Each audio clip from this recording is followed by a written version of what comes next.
dice, hear the thunder roar, knocking on fate's unsteady door.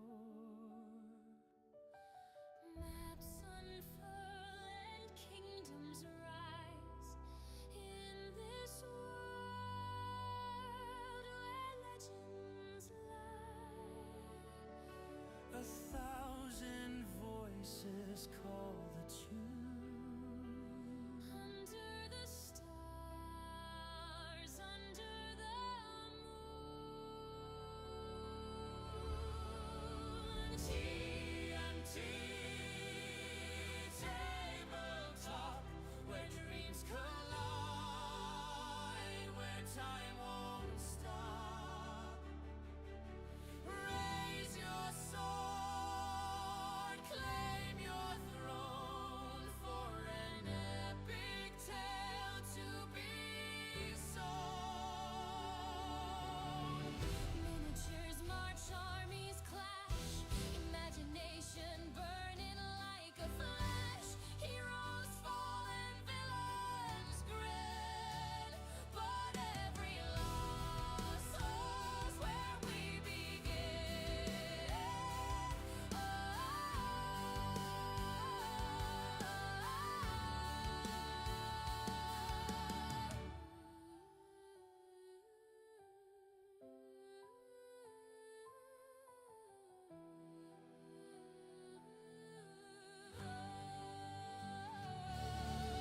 Through the fog, through the flame, we write our story, we stake our claim.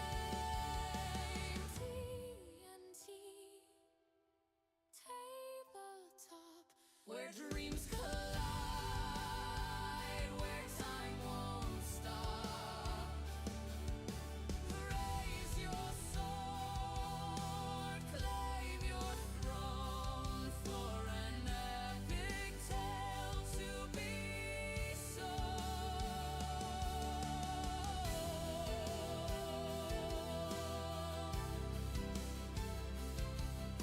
An epic tale to be sown. TNT tabletop. TNT tabletop.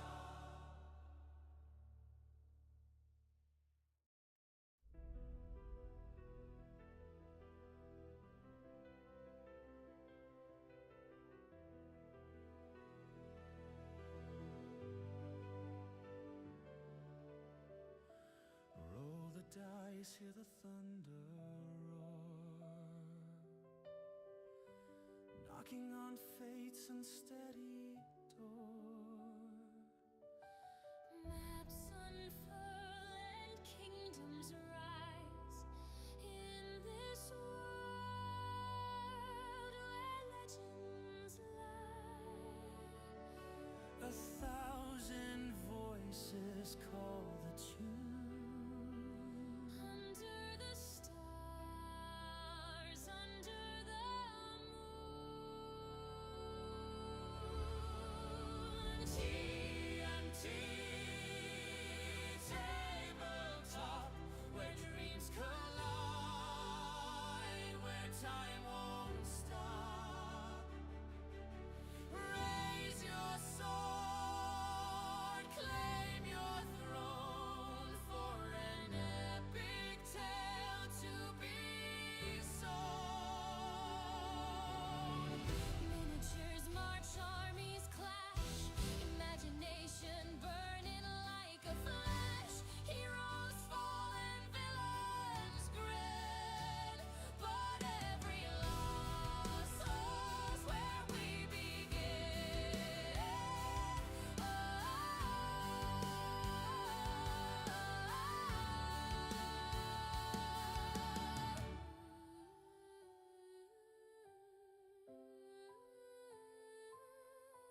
skies hear the thunder roar, knocking on fate's unsteady door. Maps unfurl and kingdoms rise in this world where legends lie. 1,000 voices call the tune. Under the stars, under the moon. TNT tabletop, where dreams collide, where time won't stop. Raise your sword, claim your throne, for an epic tale to be sown. Miniatures march, armies clash, imagination burning like a flash. Heroes fall and villains grin, but every loss holds where we begin.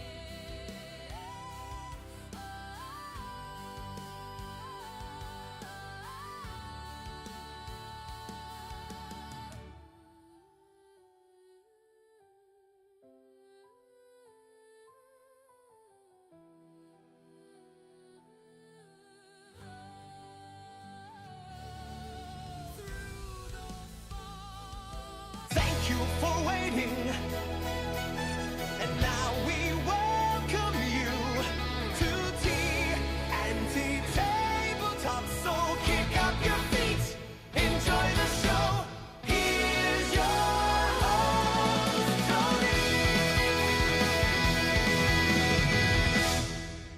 Hey everybody, how you all doing on this Friday? Kind of a weird day. It's very, very cloudy. We're supposed to be getting hit by some rain tonight, and I think tomorrow. Perfect for Valentine's Day weekend, right? It's weird. Anyway, if we left out key details, it would have been nice to know. Yeah, and that's the... yeah, they definitely left out a lot of key details on the dad. They kind of revealed them later, but they didn't give us enough time for the build-up or anything. I think what I liked about the original TV release was, I don't know, that twist at the end was pretty damned awesome. I love the idea that that world was like kind of another reality. And I thought that was pretty sweet. But no, the original, the actual manga one was actually, yeah. When it came to the story and everything coming together, definitely loads better. You also feel a lot more connected to a lot of the characters, as you were saying earlier. Like, you got to understand the dad a little bit more. My only problem though was that it felt like when I watched it, as much as I enjoyed Brotherhood, I had to admit I felt like, I don't know, it just felt like it. The thing I liked about the original one, it felt a little bit more real. Whenever I watch Brotherhood and all these new manga or animes, they all feel like they're the same. They're the same plot line. It's a bunch of teenagers who are getting more and more stronger, and it's just nothing. I don't know. I want something different. But anyway, everybody, welcome to TNT Tabletop. If you're not familiar with the stream, if you're new to it, anybody watching on YouTube or anything like that, we primarily play a game called Shadows of Brimstone. Sorry, the book's a little torn up. I accidentally dropped some water on it, and sure enough, what do you expect happened? Water damage. But anyway, yeah, we play a game called Shadows of Brimstone, and I'm kind of lowering the amount of times I'm playing it to maybe once or twice a week.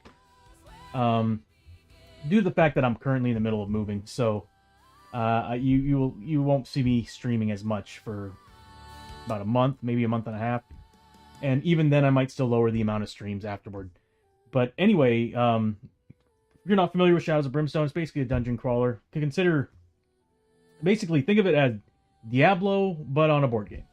And it's got everything you can think of from it, from different, well, going on adventures, collecting loot, gear, all that, bringing it back to town, selling it, upgrading your gear. There's rare items, rare weaponry and armor to find. It is getting hot in here, and I don't think my air conditioner is running. But anyway, there's a lot to it. And the game's been out since 2014, I think. And they're working on their fourth they're finishing up their fourth Kickstarter. We should be getting it sometime mid-year, which probably means end of year. But there is an awful lot of content to this game. And on top of the Kickstarters, they do release things here and there whenever there's like a special event. So there's well over 100 different types of monsters in the game.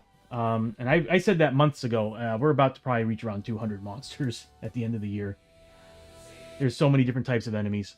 But on top of all that, they also have like almost 30 different classes to choose from. And every class is just like as you would think. They're like for Diablo or whatever, you have basically skill trees to go down as you're leveling up. So every time when you go from level 1 to level 2, you can choose one of the 4 routes and go down the tiers of the skill tree and get all these bonuses and stuff. But yeah, there's an awful lot to this game. You can go to different worlds, everything. So Shadows of Brimstone, the way I always try to summarize it, Diablo, but Old West, feudal Japan, Vikings, conquistadors taking on Lovecraftian horror, sci-fi, anything you can think of.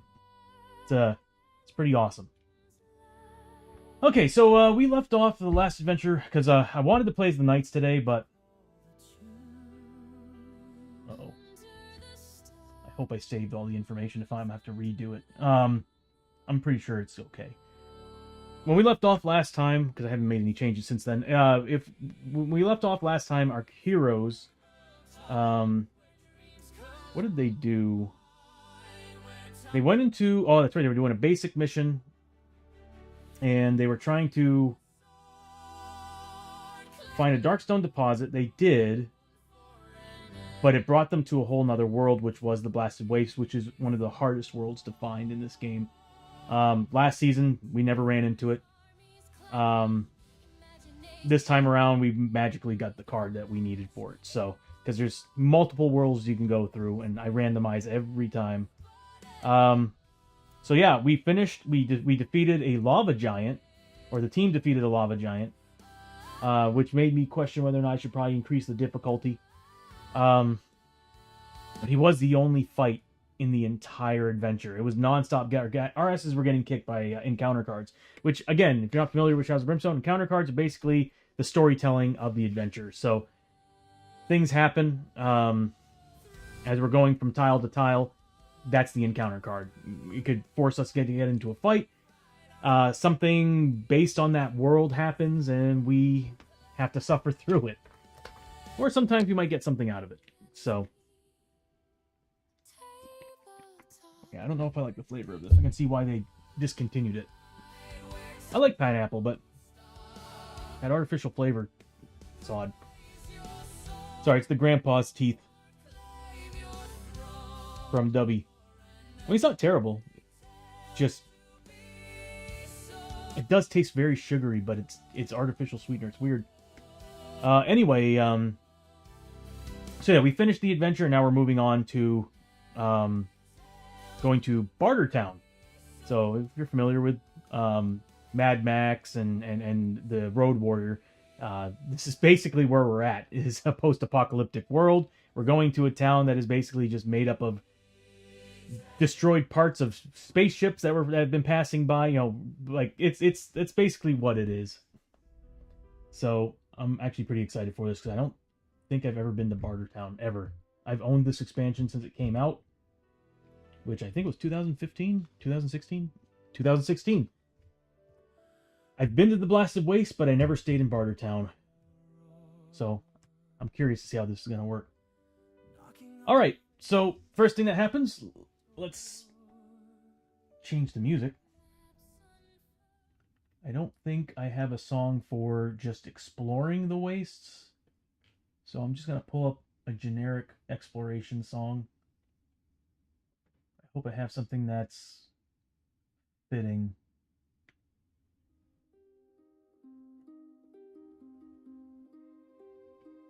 I mean, it's kind of fitting because this is a whole new world we've never been to, so I guess this will work out.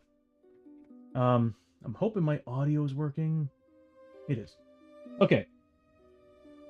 So let's go ahead and pull out to the game mode here. Good, everybody's information's still on the screen. Everybody should actually be at full health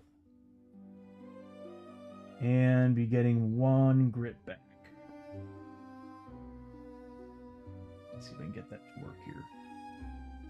Players, refresh, yes. I really need to have like a little thing pop up on the screen to tell me that it actually went through. Note to self. Anyway, either way, I'm working on a whole new look for the stream.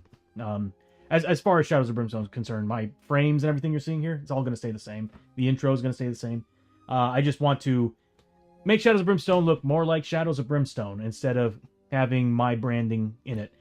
I'm going to save a backup just the same, but I really dig what I'm building for this, and I kind of like the 2D aspect and 2D look of it, so it's definitely a lot prettier than what you're seeing on the screen right now. I also need to add, I just remembered I don't have a Barter Town background. Crap. Okay. Would be easy to do, but I can't do it while I'm streaming. So,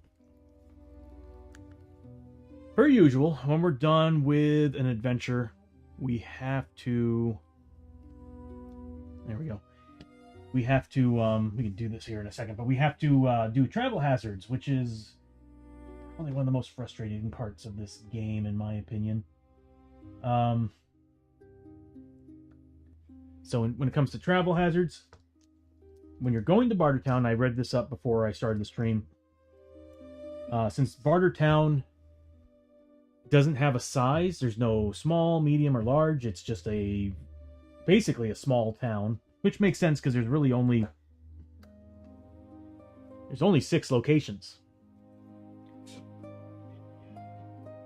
Hexify, what's up, buddy? Awesome. Good to see you, man. Good to see you. I hope you're doing swell. Hope school's going well. Hope life is treating you as a king you are, bro.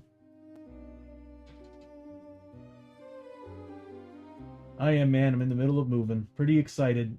I'll be out of this RV for good.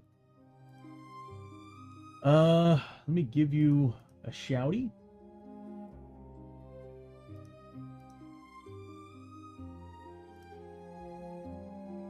I'm just gonna have to link these one day.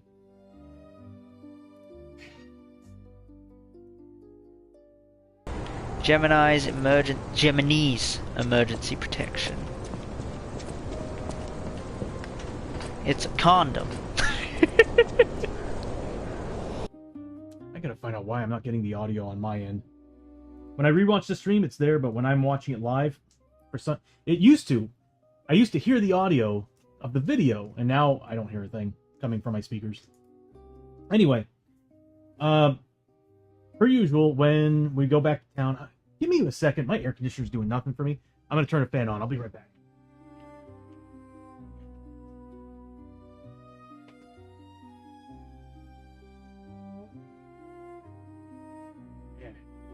That's better. All right. Oh my god, I needed this. Doesn't help that I'm wearing this loose windbreaker, but anyway, so yeah, when we go back to town, we have to do the travel hazards. Since the Barter Town is actually a small town and it has its own rules and everything, when I read the rules, no matter what, everybody is bringing 1 travel hazard apiece. So there's no rolling, there's no nothing. It's straight up everybody gets a travel hazard. Good. I'm so glad we don't have the drifter anymore. That drifter would have been terrible for us. Let me turn my card cam back on. There we go. That's good. And all right. I actually think I have these scanned. Give me 1 second to see if I actually have that in the system. We've got the travel hazards. All right, so I've got everything scanned for the Barter Town. I totally forgot I did that. Okay, so that's gonna be the tents. Actually, no, I don't trust that die. We're gonna use this one for the tents, and that one's gonna be. There we go. All right, ready? This is for Hoshirio first. I rolled a 14. The lower, the worse. 14 would mean we get this one, set A. There they are. Wasteland Travels. Dust River. A deep river of dust and sand flows through the canyon here, swept forward on a current of heated air. Each hero must make a Luck 4+ test to ford the dust river without losing their footing. If failed, you are swept away and separated from the group. You are not affected by the remaining travel hazards rolled by the posse. Instead, you must roll D3 more travel hazards that are affected to you only as you continue traveling on your own to meet with the rest of the... What the F, man? I was like, oh, man, at least it wasn't double ones. This is freaking worse. Okay, so he's getting... each hero. So each hero has to do that. It's a luck test. I think we're decent at luck. It's only a 4+. We're going to probably spend our grid on this. I don't want any more travel hazards. If we get it again, I'm going to be pissed. Oh, God. Chio's only got a 1 luck. She's doomed. We don't have any potions either. We used them all up. Damn. So we're going to start with Abby, who's a 4. God, Abby and Lesser are amazing at luck. So Abby's going to start off. I hope she didn't roll all the passes. Next is Hosho with a 2. He passed. The Lester, the Marshal. He passed. And Chio. How many grit does she have? 1? See, the problem is if I let this slide, I know she's going to get 3 travel hazards. If I do this, I know I'm going to roll maximum travel hazards just for her, and she's probably going to die.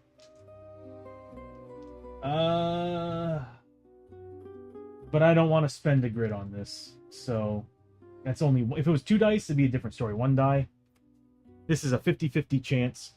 I'm not going to risk it. So she's going to be taking... I fucking knew it. I knew it. I freaking knew it.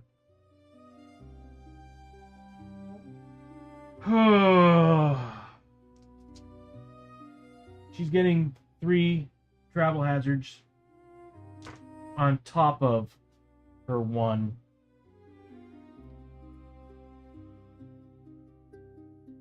Not a good start. Not a good start. Alright, Hosho's done. Next is Abby's. So, actually, give me a second. I want to look at that.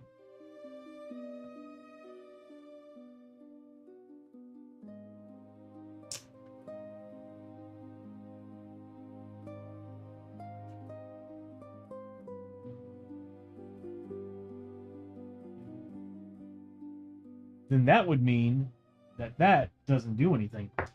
So she does get 3 travel hazards, but the other character's not affected by it. Okay, so we got a 43? Did I roll? Yeah, I did roll. 43. All right.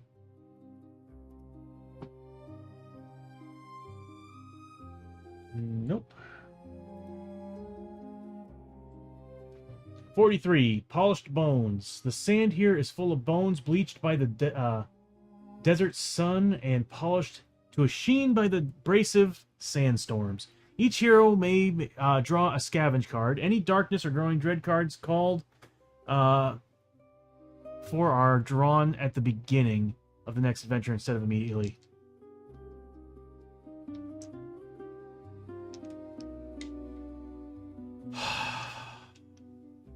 No. Nope. Nope. I'm not falling for that. Next up is Lester. 65. That's a pretty high number.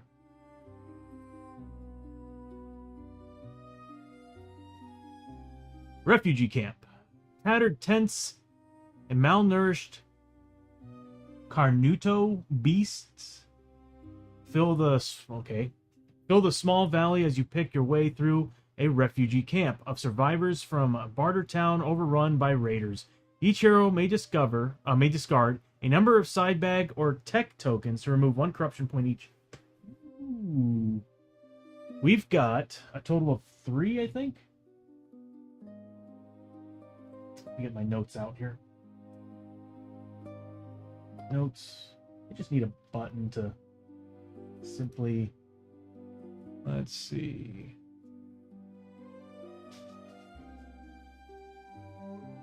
So we got 3 tech and 1 scrap. Yeah, when I create the new layout, the player icon, the player plates at the bottom are going to have a lot more information. Like side bag items. I'm pretty excited to add that.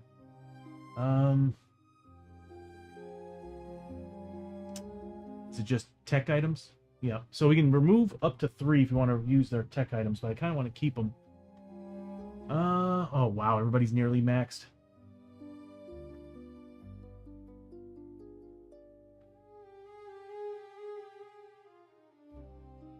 Side bag or tech tokens. See, the thing is, I'm not sure what Barter Town has for side bag. And we don't have much. I'll get rid of the spice on Lester.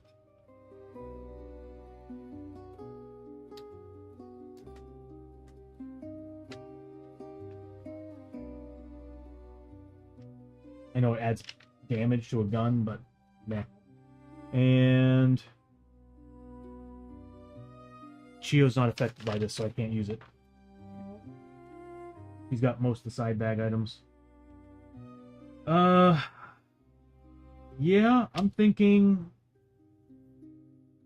we can get rid of a whole bunch of stuff right now. But I'm also a little worried that the Barter Town won't have anything I'm looking for as far as supplies. Because we need bandages. We could get rid of the tech tokens, but I kind of want to keep those.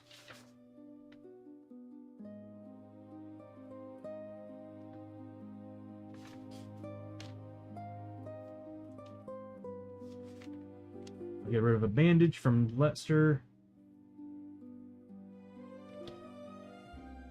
Yeah, I'll get rid of the... No, the flashbang's important. That flashbang is very important. But so is the whiskey. I'll get rid of the tea, so that's 3. I'll get rid of... Oh my god. We'll get rid of the whiskey. So we can get rid of 4 total. So what I'm going to do is I'm going to get rid of 2 of each on Abby and Hosho.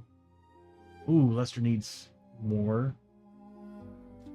We'll get rid of 2 more things. Screw it. We'll get rid of a bandage and a whiskey. So that'll bring everybody down by 2. Except for Chio.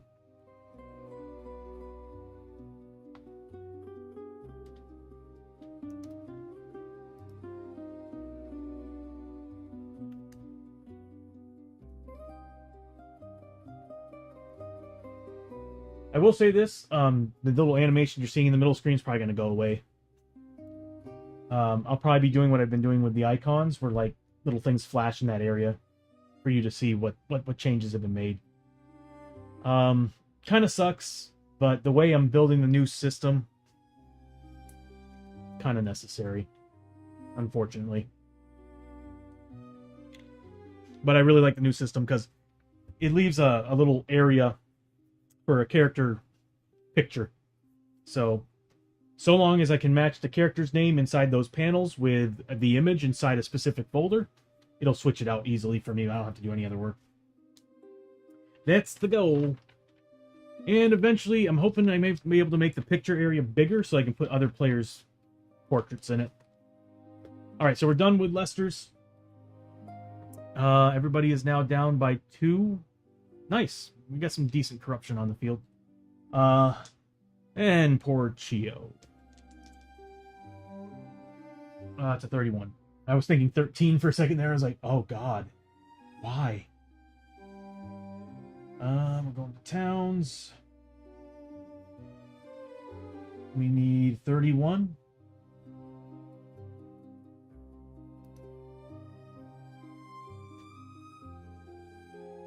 Nest of eggs. So she fell into what whatever it was that swept her away from the party, landed into a nest of eggs. You stumbled into a massive nest of large reptilian-looking eggs nestled into the rock formation. Chittering can be heard coming from a nearby cave. Each hero, which is just Chio, must choose to either get out before you are noticed, make an agility 4+. Oh god, yeah, she's gonna do an agility. She's a 2 on agility and strength. Or grab an egg and run. If successful, get 10 XP. If you grabbed an egg, take 1 corruption hit, and you may sell the egg in town for a lot of freaking money. Yeah, but see, the problem is that she's got a strength too, so it's just not going to work out. She has a better chance on agility. So 4+ agility. She got it. That sucks. That would have been an egg. So she does get 10 XP for passing that. Yeah, thankfully she didn't get attacked. So she does get 10 XP.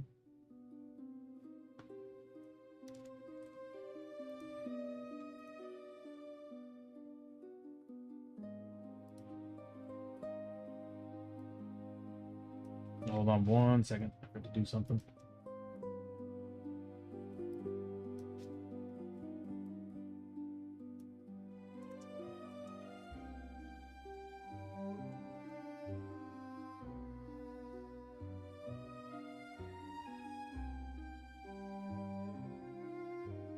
There we go.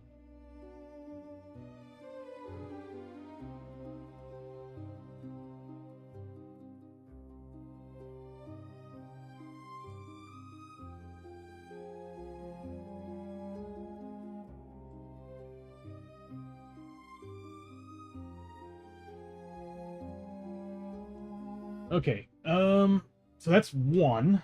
We got 2 more to go. I need to reorganize all this stuff. All right, we got 2 more to go. 44. That's on the second page. Wrecked scrap wagons. You have stumbled onto the site of what must have been a high-speed skirmish between several scrap wagon-mounted warbands. Debris and bodies litter the area, still billowing oil, black smoke and fumes. Each hero can decide to pass it by without getting too close, or to sift through the aftermath to look for anything useful. If you search the wreckage, make a luck 5+ test. If failed, lose 1 health permanently as you... This is a luck test. She's not good at luck. Dude, I have the worst luck with these freaking characters. I really do. Lose 1 health permanently as you breathe in a lung full of toxic fumes and burn chest successfully. If successful, roll a d6, see what you find. This is friggin' stupid. She's a luck 1. She really does have the worst luck in this game. Come on. Thank God. She passed. Woo! I don't want her losing any more stuff. Alright, so we roll a d6, and it's going to tell us what we found. Ooh, tech tokens would be nice. Artifact. Draw a Blasted Waste artifact card. Get out of here. Okay. Blasted Waste.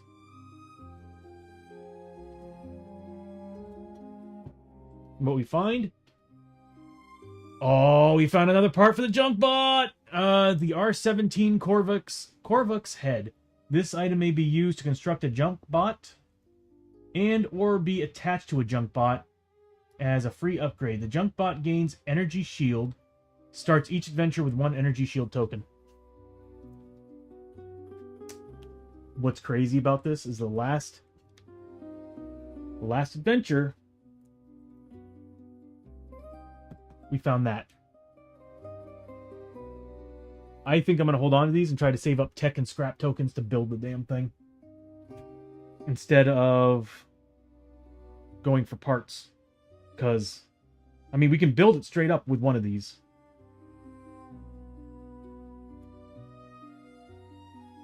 But they're both such good upgrades that it's like I'd rather just build the thing. Then again, we can always run into another one. Nice job, Chio. Damn. All right, now she's down to 1. That's a 66. Now, it's usually running into Mr. Whatever his name is. The guy who offers you a whole mess of goodies, but the next time you run into him, he straight up kills you. Like, takes you away. You're gone. Your character's gone. There it is, Desert Traveler. Late at night while the others are sleeping, or in this case, somewhere, because she's lost from the group, a shadowy figure approaches your campsite. In a hushed whisper, he speaks to you from the shadows. You may either wake the others, no further effect as he disappears into the night, or listen to what he has to say. Make a spirit 6+ test. If successful, gain +1 sanity. If failed, take D6 corruption hits, ignoring willpower. Ooh, I do have a grit. If I had a potion, oh man, that would have been perfect for right now. I'm all out of potions. And she's the one that usually carries them. 6+ is going to be hard to make, especially when I've rolled 2 6s in a row just now. On 4 dice, I'd have to make a 6+. Roll 2 and then re-roll.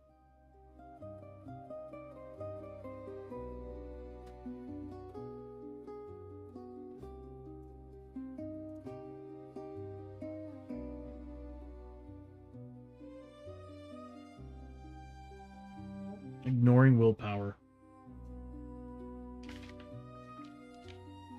I mean, sanity bonus would be so nice.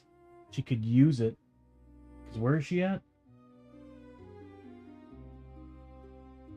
It's really good. Let me see what everybody has for mutations and everything. We've got Paranoia, the Chills, Fused Fingers. Lester has his mouth grown over, tail with a mouth. Well, you need to get rid of that. Impressive Scar.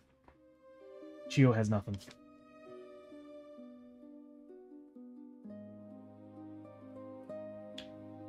A free point of sanity just sounds too good to pass up. Are we going leveling? Hosho's so close. Alright, I guess. I mean, +1 sanity, I can't pass it up. Especially when there's... The only thing that's a problem is a corruption. The potential of getting a mutation. Because we won't be able to make willpowers against these. I have faith. Alright, so... We're going to have Chio do it. She does have a grit to reroll if we need to. Come on, Chio, do it. Chio, do it! Oh, this game. She's going to reroll it. Where's Chio?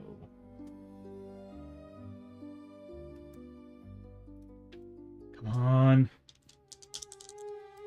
6+, baby. Do it! No.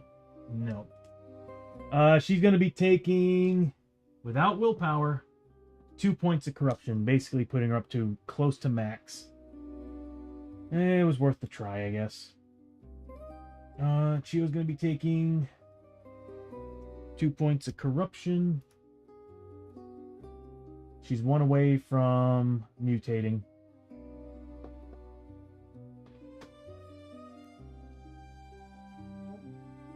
Okay, it was worth a try. But anyway, we're done.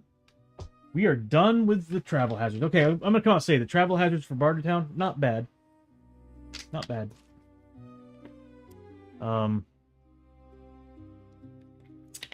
Yeah, not bad. Okay. Now I do have a song for Barter Town.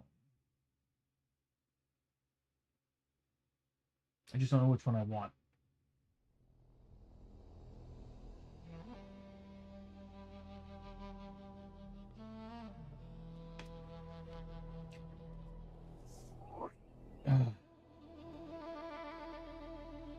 Okay. As you notice, the thing that worries me the most here is there's no hotel.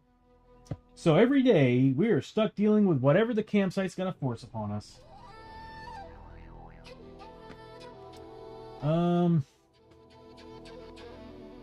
That is actually something I'm missing. Maybe the campsite hazards are in the...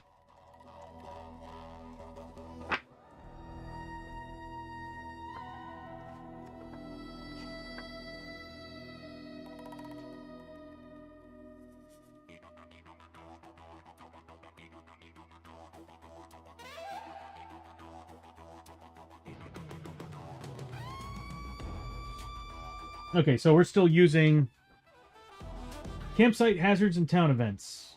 Though the Wasteland Barter Town is an alien world, heroes should still use the campsite hazard chart and town event chart for normal town. Cool.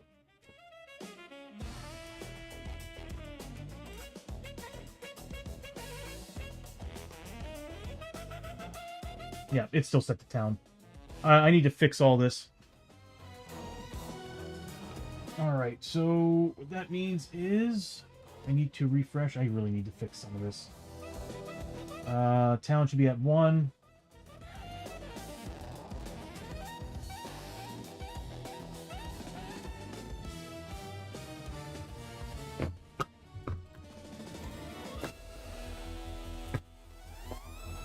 Alright. Let's see what we're dealing with here. Spot 1. The Wasteland Workshop. I think that's the blacksmith. Mining outpost? Or mining operation? I'm excited to actually do some stuff here. Gladiator Arena. Hells to the yeah. Let's get Host Show in there. And the Scavenger Dock. We got everything I want. Hells yeah. I'm excited for this. Okay. All right. So,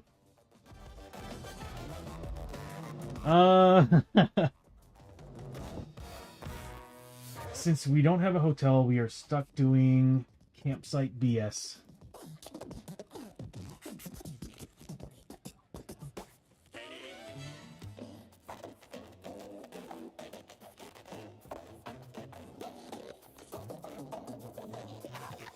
I gotta remember how the campsite works. Visiting the frontier town allows the heroes to shop at various locations in town and to resupply their gear. Heal injuries and madness and they have sustained, or just hang out at the saloon, gambling away their hard-earned loot. At the start of each day in town, every hero must decide to either pay $10 or stay at the hotel, or they can stay for free at the campsite at the outskirts of town. The hotel affords some safety, while the campsite can be a dangerous place, occasionally even being raided in the night by foul creatures from the surrounding desert wasteland. In this case, blasted wastes. A hero that stays at the campsite must roll 2d6 on the campsite hazard chart below before starting their day in town. During each day spent in town, each hero may choose one of the town locations to visit. Each hero rolls on the town event chart. Or the event chart for that location, blah, blah, blah, so on and so forth. So everybody is stuck doing these campsite hazard charts first. I missed the hotel already. I'm also noticing I might need to rescan some of these because I'm seeing a little bit of blurriness at the bottom. Alright. Or I might just actually have these legitimately scanned. Alright, so we'll start off with Hosho. Oh, I think we have... Let me take a look, see if we got any. We do. We've got the Blasted Waste daily events.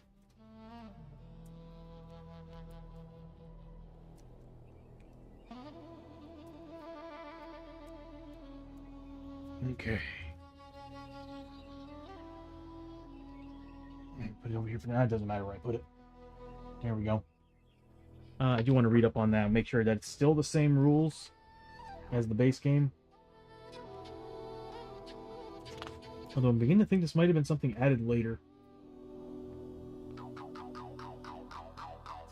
I think it's something that was added later because there's no mention of it in the book.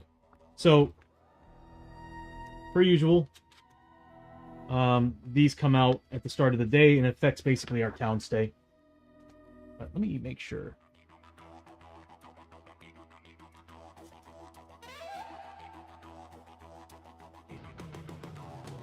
Yeah. All right. So let's start these. Start of every day, these characters need to roll on this. Oh my god. All right.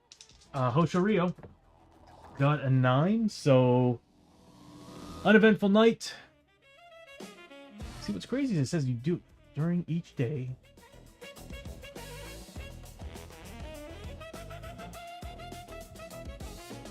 We're starting their day in town, yeah. Okay, so number 9, uneventful night. It's an uneventful evening of drunken debauchery and... I can't read that. Songs around the campfire. Yeah, again, too much texture on their graphics. It's pretty, but it's just too much texture. Next is Abby. Also got a 9. So, again, uneventful. Next is Lester. Or Chio. We've also got a 9. And Lester. I saw it coming. Stories of terror. Getting sleep in your... Getting sleep in your tent is nearly impossible as the drunken prospectors tell tales of terror around the campfire nearby. Many of their stories sink into your mind, leaving you shaken to the core. Make a lower 5+ test to avoid lasting nightmares. If successful, gain 10 XP. If failed, D6 sanity, ignoring willpower. Are you freaking kidding me? What's his lore? What do I need? 5+, you freaking kidding me. Okay, here we go. He got it. 5+. So, Lester gained 10 XP. Listening to all those horrible stories. And not getting any nightmares that freaked him the hell out. I think he's seen enough. Alright. Let's see where we want to go. So, first things first, Wasteland Workshop is definitely something I'm looking at, because we got a lot of Darkstone. And if we can use that Darkstone to upgrade our gear, I will be forever happy. Junk bombs. Satchel. Ooh. Workshop torch. You may discard any item to gain 1 scrap token for each.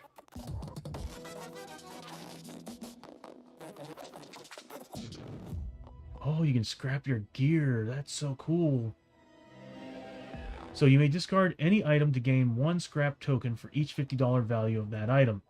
Note the town items are worth 50% of their original sale value, rounding down to the nearest $5. If that item has keyword tech, you also gain 1 tech token. Oh, that's awesome. Is this where we can build the bot? What's the other locations? This has to be the place where you can build a bot. Unless you actually can only build it using those cards. Well, let's see what they've got. This is obviously the blacksmith.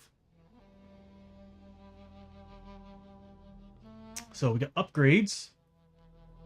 +2 health, that's always nice. +1 initiative, that's really nice. But you have to attach to a hand weapon, though. Electroshock. Any model wounded by your combat hits gain a stun marker. Ooh, on a D6 roll of 4+. Oh, that's sick. Oh, you can drop the weight value of weapons.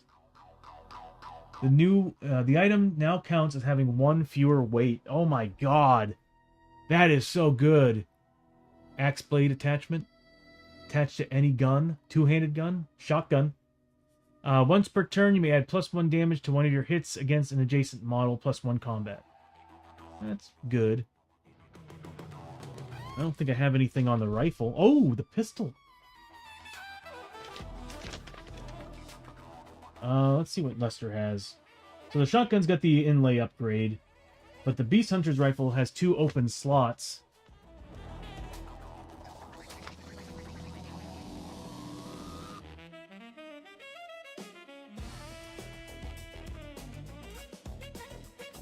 Interesting. Chain blade attachment. Oh wow, you have to buy a lot of scrap. Once per turn, add a bleeding marker to an adjacent model you just wounded.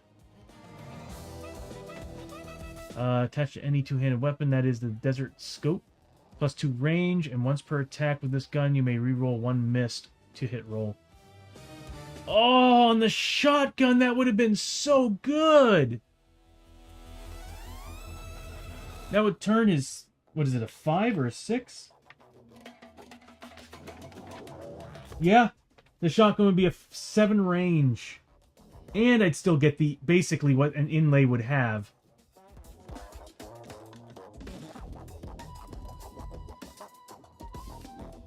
Even if it has already been re-rolled. Oh, man, that's good. That Desert Scope is the greatest thing ever made. I want it on the pistols, too. But it's expensive. Laser Scope. The range hits with gun are +1 damage to any targets that is at least within 3 spaces away. That's pretty sweet. That'd be good on the pistols. +1 damage on the pistols. 5 tech. What do we have? Okay, well, we're keeping the robot stuff, even though that's 2 tech right there. And scrap. Keeping the Sword of Destiny. Don't want the Vento Warp Pistol, so we'll scrap that. That's funny. Money's nothing here. Socket fittings. Attached to Wasteland Scrap Armor. You may now use 1 grit at any time during your activation to add any number of scrap tokens you are carrying to the armor as scrap armor markers. That's awesome!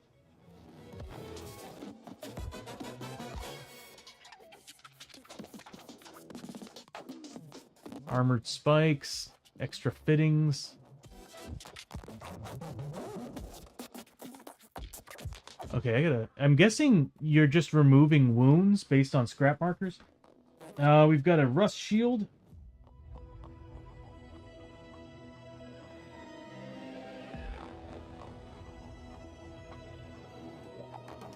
Oh, the faded blade.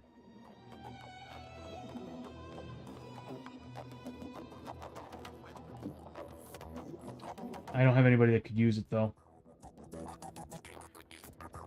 No.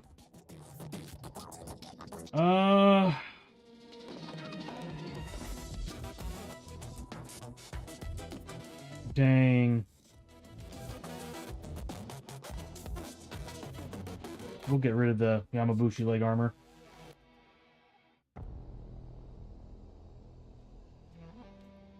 I mean, these we're definitely keeping. These we're definitely keeping, although I'm kind of... I want the tech, but I want to build the junk bot.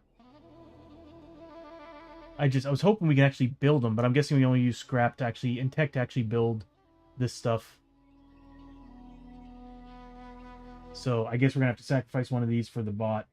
The thing is, do I want the shield generator, or do I want the +2 move, +1 initiative? I guess we're going to have to look at the card. But we'll get rid of this amulet as well, because it only adds once per adventure damage, and it's not worth the spot. So we'll sell all this here. So yeah, upgrades. Very important.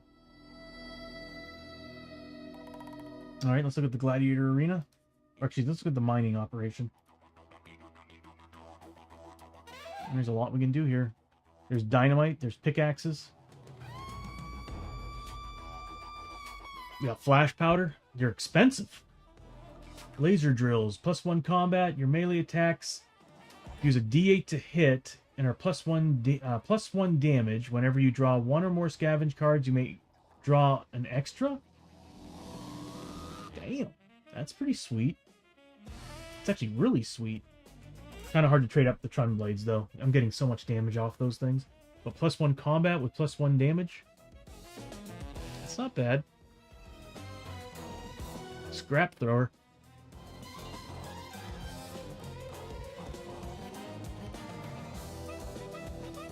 We can buy from the scrap heap as well.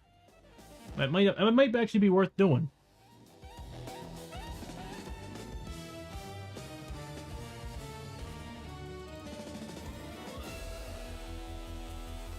Fin plates? Baldo stems?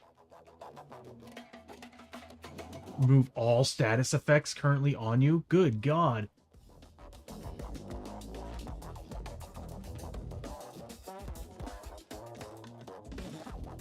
Wait, I'm sorry, what? Discard to consume until the end of the adventure. You are now +1 health, +1 strength, and -1 move.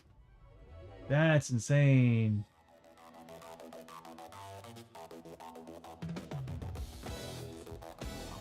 And the shrooms are crazy. Scrap sack. Scrap sack holds up to 24 scrap tokens.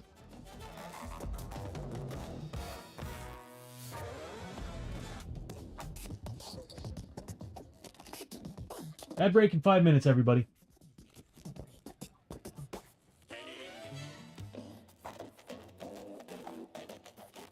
I need to look at something.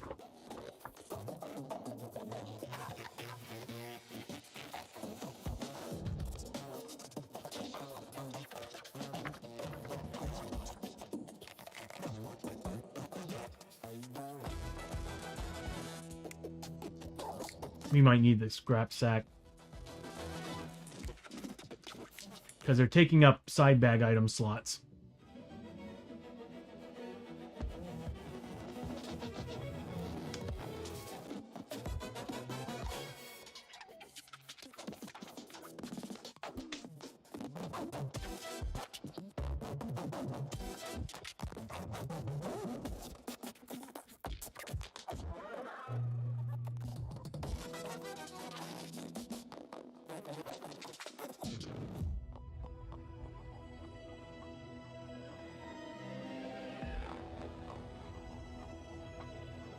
God, there's some cool stuff here.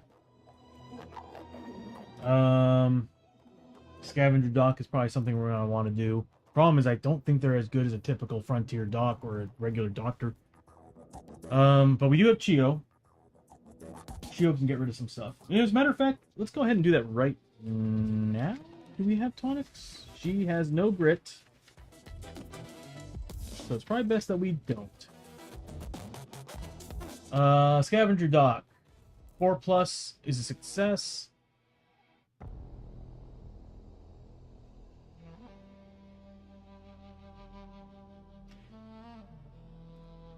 So on a roll of 1, the ailment is not healed and you lose D6 sanity or health, any mix, permanently.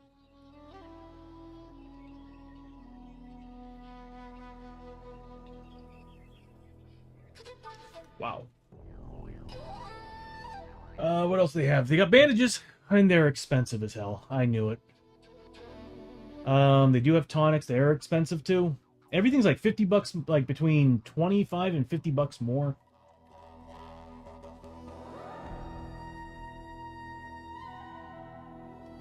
Cool. There's some research stuff we can do here. Yeah. We got stuff we got to get rid of on these characters, so. Right off the bat, we need... Osho doesn't need it, but Lester totally does need to go to the dock.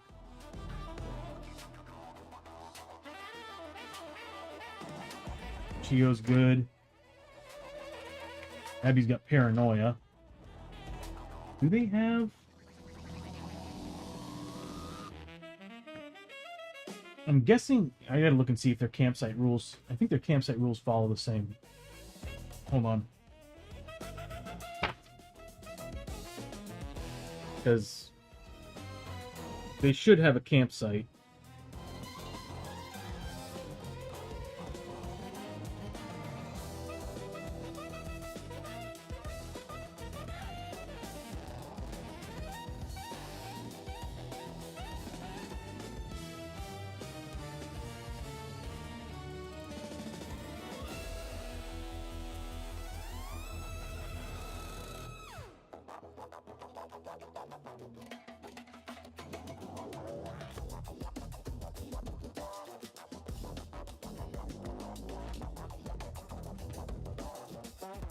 Huh. Though the wasteland Barter Town is on an alien world, heroes still use the campsite hazard chart and town event chart for the normal town.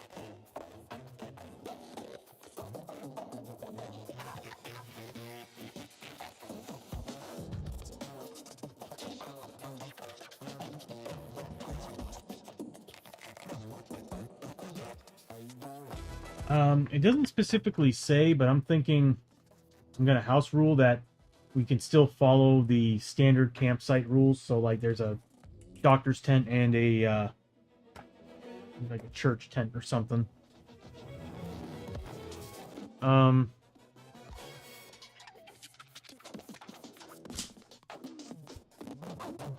mean, it only makes sense because you should have that. Let's see. Everything here is very expensive. You know what? Let me look it up.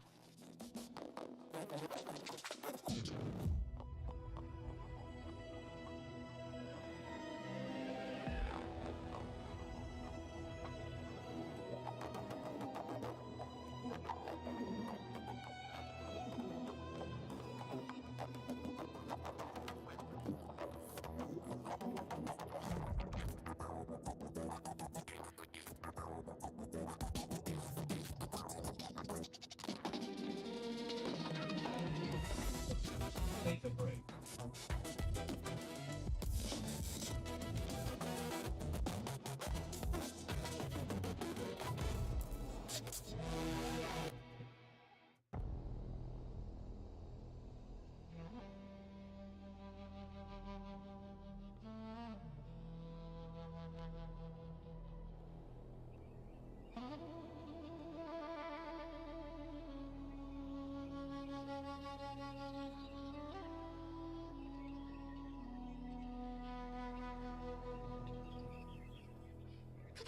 I don't know. I'm not seeing anything on this.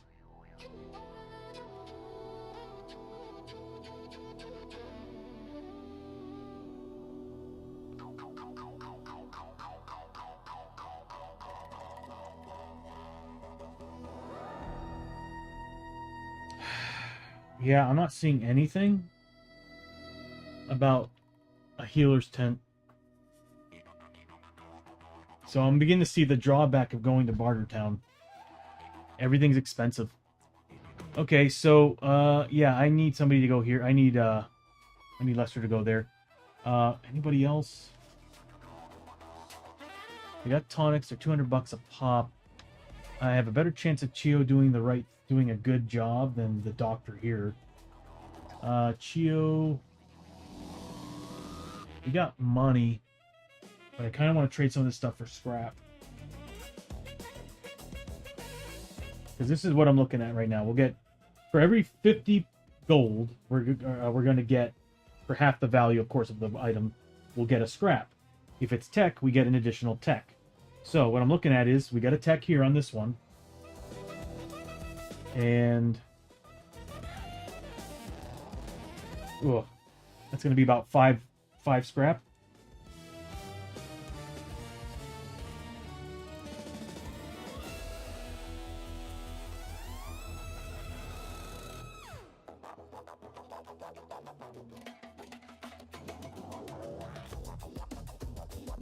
Scavenger rusted shield's actually pretty decent. It's actually really good. I feel like that would be awesome to have on Abby, so she can like get armor, and she can still like use her pistols one-handed, or one pistol. I'm gonna have to think about that, because right now when I'm looking at how much it's worth, I'm like, is that 375? So we'll get 6, 7 scrap from that. We'll get a ton out of this guy. We'll get roughly 8 scrap from that. Welcome back from the ad break, everybody. I'm trying to decide what I want to do with all this gear. See, what sucks is I would love to keep this, but so it's when it's only good against beast and myth enemies. For this, what's that? 375 again. So again, 6 pieces of scrap. So we'll get a lot of scrap for all this gear. We'll have 4 tech and a whole mess of scrap that we can use to upgrade gear. Because there was a couple in there that I was looking at that's just... I want to get that laser... Not the laser, but the inlay that adds range and a reroll. That'd be nice. Or +1 damage. It's tough. That's a tough choice. Oh my god, this place has some pretty cool stuff.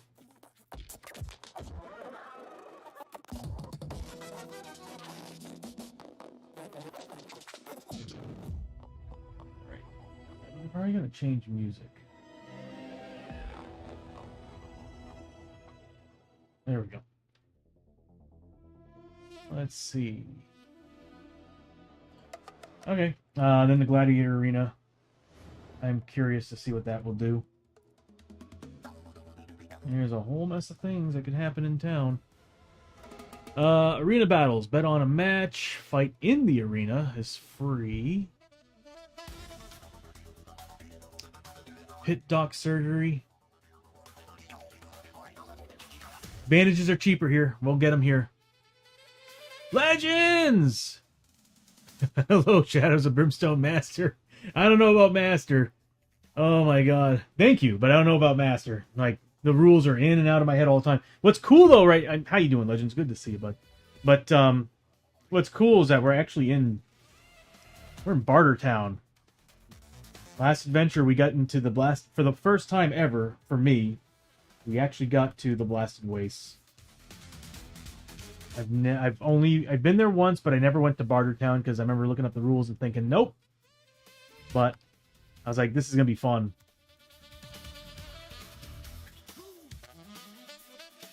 So anyway, how you doing? Good to see you. Yeah, I'll probably have Hosho go here. Because $50 a bandage is a lot cheaper than 75, so... train with the arena veteran.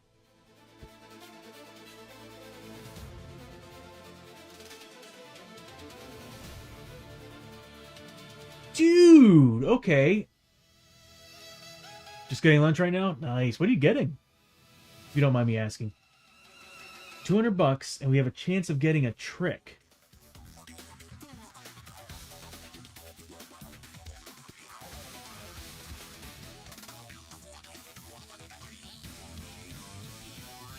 I might have Hosho do a bunch of craziness here.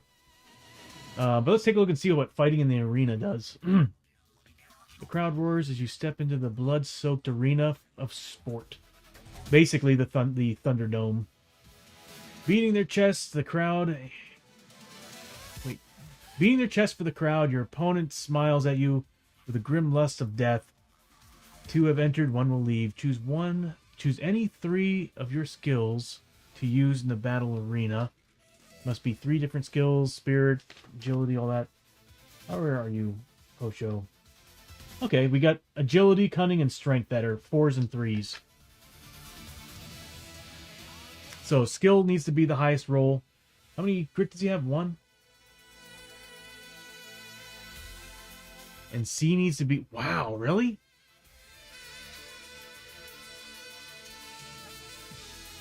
Oh, that's rough.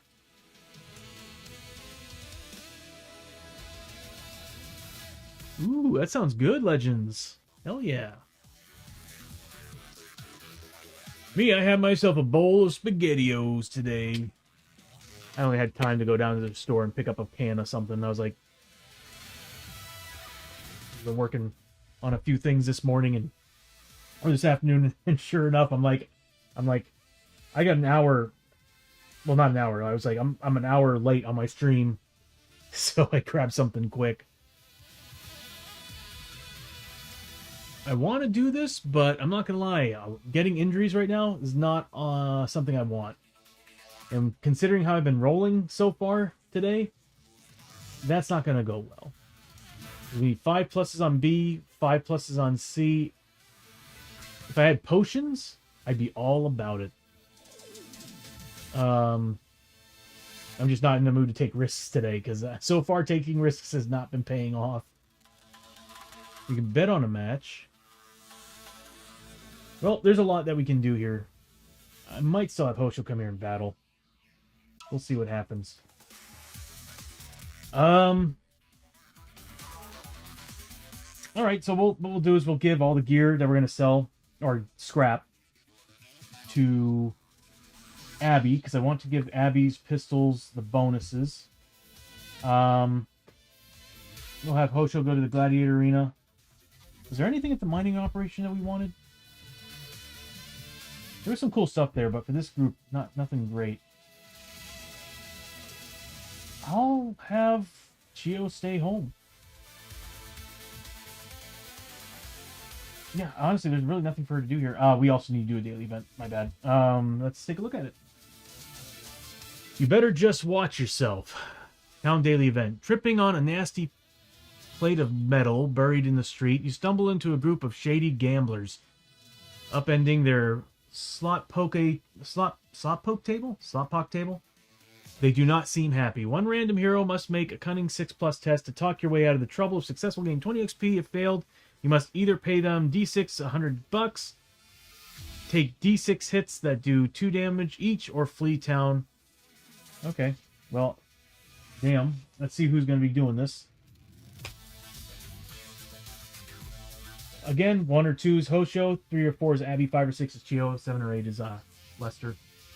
So that would be Abby. So Abby clumsily landed onto a table. Slot pock table. What's her cunning? Abby's a 3. 6+. Somebody's going to be leaving town. Or passing. So she passes. She's going to get 20 XP. And that's it.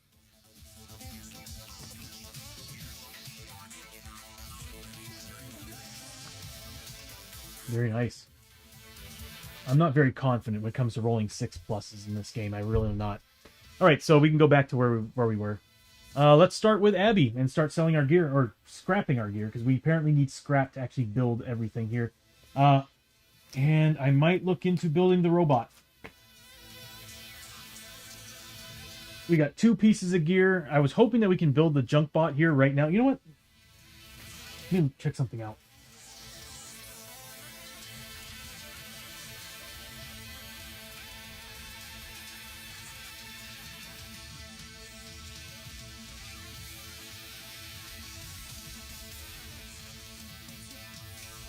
Sometimes Suno AI makes a really weird song. Okay, so we are going to get... I want to take a look at a couple buildings before we continue, because we didn't get the workshop. Oh no, we did get the workshop. It's right there. Desert Market. That's what I was looking for. Desert Market. Everything's expensive. Yeah, Legends. I'm hoping to build the junk bot. And we can do it right now. It's just I was hoping to find a way to actually build it using scraps and tech. So I didn't have to actually waste these. Because these are rare to find. And I'm like... We can build it with one of these, but I would have to like sacrifice that card and get the bonus. And it sucks because it's like one of them gives a freaking shield to the damn thing. And the other one just straight up is, in my opinion, the better one. I mean, straight up getting +2 movement and +1 initiative. It's like I'd rather, as much as I would love to have a shield on him, that's just, giving him more movement and a higher initiative would be so beneficial in combat for sure. And keeping up with the team, because we're getting a little bit faster. So, Desert Marketplace is useless from the look of it. And, I mean, we don't have it, so... Oh, there's transports. Scrap wagon's $8,000? Can carry up to 6 heroes.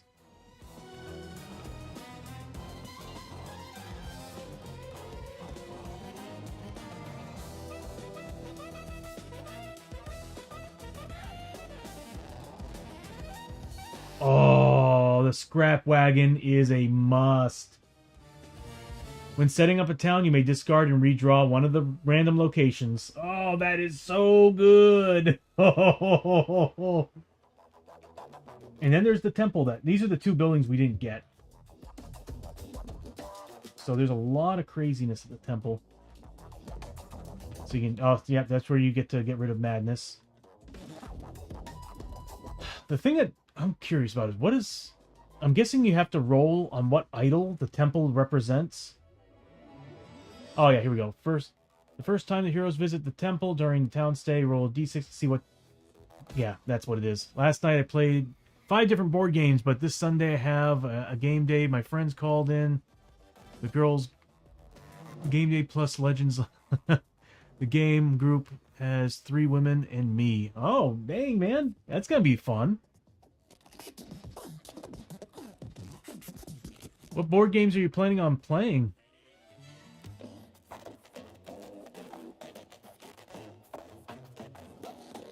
Girls game day plus Legends. I like it.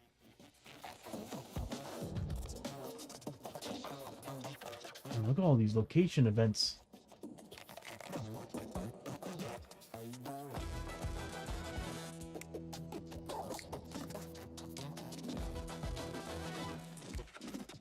Again, I need to have the Suno AI remake these. There's a weirdness meter when having it create AI music, and that it shows a couple times that it goes a little too far with the distortion effects.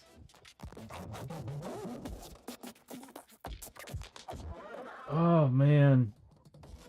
Yeah, there's not much we can do in Barter Town, to be honest with you. I mean, they got some nice stuff, upgrades for sure, but next time we get a chance to leave the Wastelands, I'm probably going to leave.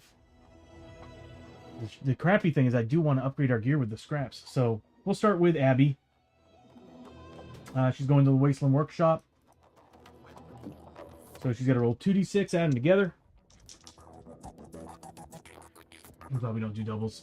6. I think 6 means nothing. Yeah, smell of burning oil, warms the heart, and burns the nostrils. No event. I'm not sure yet, but we usually play about 5 games, and I usually teach 2 or 3 of them. I'm thinking of bringing old games, Champions of Midgard, if I can refresh the rules tomorrow. Oh my god. That's awesome. I never actually get to play Champions of Midgard, but I've heard about it. But it kind of reminds me of like when I tried to play Arkham Horror last year, because I used to play the 2nd edition religiously. 3rd edition comes out, and I remember pulling the rule book out, reading through it, and it plays very similar to the original Arkham Horror, but it's like there's some games that's like hard to just kind of get. I don't know. For me, it's just hard to get back into, like the rules and everything. Shadows was a little bit difficult when I jumped back into it, and to this day, I'm still like in refreshers, to be honest with you. As you can see with the Barter Town, that's what I'm doing. But either way, it's gonna be a fun weekend for you, Legends. Nice. Very nice, actually. I mean, I kind of miss having... my buddy Tom was supposed to come over today, and we were supposed to have play our characters in Shadows of Brimstone, but yeah, he had something come up, so he couldn't make the stream today, which is okay. I was actually excited to try out the Blasted Waste, see what would happen. Then next stream, I'll pull out the Knights and start playing the Knights again. I'm really digging the Knight characters. But I really want to get this group up to level 6. Let's see. So nothing happened. There's junk bombs, so there's explosives here. They cost scrap. We've only got 1 scrap and 3 tech, which my notes went away for some reason. Let me pull it back up. There we go. 3 tech, 1 scrap.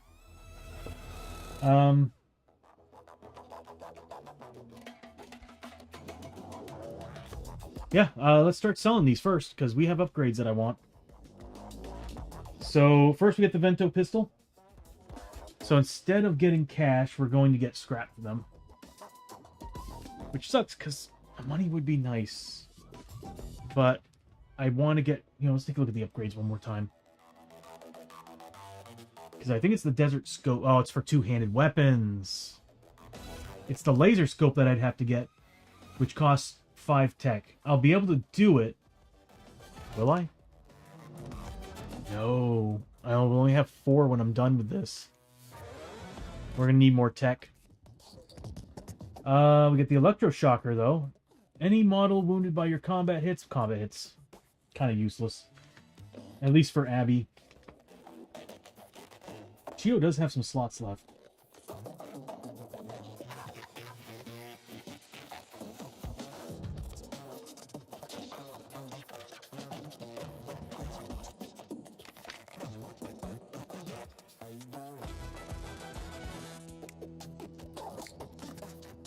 Yeah, I gotta fix this music. So what I'm looking at is the Electroshocker on the Sword of Destiny. Because I'll be getting all these awesome bonuses, but on top of that, if I ever deal damage to an enemy, I'm getting stun markers on them. That is, and there's 1 slot left on this. Although I could turn in a +1 damage weapon, which I think would be better. +1 initiative is nice too. All hand weapons, no. Everything is either 2-handed gun or that. The only thing that would work on her pistols are the laser scopes. +1 damage, and it would increase the range of the guns of the pistols by a lot. But I need a lot of tech. Okay, well, we're going to scrap this. So that's going to be, let's see, 275, right? So for every 50, so that's 5 scrap and 1 tech, since it's a tech item. Put that in discard. We go to my note section. I need my note section in every single screen on my deck, I swear. Note 2. That's the specimen jar.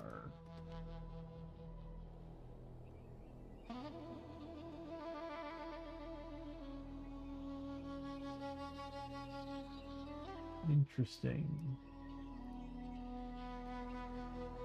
We can remove that one. We don't need that. I need to fix some stuff. Blasted waste. I'll add this to number 1. We'll remove that. We'll go to this guy.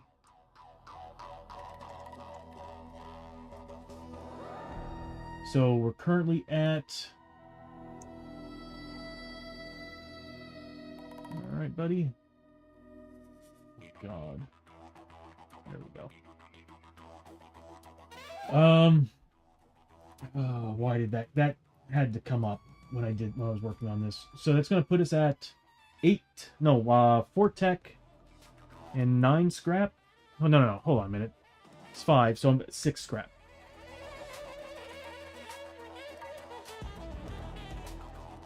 There we go. So that's what we got so far.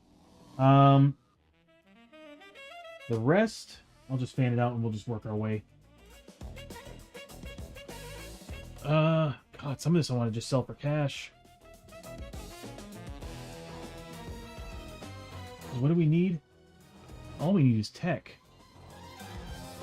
Desert Scope would have been nice on the shotgun. God, that would have been nice on the shotgun. Let me look up and see if I can remove the upgrade on the starting items.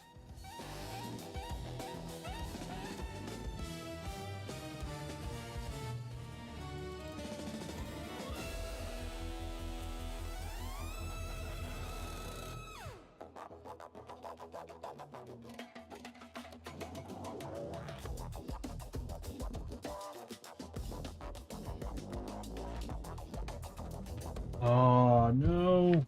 Hold on. It's permanent.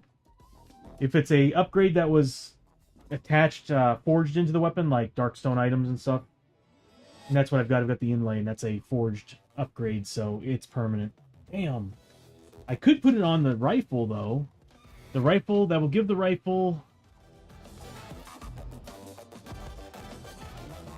That'll give the rifle +2 range. And an inlay. No, I want to upgrade. I need to upgrade the pistols. He's already got an upgraded shotgun. It's time for Abby to get something. So, yeah, we'll just sell for cash. I don't... Yeah, we'll just sell for cash. I don't see anything in here. And the +1 initiative is nice, but I don't think I have anybody... Hosho Ryo's using the Trun Blades, which is giving him a stupid amount of damage. The problem is there's no upgrade slots on it, so this is all kind of useless. So we'll just sell them. We'll just sell them. We need cash. So let's do the math here.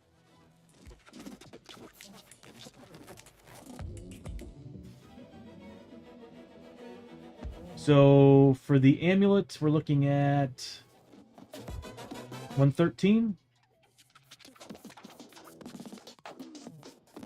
We're looking at 375 for the leg guards. 413 for the... That's a legendary item. I can't believe I'm selling it. And then, wow, the shield's worth a lot of money. Again, that's another, what, 375? See, the sad thing is I kind of want to keep that and give that to Abby, because that would give her 5+ armor. And I can just switch out her pistols when I need to. Or I just need to get her armor. 1,276 bucks. So I divide that 4 ways. $319 a pop. Everybody's getting $319.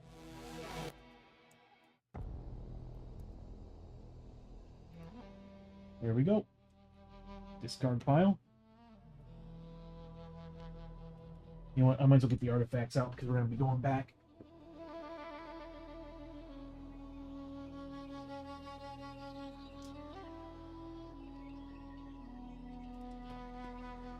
In order to get more tech, I need to add some of this stuff back to the deck. Alright, so we're done with Abby. I don't think there's anything else here that we need. Oh, scrap armor. Yeah, I think you're using pieces of scrap to remove points of damage. Fittings, all that, armor spikes.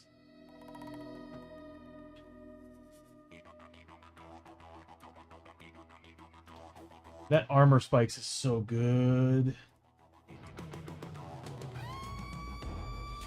4 scrap and 250 bucks. How many upgrade slots? Anytime an adjacent enemy rolls a 1 to hit, it takes 1 ignoring the... Oh, yeah, we're getting that. So what we're going to do is we're going to attach that to Chiyo's Taco Bake armor. That's 4 scrap, so it's going to drop us down to 2 scrap. And it's going to cost 250 bucks to Chiyo.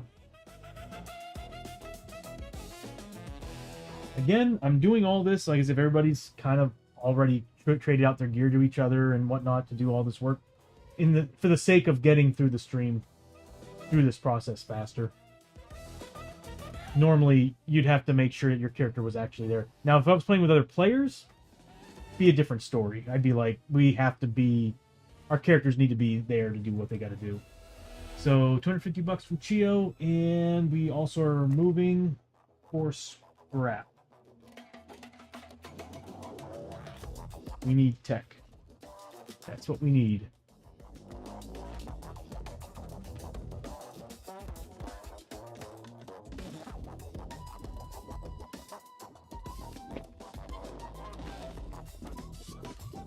Sorry, I'm thinking about why I didn't build it a specific way.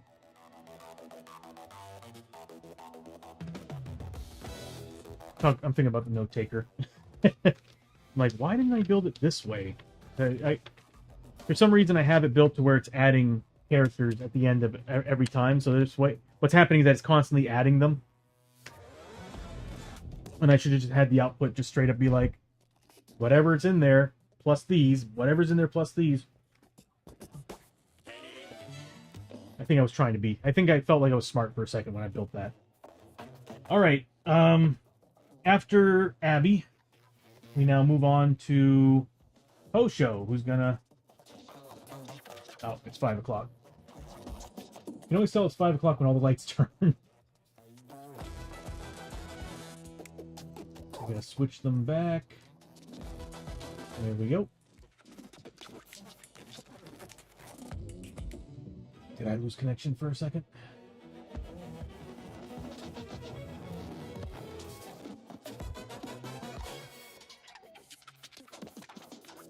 The music's driving me a little bit crazy. Gladiator Arena. Let's see what Hosho can do. So first, 2d6, add them together. Ooh, 11. That's a big number. Black smoke and spinning wheels. Crude vehicles have been constructed from the wreckage and scraps in the desert wastes and are now used to battle on the arena floor. Roll an extra 3 dice for all bet and match events. On a match event. Roll an extra 3 dice for all bets on a match event today. Heroes gain an extra $50 for every 6. Rolled by the chosen fighter during the match, if their side wins. Also, any hero participating in a fight in the arena must use luck as one of their 3 chosen skills. Well, screw that. I was going to have him battle, but his luck is bad.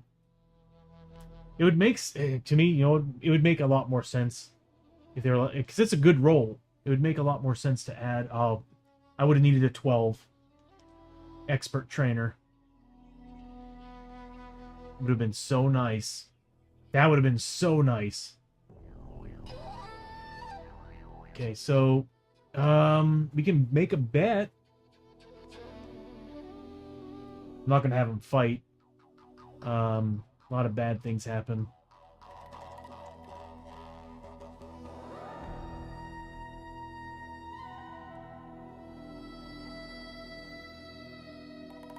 Yeah, I don't want him getting an injury. Because we need a 6+ on the first test, 5+ on the second test, and 2 successes on a 5+ on the third test. And one of them has to be luck, and he's got a 2 luck. Not going to happen today. That 11 screwed us over. Bet on the match, but we get bonuses for betting on the match, though. Roll an extra 3 dice for all bets on match events. So, standing in the crowd, you are surrounded by other patrons, shouting and waving what appears to be money in the air. It's time to place your bets. Oh, I didn't add that thing to Chio.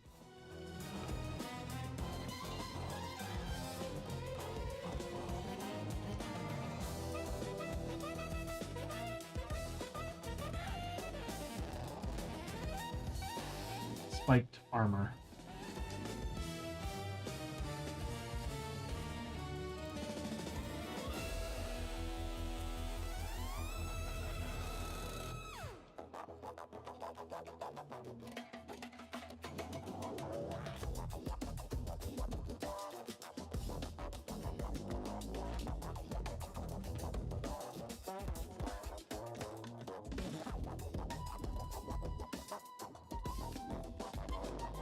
There we go.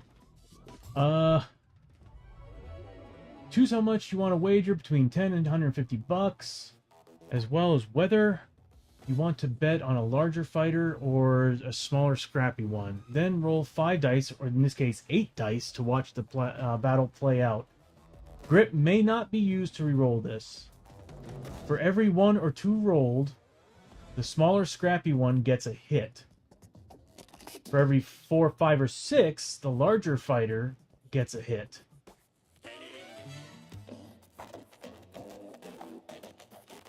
Okay, rolls of 1 count as 2 hits, rolls of 6 count as 2 hits for the larger one. You may use 1 grit to cheer during the battle, selecting a single 1 of the dice rolled and re-rolling it. Whichever combatant has more hits wins the battle. If it is tied, any dice rolled 3 are... Wait, any dice that are rolled, 3 are added to the larger fighter. Whoa, hold on a minute here. As he overwhelms a smaller opponent. Okay. God, triple your bet on the smaller guy. Let's do this.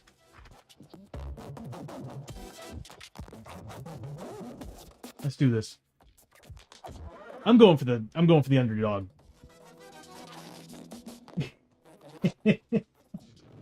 This might have been a bad idea. So that's 8 dice because we got 3 additional die.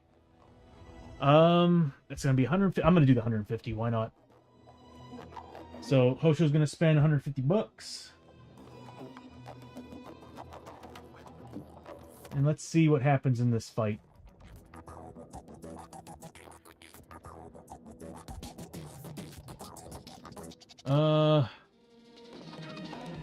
Should I go for the smaller guy? Should I go for the big guy?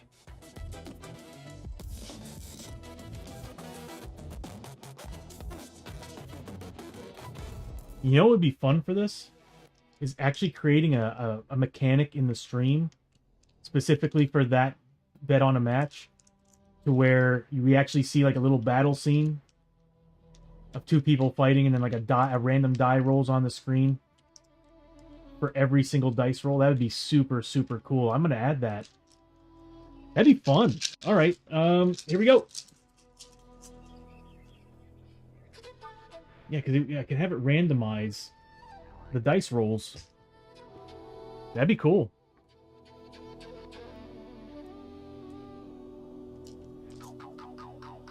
All right, here we go. We rolled 8 dice instead of 5 because of the town location event. So let's see what happens. I'm a little bit nervous here. I'm telling myself root for the big guy. He's got more chances. But triple your bet if you go for the small guy. All or nothing, small dude. Come on, little dude, you can do it. Oh, he is beating the living hell out of the big guy. That's how it is. So the big guy's getting 2 hits for each 6. The little guy's getting 2 hits for each 1. We're looking at a grand total of 8 right now. And I get to choose. I'm not going to bother spending the grit. So for every 1 or 2 rolled, the smaller scrappy one gets a hit. And rolls of 1 count as 2 hits. For every 4, 5, or 6, the larger fighter gets a hit. Rolls of 6 count as 2 hits. The little guy beat the living hell out of the big dude. Is that right there? That's 8 hits, 10 hits, 4 hits. Oh yeah, no, wow. Was it Master Blaster that took this guy on? Master Blaster runs Barter Town. Wow. Hell yeah. Hell yeah. I want to create a character based on this guy. And I want him to join our team. Make him an enforcer or something. A multi-class enforcer. And something, maybe a Jargono native. Now, he has to be close combat. Straight up close combat. Yeah, I'm creating a character based on this guy. Because that was sick. I mean, he just wiped the floor with the big dude. Oh, that's awesome. Okay, so we're getting... If you bet the smaller scrappy one and he wins, you gain triple your bet. So we're getting 450 bucks back.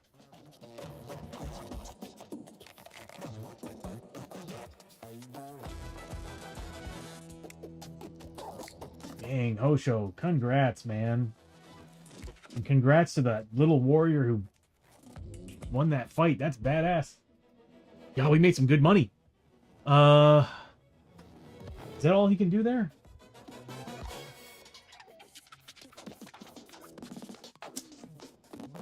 I'm not going to fight in the pits. We can have him train. You know what? We'll spend that money to train. So, training with a veteran In the arena, you hope to pick up some new moves.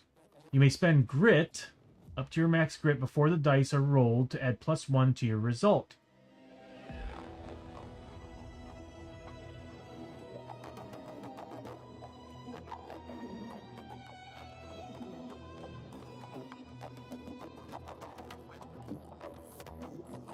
Up to your max grit. I'm going to buy a tonic. Osho's going to buy a tonic. With that money that he got, he's going to try to see if he can get some bonuses here. God, could you imagine? I mean, Abby would be cool because she had a 3, but my Season 1 characters... It was, Enrique, who had, I think, like a 5? Can you imagine him doing this? He'd be getting a +5 to his roll. So we're going to spend 200 gold for that tonic. And we're going to buy a bunch of bandages while we're here, too. No whiskey. This place does not have any whiskey. And we're going to spend a grit. So we'll be basically getting +2 to this, because I'm using the tonic and spending a grit.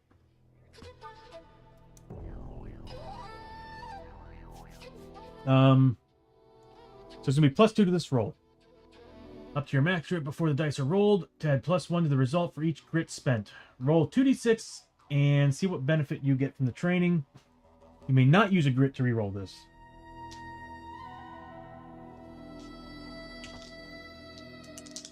So +2 to what I roll. That is so flippin' low. That's a 6. Something to work with. Yeah, I rolled really, really low. That sucks. So, 10 XP, and once during your next adventure, you may ignore all damage you would take from a single hit. So, let me put that in our notes.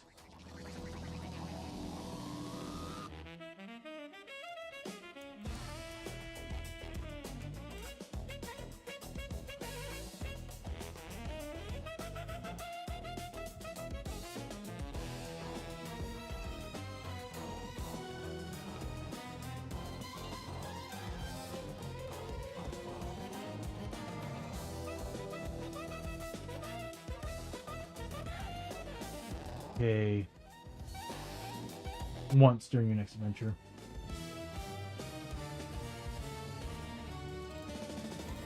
There we go. Cool. And that's still good. 400 bucks good?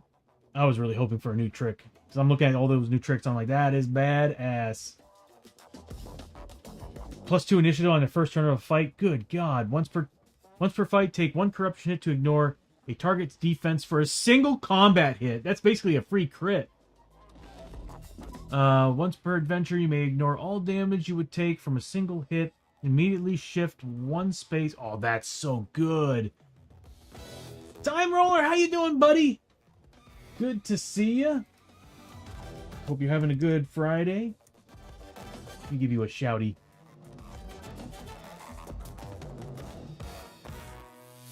Dutch Yoda plays it a lot as well.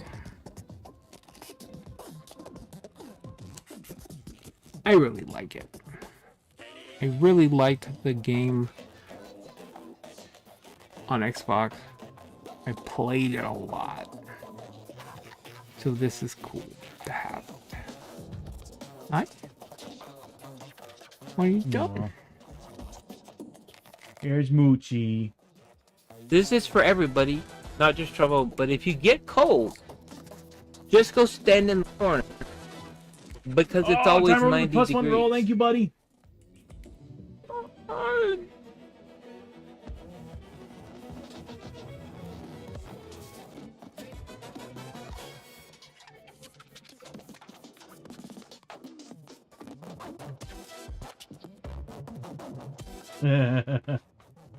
But how you doing, bud? It's good to see you. We finally made it to the Blasted Wastes last adventure, and we are currently in Barter Town. There's not much else that we can do here. We need to build up tech and scraps to actually do anything. So, pretty cool place, though. Grocery shopping? Yeah, I understand. Takes you a day to recover.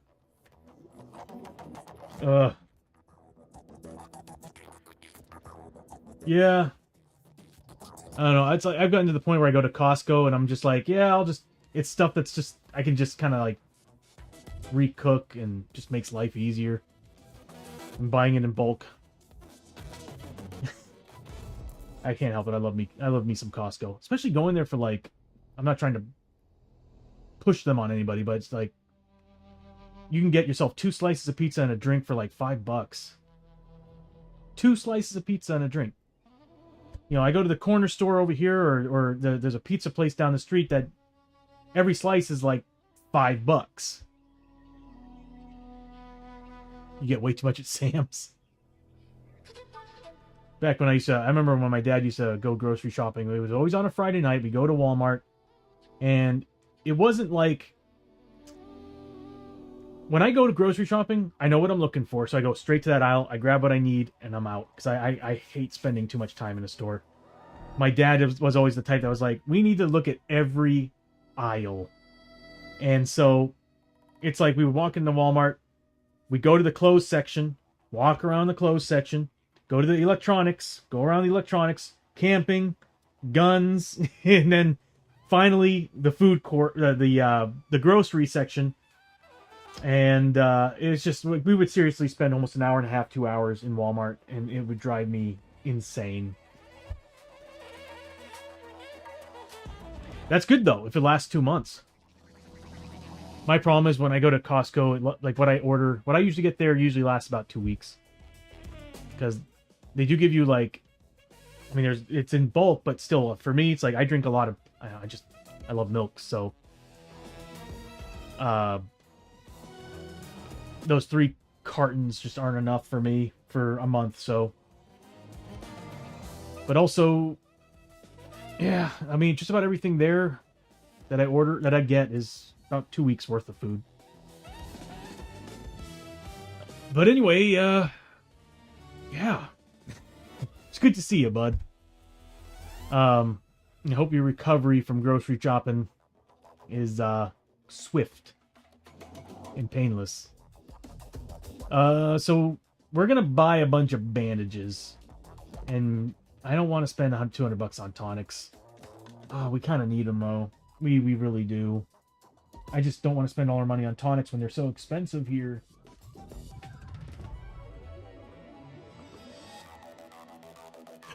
I mean, we got money. And we can build our bot.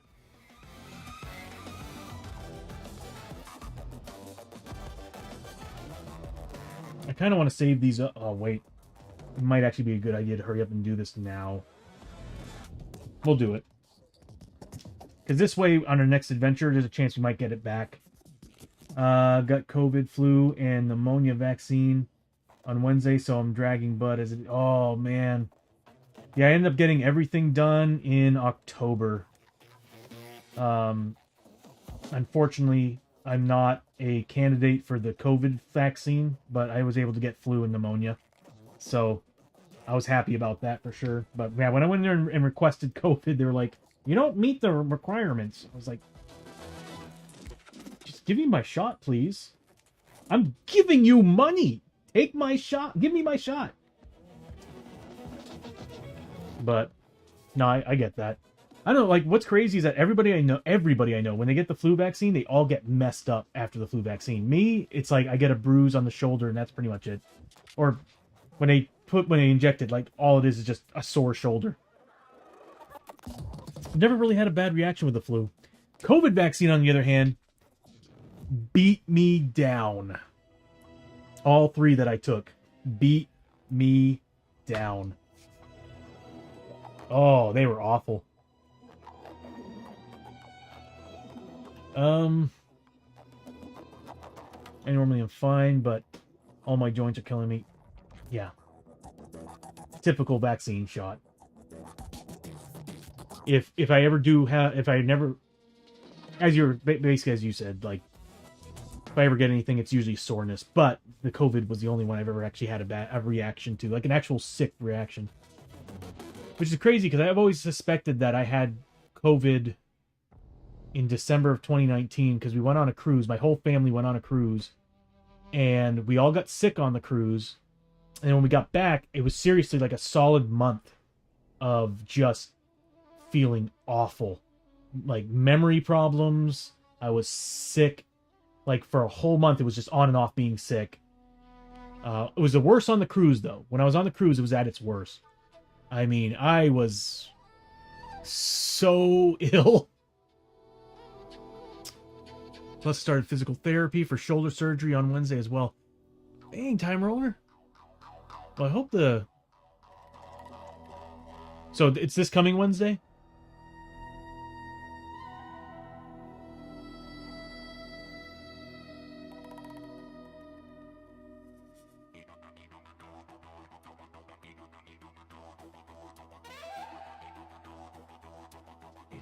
Oh, okay.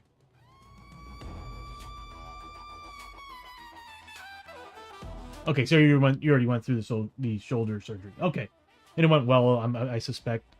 Good. Monday, Wednesday, and Thursdays every week for next 8 weeks. Okay. Well, it's good that you got through it, man. Now it's just like you said, just kind of recovering. Oh, it was 8 weeks ago. Okay, so it was 8 weeks ago. All right. So I'm guessing you're at basically the last week of your therapy. Monday, Wednesday, Thursday, every week for 8 weeks. Oh, so you started therapy now. Okay. So the surgery happened 8 weeks ago. You started therapy this week. Now you got 8 weeks of therapy. Okay. All right. Good. Well, I mean, the road to recovery, man. That's good. It's good.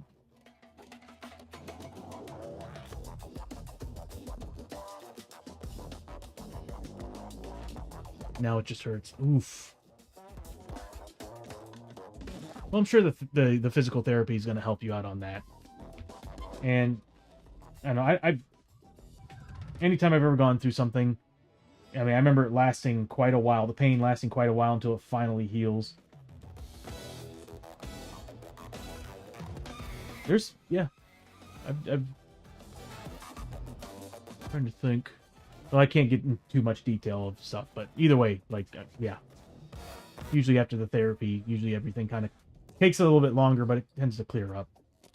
Although there are some moments where I still have it clicking. But anyway, I'm glad you got through everything, man. And I'm glad that you're on that road, on that, like we said earlier, road to recovery, getting it all over and done with and moving on. I'm trying to think of what I'm going to do with these guys. So, we're buying bandages. That's right.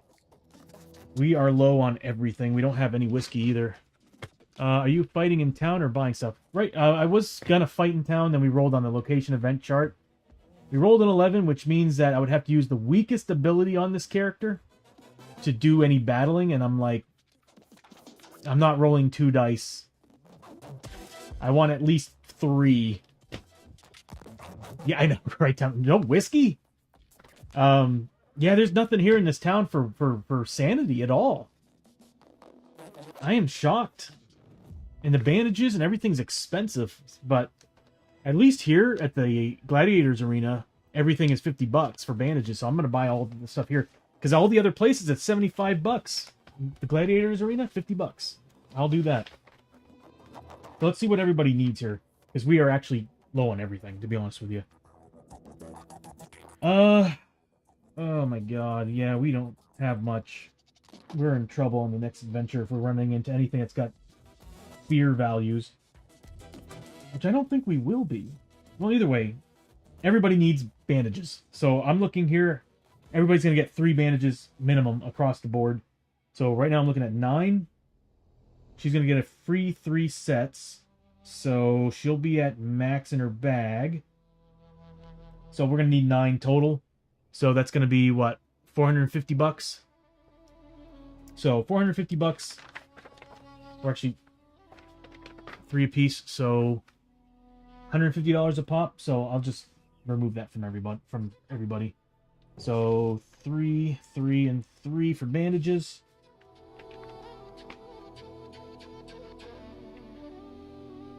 Yeah, we'll do that. And I'll probably buy... Oh, it's a $200. Oh my god. But we're gonna need them. We're gonna need them. Oh, that's $800. Basically, everything we sold just gave us tonics. So, we're looking at $150 a pop. Here, I'll do the math here in a second. 1 tonic a pop. We're gonna need them because chances are we might run into growing dread. So from Hosho, I'll remove 200 from everybody because I have a button for that. So gold, we'll remove $200 from everybody. There we go. And then it's going to be another 150 from Hosho, Abby, and Lester. Whoops, whoops, whoops. Press the wrong button. Yeah, I'm planning on getting rid of the, when I build the new look, I'm planning on getting rid of all those animations. Because they do kind of become a pain in the butt when I'm trying to... When I press the wrong button, I'm like, oh, now I have to sit through the animation again, and I'm like... I'm just going to do what I do with the icons, where you can see like a little flash where the change is made, so it kind of directs your vision to the right spot. And I'm really digging the new look. I'm not changing my brand look, I'm just changing the look for Shadows of Brimstone specifically. So this here is changing, and everything down there is actually coming up to the top over here. And all the player plates are still going to be at the bottom, it's just now I'm going to have them... They're going to house more information. And whenever their player's initiative comes up, you're going to see basically the plate. Like, you're first just going to see the plate with their headshot and their base information. And then when they come up to initiative, you'll see that whole plate just lift up, and then it's a whole bunch of information on there. Like, their stats, defense rolls, willpower saves, how much combat they got, all that stuff. So this way you all can actually... see what I'm seeing on my paper. And I'm also trying to create a spot for the basic gear. So, like, yeah, it's going to be scrolling text that's going through that section. It's just the problem is that there's so much information I want to throw in there, and I'm like, it's almost too much. But I really, I want to add, like, what are in, at least what are in their hands, what their armor value is, stuff like that. It'd be nice. But it's still in the works. Alright, so we removed 200 from everybody, 150 from the people who bought some bandages. We are stocked up-ish. We don't have... We got 1 whiskey, I think. We got 1 whiskey. We're gonna be in trouble.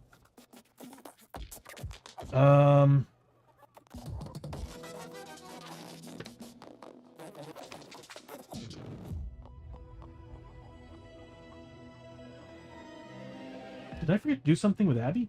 I did. Oh no, Lester's the one. Okay, so we're done with the Gladiator Arena. Lester. He's got grit, so we can re-roll if we need to. The problem is that if we fail this roll in the Scavenger's Dock spot, he's gonna take a beating. So he gets negative... I think it's better just to have Chio do it. How much is it? Let's take a look. Because if it's expensive, I'd rather just buy more tonics and just have Chio do the work. So that is the Scavenger Dock.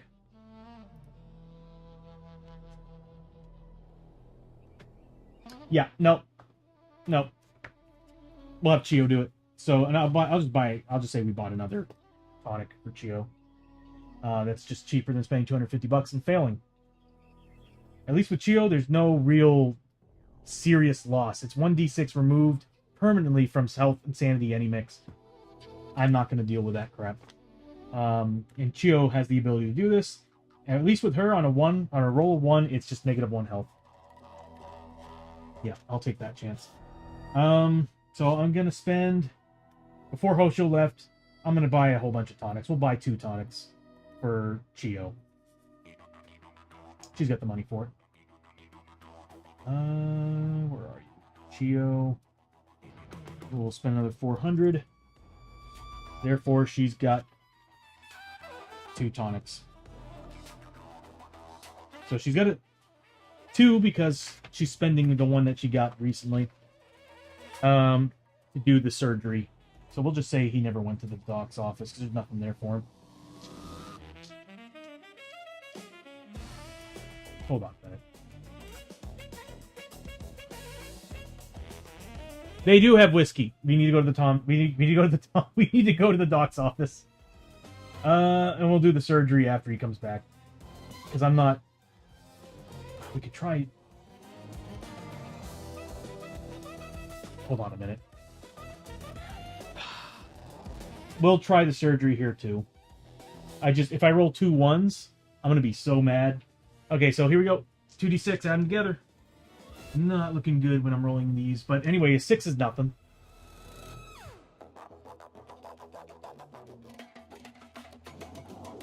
Alien technology? Holy crap. You may choose any one injury or mutation you have. Time roller with the +1 die. Thank you, buddy.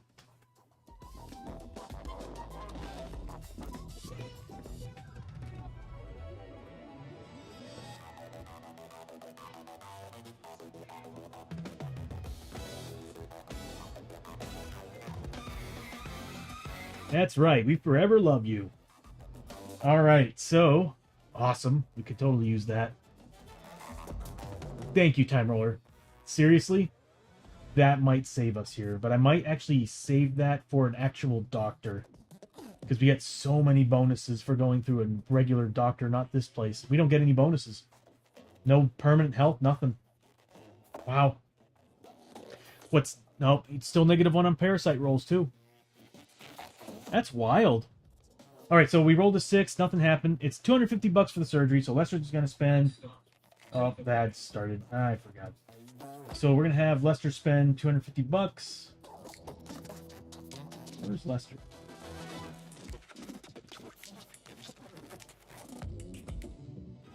$250 from Lester.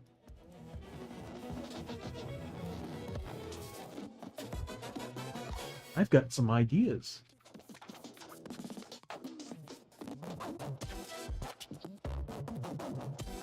I've got some good ideas. Because one of my biggest problems right now is seeing the characters' plates. They're being overlapped by this stuff. But what I'm thinking of now is I'm like, man, you know, what I could do is whenever something goes in the middle screen, I can just program the new plates to go to the sides. I think I'd be able to do that. I'll have to shrink them down a little bit, but still. Alright, so $250 from Lester. Tony, when you're rewatching this stream, I hope you take notes. And now we're going to do the surgery. So long as we get a 4+, we're good. So 50-50 chance. Just don't... I hate saying it. I keep saying don't roll a 1, and I'm going to roll a 1. But he does have grit to reroll. Chances of rerolling 2 1s one after another are small, but you know how I am. Oh, 4+, buddy. Hell yeah! Alright, so Lester got rid of the growth that's on his tail. So he no longer has the tail with the mouth on it. So what was happening there was that every time he rolled a 1 onto his to-hit rolls, it would attack him and enemies adjacent to him. Now what was nice about that is it ignored defense, so getting an extra damage on enemies is pretty hilarious. Just thinking about a giant mouth on a tail going around just snapping at everybody. But the thing is that he's ranged, and he's not going to be standing next to anybody, so... Who do you think it's attacking? Him. Oh my god. So we got rid of the tail. All the major problems that we have on the team are gone. I need to get rid of the mouth. Overgrown mouth. Mad Art! How you doing, buddy? You ready for tonight? I'm gonna have a birthday bash for Geek Out Corner. Let me give you a shouty. If I can find Lumia stream. Oh, there it is.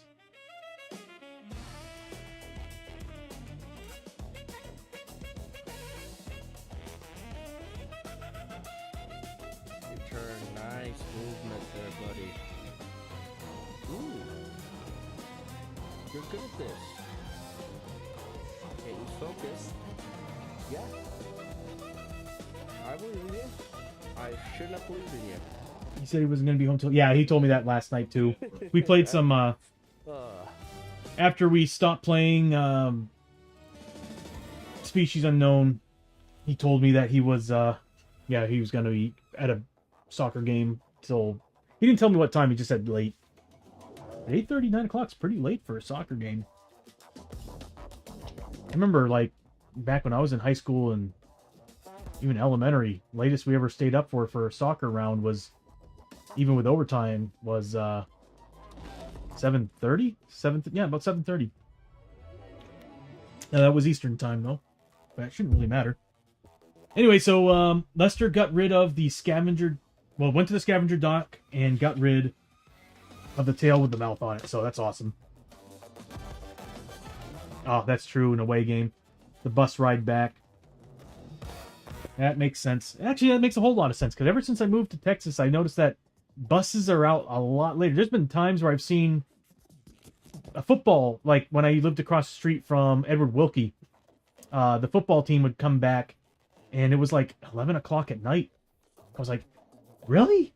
It was a school night, too. Like I think it was like a Thursday or a Wednesday or something. It might have been on a Friday. Well, either way, we're buying some whiskey since this place actually has some. It's just the problem is they're $75 a pop.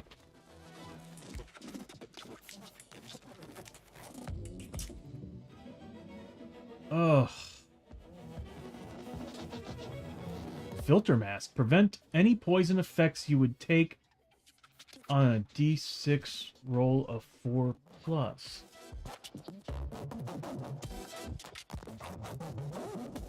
Oh, nice. Hell yeah. We'll have 4 of us. That's good. What's the game plan? Like, what are we planning on playing?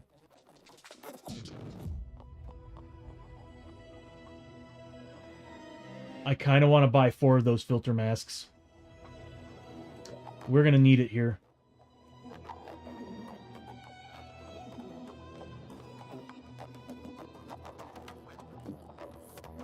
Gut scrubber. That's insane.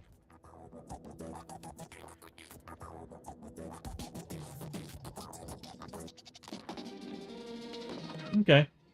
Yeah, well, it should be fun. Not gonna lie, Helldivers right now, man, is flippin' fun. The cyborgs that they've added to the automatons are horrifying. But they're awesome. Yeah, well, it's just...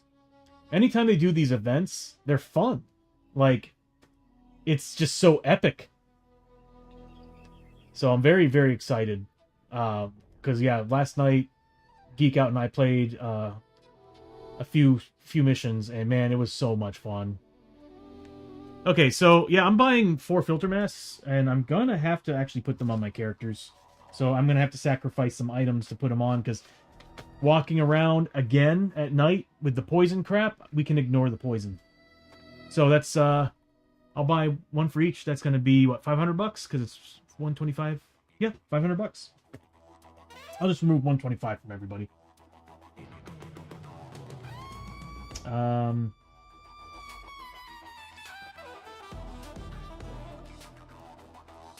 Whoa, not 1,200. All right, 125 bucks. And then we're gonna buy some whiskey. How much money do we have now? Oh, we're still doing great. Okay, we're gonna buy some whiskeys. They're 75 bucks a pop, and that's pretty much all we're gonna do. We're gonna head out after this. I gotta remember all the rules I have, because now Chio can force enemies to take damage if they miss and hit roll ones to hit rolls. We got tonics. We need whiskeys. How many can we buy? 1 apiece. Yeah. Except for Chio. Chio's currently holding... Oh, yeah. Damn. So she can hold 5. She's getting 4. She's getting 3 at the start of the turn, so it's going to make it 7. So she'll have 2, 3, 4, 5. She can hold 2 whiskeys, so I'll have her buy 2 whiskeys. So she'll be up to 3 now. And then everybody else is getting 1. Except for whoever this is, because they have a flask. So that's going to be 4 total, so... Ooh. So it's $300. Cost us $300 for 4 whiskeys. Wow. Who's going to buy it? Who's got the most money? We'll make Hosho buy them. Or actually, it's $400. $100 a pop. Not screwed. We'll just remove 400 from Hosho. He's got plenty of money. There we go. All right, we're done with the town. I gotta admit, the nice thing about Barter Town is that when you're focused on it, it's pretty quick. Chio is getting all the rules. Yeah, she is.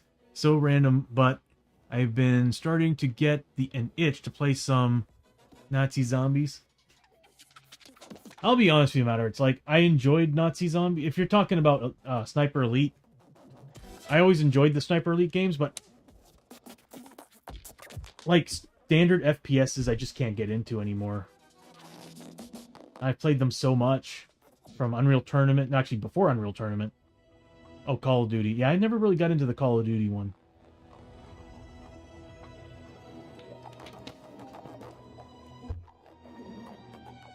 Now, the Sniper Elite one I remember enjoying because I like the slow-mo shots and stuff, showing you actually destroying parts. I always thought that was pretty cool, but I do remember getting a little bit bored of that one. And the Nazi Zombies for Call of Duty, I just never really got into. So we're done with this day in town. We got everything we need. We can start going out. We can go out on an adventure. First thing that happens, town stay event. We need to roll a 2+. We got it on a 6. We're done. Okay.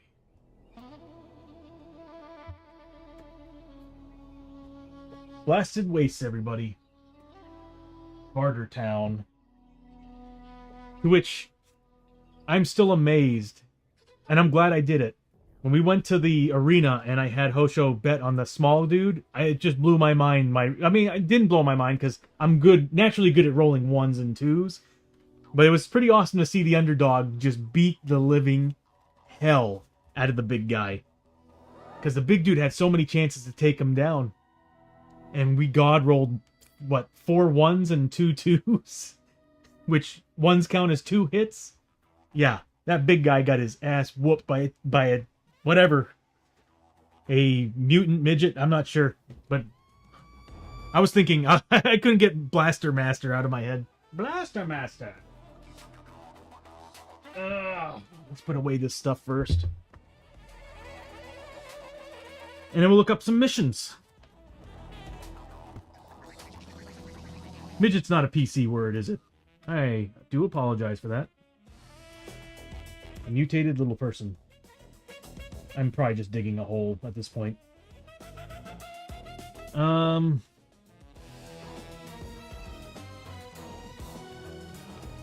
Oh, I was a Mountain Dew and Doritos zombie fan. I'm not fully understanding that reference, Mad Arts. A Mountain Dew and Dorito zombie fan.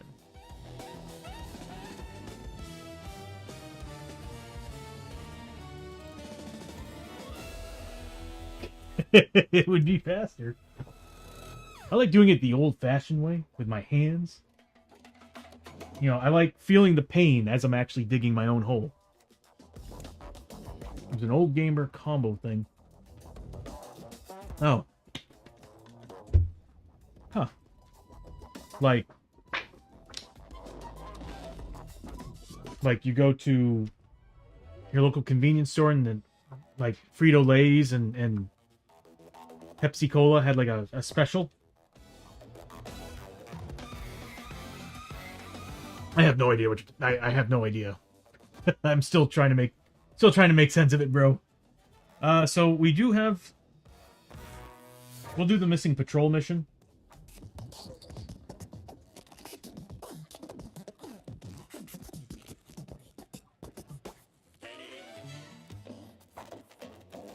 I would pull it up over here, but it comes up a little bit weird. Mountain Dew and Dorito go together for gaming, both giving 2x in Call of Duty. I mean, I won't fight that. I mean, I love me Mountain Dew and nachos. Okay. Yeah, that would make sense. I've always felt like Mountain Dew went really, really well with Doritos. Alright, so missing patrol. Word has been spreading around town of a 12th Cavalry patrol that set out by nearby canyons a few days ago and has gone missing. With all of the recent tribal ghost warriors activity in the area, the cavalry are spread too thin to send out... Is this really for the Blasted Wastes? It says it's for the Blasted Wastes. The cavalry are spread too thin to send out a search party looking for a patrol, and most of the locals are terrified that the town has been left unprotected. Someone needs to go out into the canyons and track down the missing patrol. So this is in the Barter Town Blasted Waste, so yeah, that's interesting.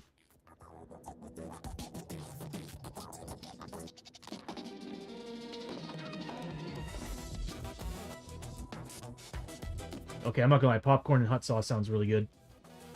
This mission starts on the canyon entrance map tile. Okay, hold on a minute here.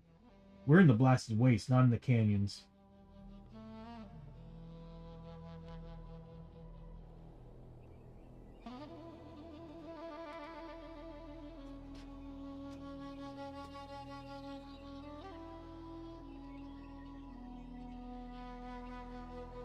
Can't do fixed map. This one makes more sense. And this one makes more sense. Oh god, we'd be fighting a War Master. Oh boy. Let's do it! Alright. I'm excited. Although the Water of Life looks like it would be really good. And... what's the reward?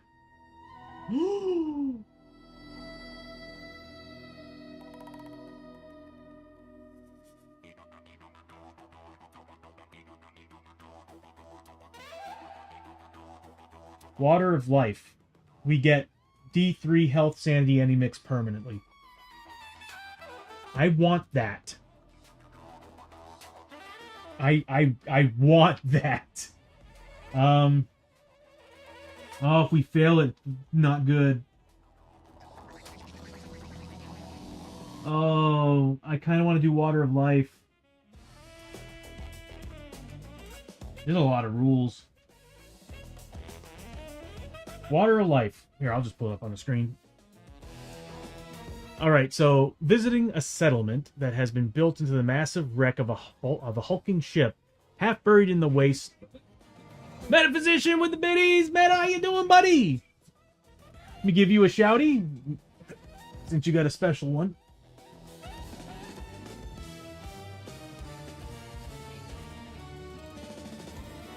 I forget the overlap. Good to see you, man.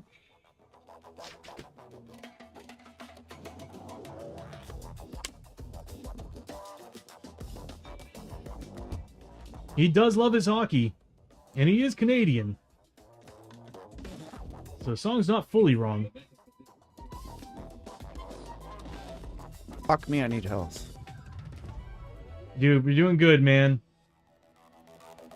Doing good. How about yourself? Bishop, how you doing, bud? Wow, everybody showed up. Good to see you all.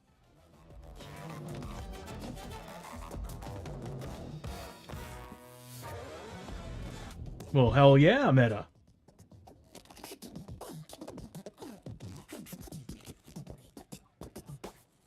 Is it repeating itself? Hold on one second.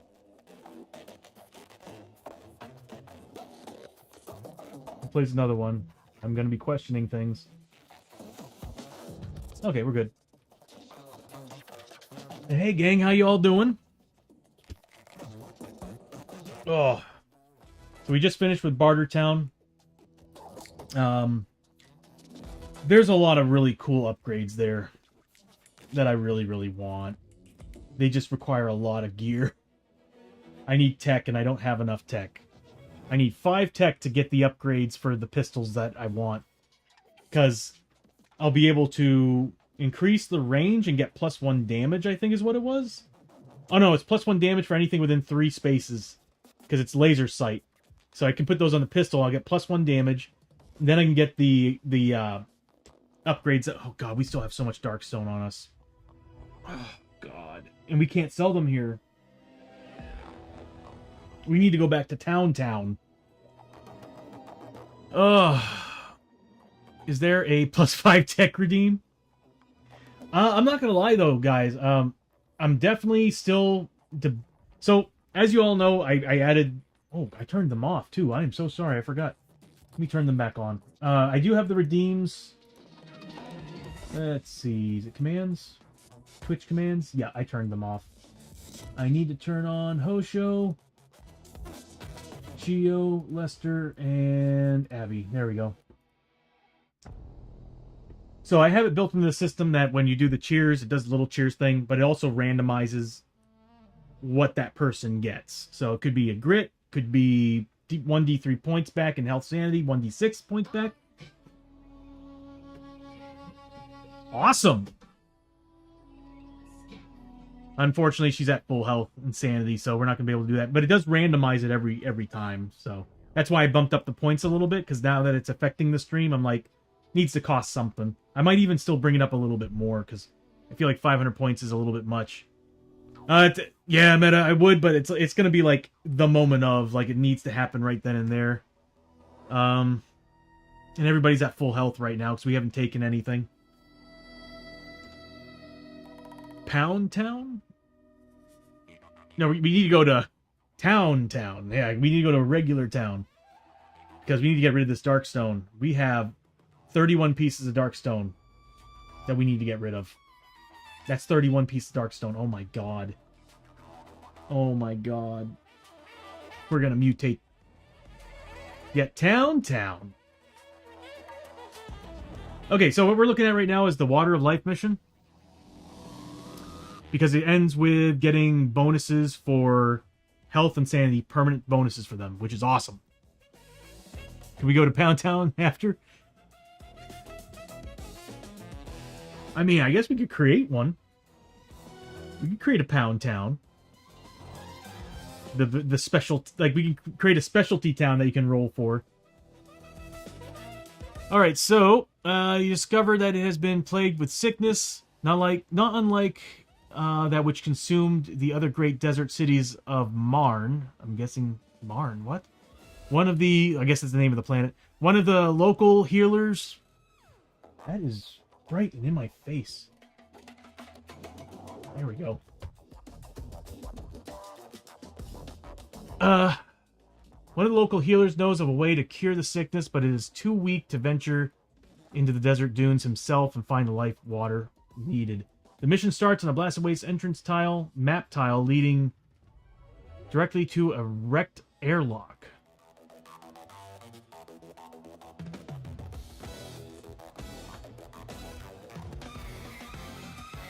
Okay, so there's that. And wrecked airlock.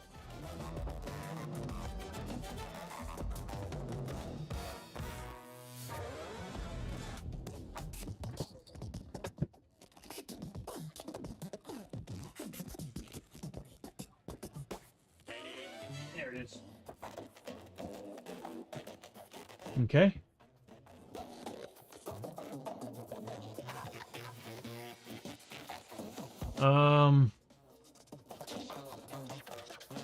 We also are in the entrance map tiles normal. Remove the wrecked airlock map card from the Blasted Waste map deck. If we get to it, we'll just ignore it. Note that the hero posse marker is not moved forward a step on the depth track for the wrecked airlock, and no exploration token is placed on the wrecked airlock room.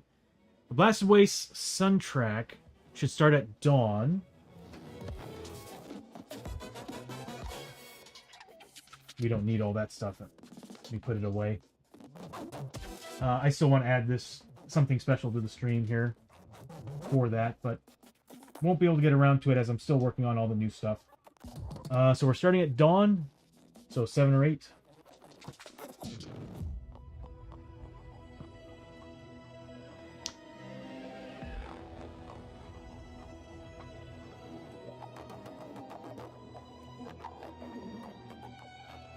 Start dawn as the heroes have the full day to complete the mission.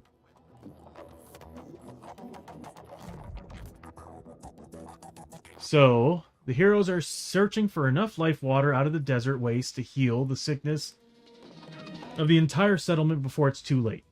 There are 3 variations for this mission, and the heroes must choose before the mission begins which mission length they want to embark on. Small, medium, and large. Large is going to give me really what I want, because that's going to give us D3 health sanity back. Is the sun going to explode, supernova? Possibly. This place is awful. I mean, who wouldn't take the large meta? Come on, bro.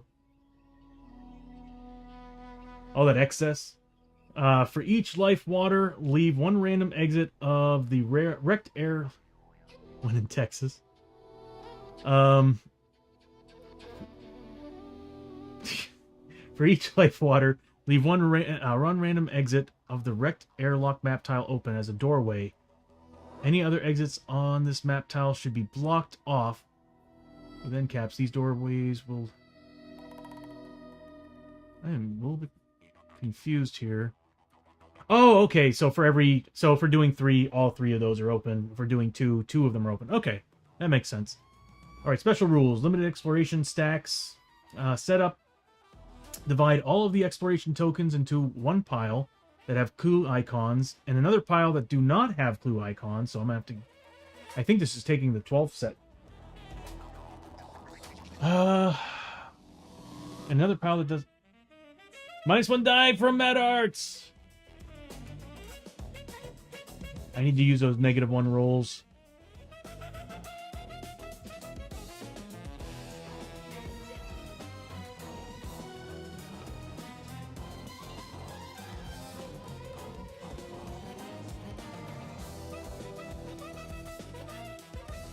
I forgot we're -1 agility. Damn. Divide all the exploration tokens up into one pile that have clue icons and another pile that do not have clue icons. Then take 1 random clue icon token and 2 random non-clue tokens and shuffle them together without looking to form face down stack of 3 exploration tokens. Place one of those stacks next to each open doorway. Well, as expected. Oh, is Janice here? Oh, hey, Janice. How you doing? Good to the see UV flashlight. Okay. Thank you.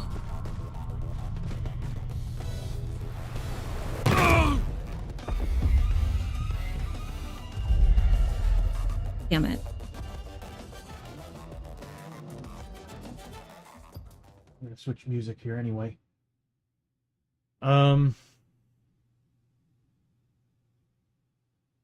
Okay, so we're creating 3 stacks. This is gonna be tough.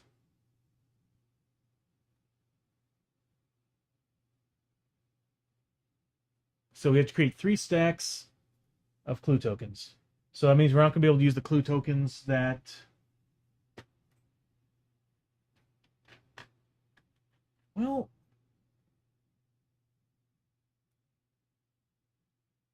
Yeah. And there's a way to do this, and that is... I can still use the stream elements. Oh, is this the right one? No.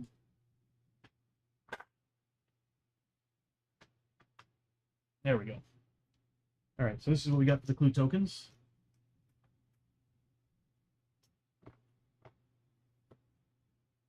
Yeah, we're gonna need the 12 set. That's what the thing is. Yep. We need the 12 set. The old school set of clue tokens. That kind of sucks.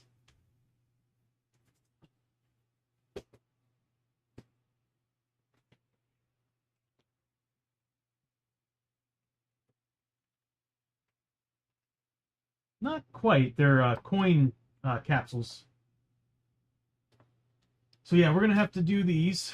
We're gonna need, let's see, the set that don't have clues. Right. We'll put that over here. Shuffle it up a little bit.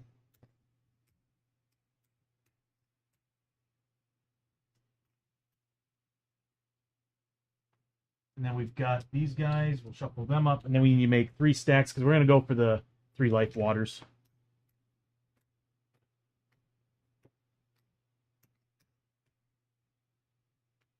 Or should we go for 2? The reward gained based on the mission length. D3 loot cards for each life water. That's really good.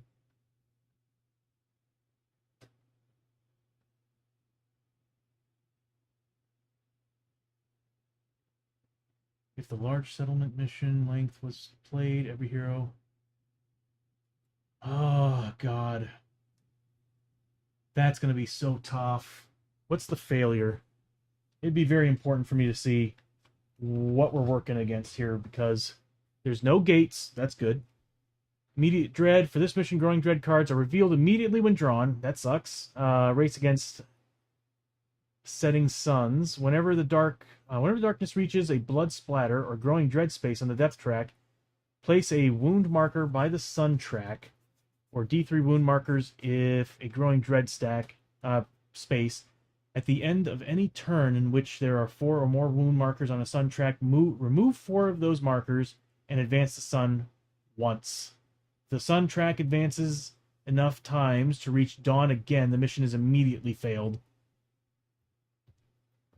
Oh, that sucks. But God, I would love to get some permanent health and sanity. But I'd say when we're higher level, that mission would make a lot more sense. Level 3, very risky. So let's just do the 2. So we take 2 from the top of this one, 1 from this one, 2 from the top of this one, and that one. And now, those are the stacks for the objectives. We didn't read all the rest of the rules. So we did the stack setup.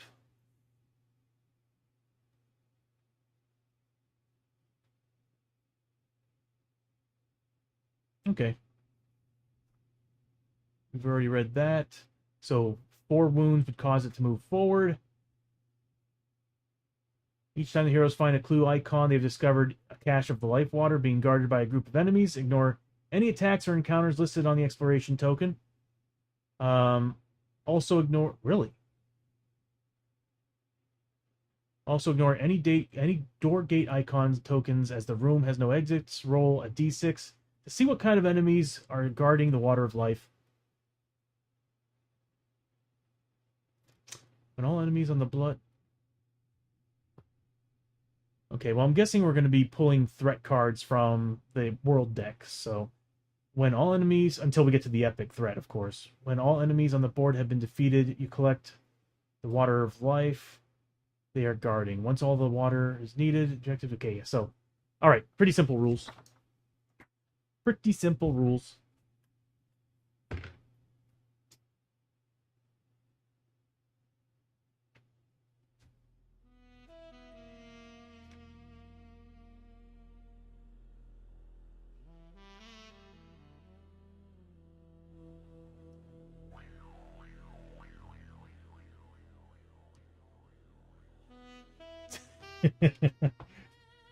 Somebody knows his Lion King.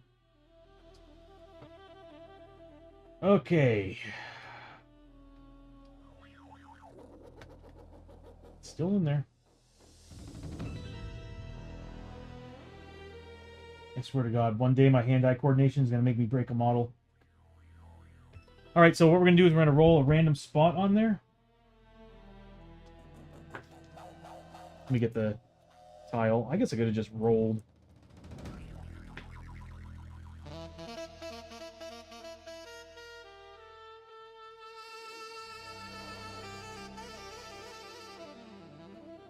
All right, so let's see which exit is ignored since we're only doing a medium settlement.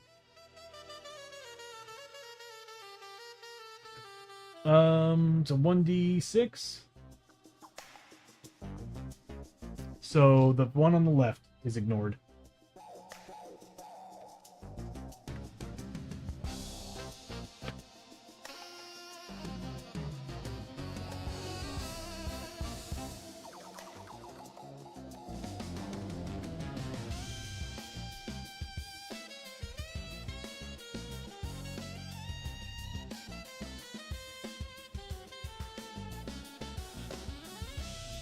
Blasted waste, Bishop.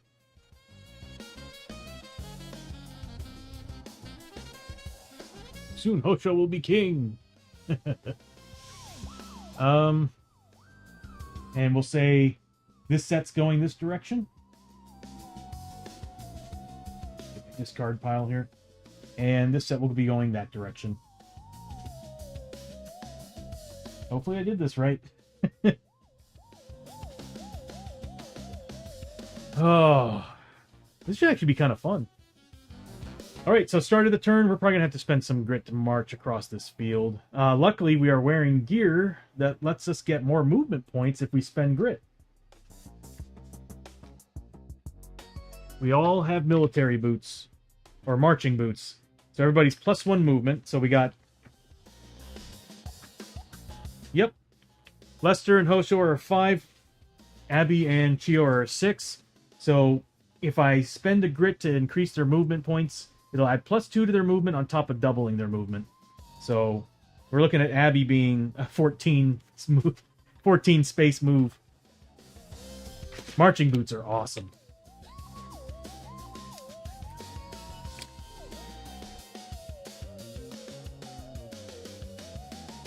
I can't wait to add that.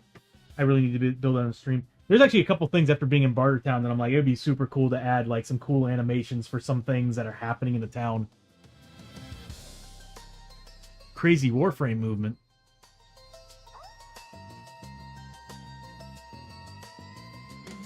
I never got to play Warframe. Well, actually, I did play Warframe, but I didn't play it too long. It was one of those games to me that felt like it's if I needed a group to play with. If you're talking about the game, that is. Alright, so...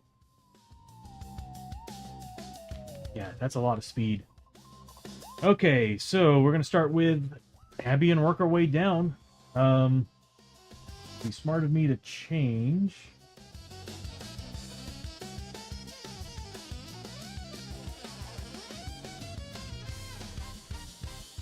And I still need to add the feature to change it from night and day. That'd be pretty cool. I think what I'm going to do is I'm going to have it change this background when I build the what's down here, the day-night cycle. I'm going to have it look at the day-night cycle and actually change the background. So it'll be like an if statement. If we're currently on this world and this life cycle equals this day, it's going to change the background based on that. Kind of what you were saying last time, Bishop. That was a really good idea. I just can't wait to add the new elements to this because I really like the new look a lot. We need to change those. Everything should be reset. And initiative should be... is Lester really a 7?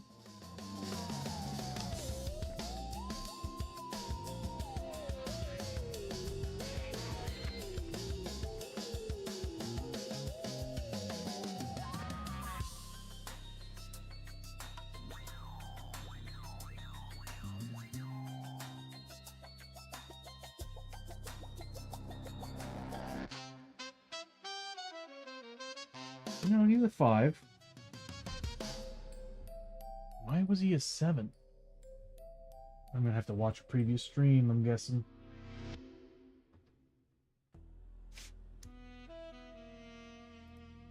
problem with it's the biggest problem about playing as 4 characters. It's hard to keep up with all their damn rules. All right, so beginning of the round, we start with Abby. Abby's going to roll for grit. Yep, she gets 2 dice since she's a. No, she doesn't get it.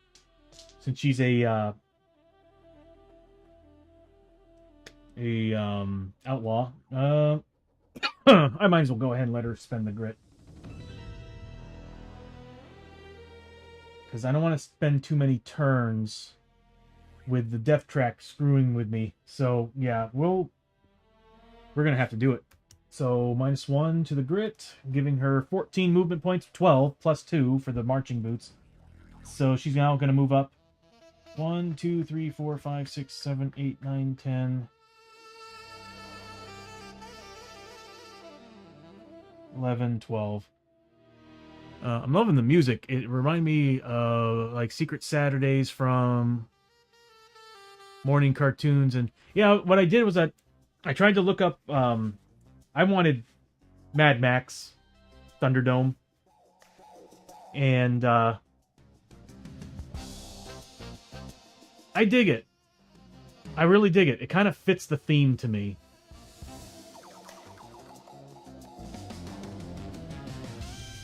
Like, it's just a weird world, and this music just feels out of place, and it's great. It's very fitting. So, anyway, we moved up, and she's now going to see what's in that spot. She finds the sinking Hulk.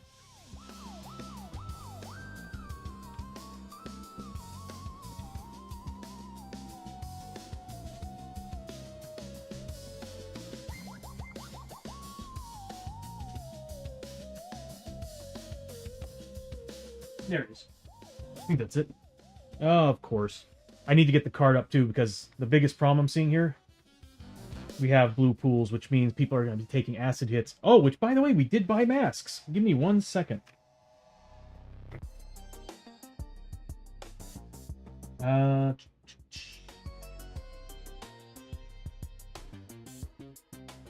me write that down. I actually forgot to write that down. That was it at the doc's office that had it?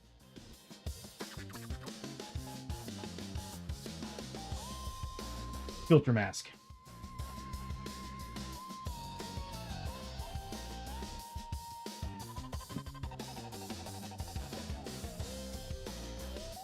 $125.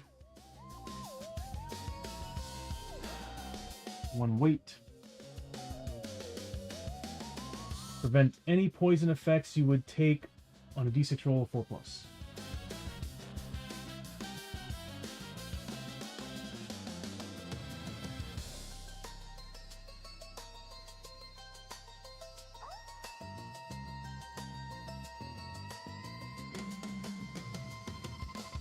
That is going to be very helpful. Not everybody's got that. Ooh.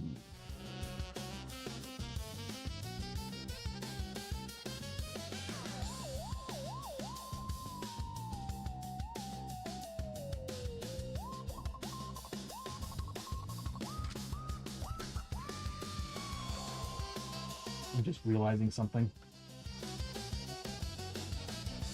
I'm guessing this is Abby. Yep. Abby's got the Scafford bandana, which is giving her +1 movement. She moved up 12. 1, 2, 3, 4, 5, 6, 7, 8, 9, 10, 11, 12. Okay, good. Because I'm going to say she's not wearing the bandana. She's wearing the mask. While we're in the Blasted Waste, we are always wearing the mask.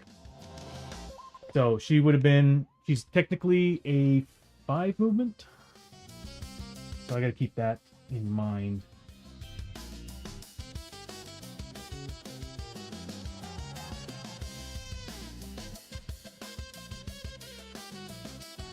So let's go to Abby for a second. And let's drop her speed.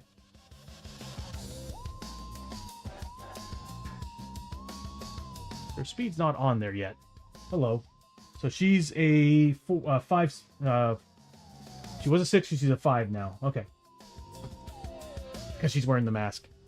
And we need to get the rules out for the Blasted Waste as well.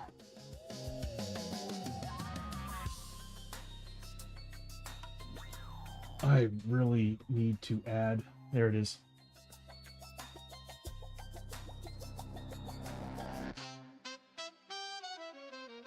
Okay, so whenever sevens are rolled, all heroes in the Blasted Waste also need to make a corruption hit, but there's also another rule that we have to follow. That any tiles with a blue pool, which happens to be this one, that's coming in this direction. God, they're all warped. I need to fix these tiles.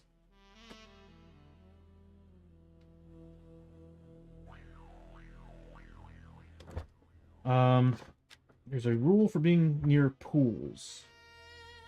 Oh, that's at night. But during day...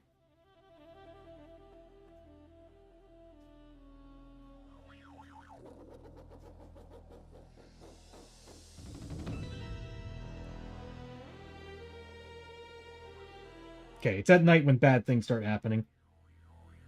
At night, at the start of the hero's activation each turn, if a hero is on a map tile with the blue acid pool, they immediately take 2 hits that are keyword poison. So the gas masks are going to help us when we get to that point.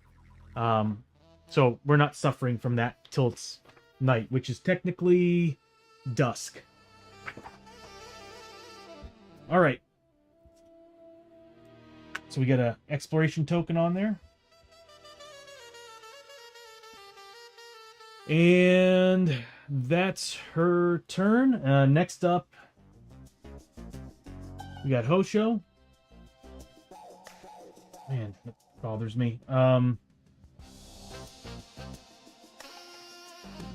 really don't want people wasting tonics and stuff, but we need to move. I'm half tempted to have someone go over here and check that out too while we're doing this. But I also don't want 2 attacks to happen at the same time. Why can't it ever be nighttime when it's safe? Oh. You know, man, that's when all the bad things come out. And it doesn't matter where you are. What place would be safe at night? Alright, Hosho's gonna spend a tonic. I hate doing this, but I got to.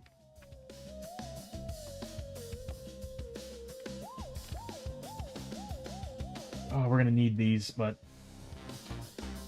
Oh well. He's gonna get 12 movement points because everybody's got marching boots. He's gonna move up 1, 2, 3, 4, 5, 6, 7, 8, 9, 10, 11. God, I could have him go there and inspect that room. Oh, Abby gets some points too. 5 experience for searching. Do I want him to do it? We'll cover more space, but we could also run into some trouble. Screw it. Oh, God. Oh, God, this is such a bad idea.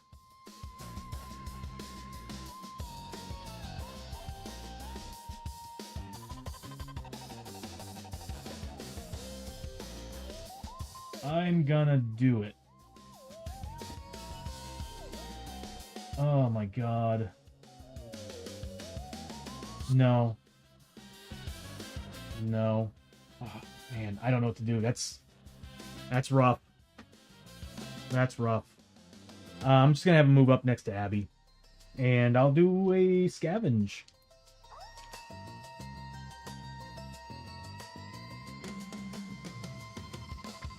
That's right. The special loot bonus in the Blasted Waste does not apply to the final rewards.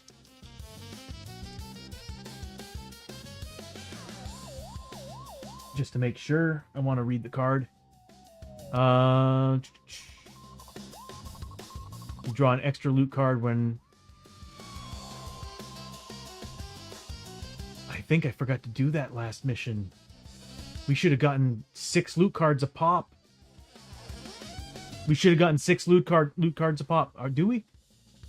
Blasted Waste. Whenever a hero draws 1 or more loot cards, draw an extra. We defeated 1 enemy. We should have gotten 2 loot cards a pop. Yeah, I only drew 1. So yeah, that doesn't apply to the ending rewards of this mission. But it does apply on scavenge. So we're going to scavenge this room here. That's that's 2 scavenge. That's wrong cards. It's Wasteland loot. Oh, hells to the yeah. We got an artifact. What we find is Wasteland Goggles, +1 cunning. Once per adventure or travel town stay, you may re-roll a skill test. That's actually pretty good. Problem is it weighs something. I can't put it on anybody. It's not tech, though. Damn, I was hoping for some tech. We need to build that robot. And as far as money's concerned, $25.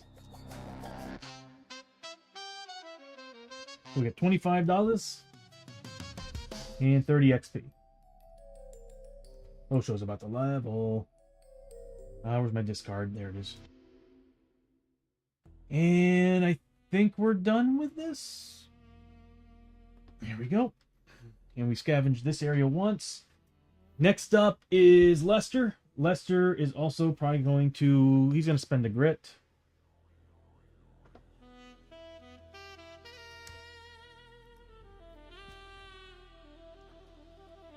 And he's going to move... He's a 5, so that would make 10 plus 2, so 12. 1, 2, 3, 4, 5, 6, 7, 8, 9, 10, 11.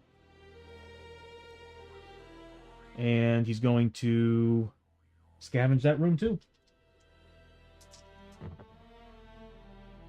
He did find a scavenge.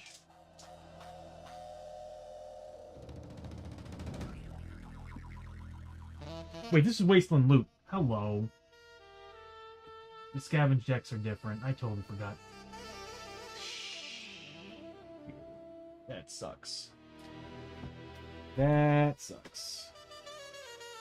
I do need to shuffle this deck. Excuse me.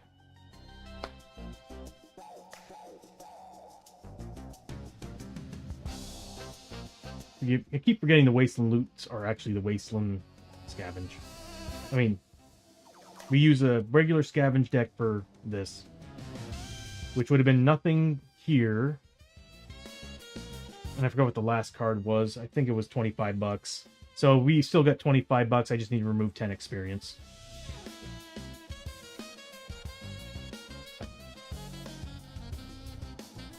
So I'll remove 10 XP from Hosho because he really should have only gotten 20 apiece. And we're looking at 10 XP for Lester. But already we got a drawing dread card. Yep, after I just used our tonics. Or one of our tonics. Oh, I haven't been rolling for grit. Here's Hosho's grit. Nothing. And here's Lester's. Nothing. Next up is Chio. Chio's gonna roll for grit. Nothing. She's gonna spend a tonic, I guess, to keep up with the team.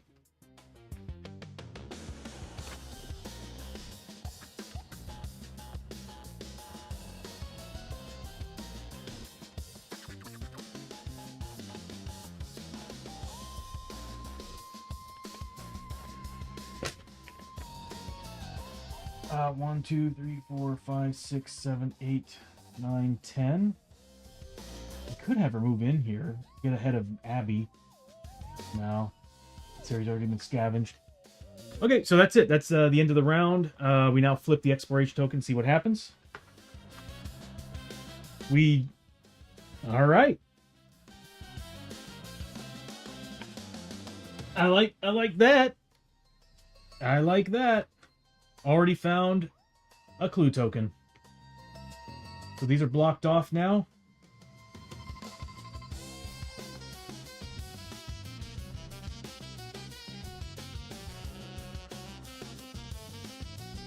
Oh, you're right. Immediate dread. Good call.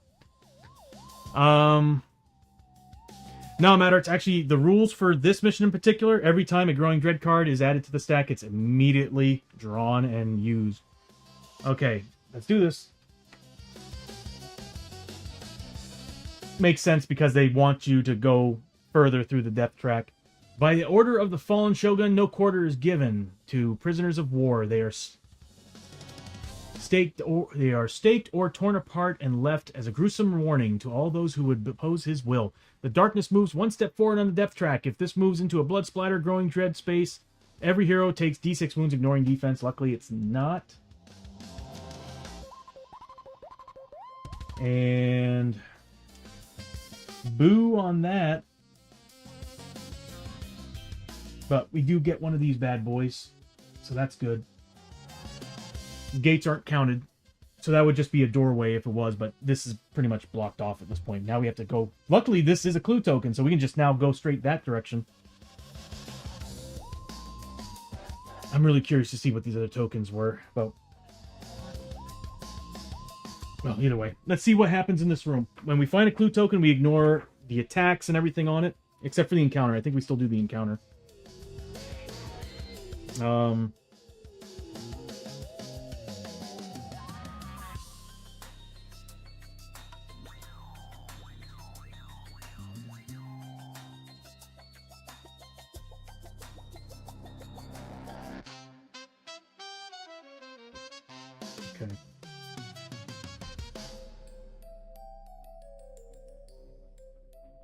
Each time the heroes find a clue icon, they have discovered the life of water being guarded by a group of enemies, ignoring any attacks or encounters listed on the exploration token. Also ignore any door gate icons on the token, as the room has no exits. Roll d6 to see what happens on the chart. On a 1, no enemies, which you know I'm good at rolling that. On a 2 or 3, 1 enemy threat. 4 or 5, 1 enemy threat, 1 higher threat level than normal. So we'll be taking on high threat instead of medium. And then on a 6, an epic threat. So 1 threat. So we'll probably be pulling from the Otherworld card. Ad break starts in 4 minutes, everybody. All right, so let me grab the Otherworld. The Otherworld cards from. There they are.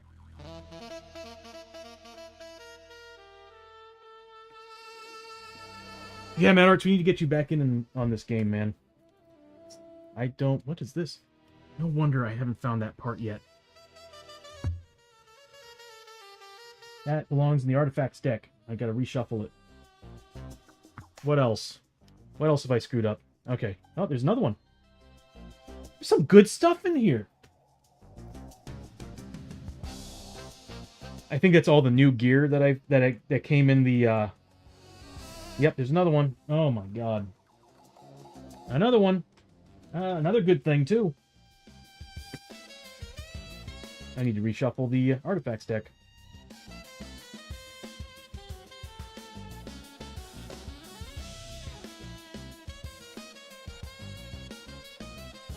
There we go. We can build our robot. Yeah, we need to get back into it, man. Build some character stuff. Like, once I get the new feature, the new assets done for the stream, I definitely want to kind of... Is that another artifact?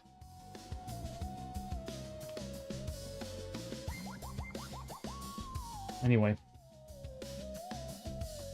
Yeah, once I get all the new layout and everything set up on the stream, I think that's when I'll be open to adding people on it. Because I'm putting kind of a character portrait on the player cards, and I'm debating on actually putting, like, you know, if we were playing with our streamers, putting their faces in them, or we can put like an actual character portrait in it. Okay, I'm gonna have to reshuffle this because it was missing multiple cards. Good cards too, I might add, for the robot.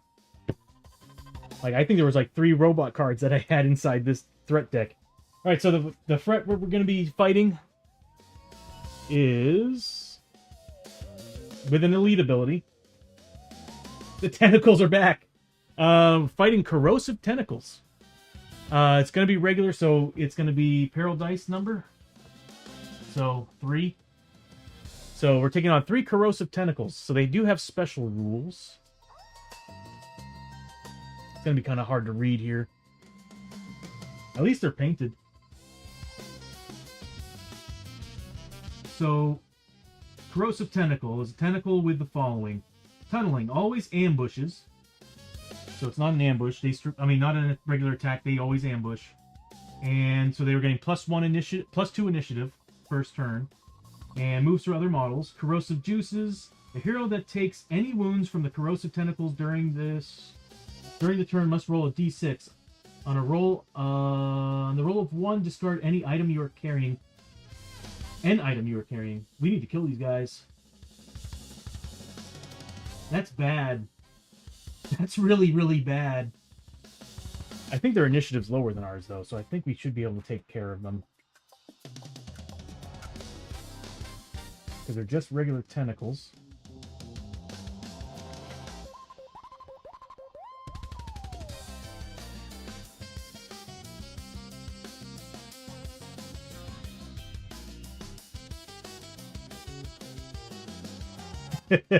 That kind of stream tonight. Bishop, it's always that kind of stream. I don't know what you're talking about. It's never changed, brother. I think we ran into tentacles last time, didn't we? Well, either way, with you here. So I guess let me get 3 tentacles. I need to fill out the rest of the information. Their initiative 2. Actually, let me go ahead and roll their lead ability. That might change things up. A 1. Entangle. Any hero wounded by the tentacles may not move during their next activation. Oh, okay. Not a big deal. So there's still a 2 on their initiative. Yeah, we're gonna go first. I could throw the I was gonna say we could throw a flask powder at them, or a flashbang at them, but it'd be kind of useless. My whole team goes before them. So we'll just kind of put this here. Let me get 3 models.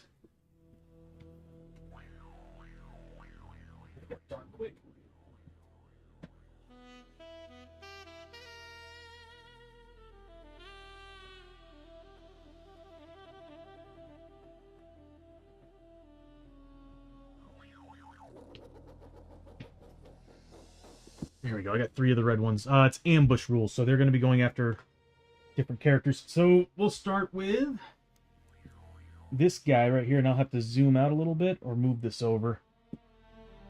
There we go. That'll work. It might be best to still zoom in a little bit. Get a better view of the battlefield.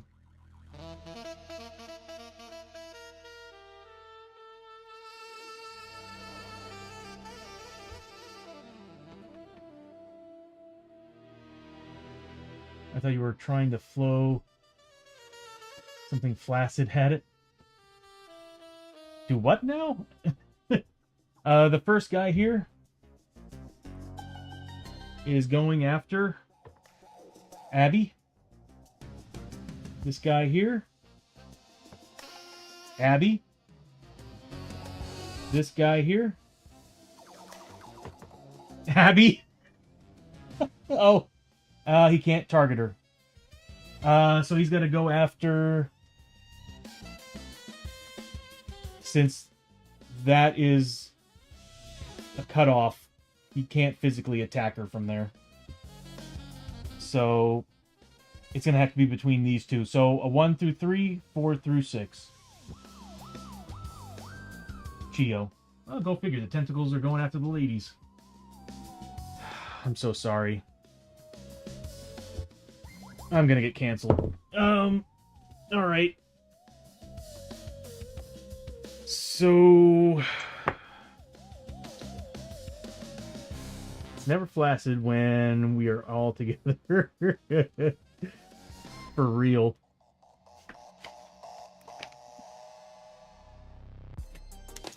Alright. This should be very simple. We should be able to take them out. I don't think they have any special rules other than what's on that card. But you can't really read too well. Because it's cutting away some of that color. Let me see if I can fix that.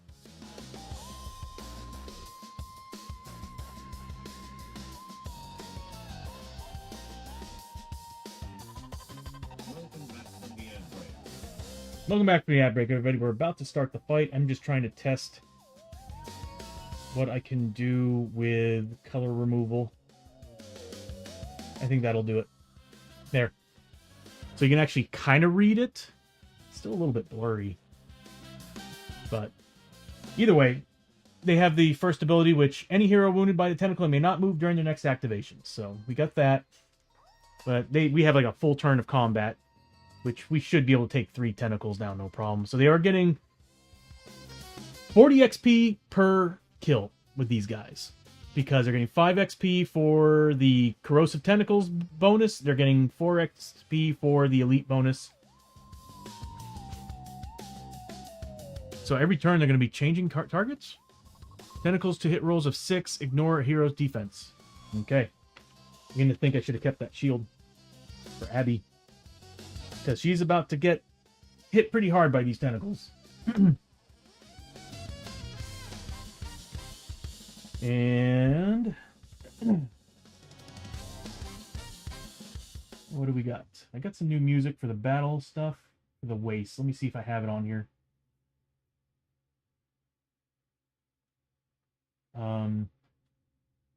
There it is.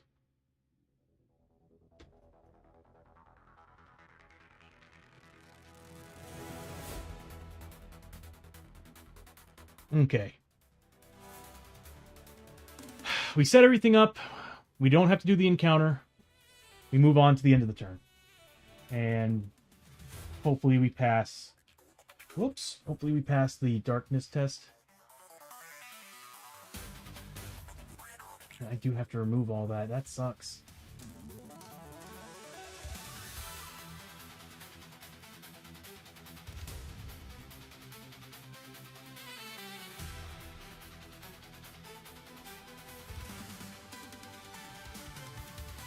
I guess that'll work for now. I'll get better lighting here one day. Or when I move, I'll get better lighting for sure. Alright, so... End of the round.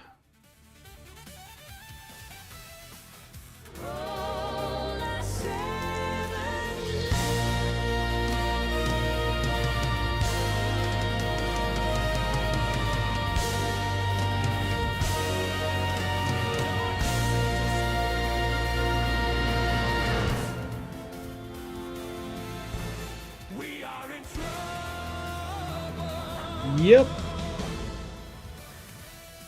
I remember correctly, we add a wound token to the dial. If it lands on a growing dread, it's 2 tokens, or D3 tokens. Yeah. Whenever darkness reaches a blood splatter spot, which it just did, on top of doing the darkness card, blood splatter or growing dread space on the dark track, place a wound marker on the sun dial. Or D3 if it's a growing dread space. At the end of the turn, in which there are 4 or more wound markers on the sun track, remove 4 of the markers and then advance the sun track. So we'll just do this.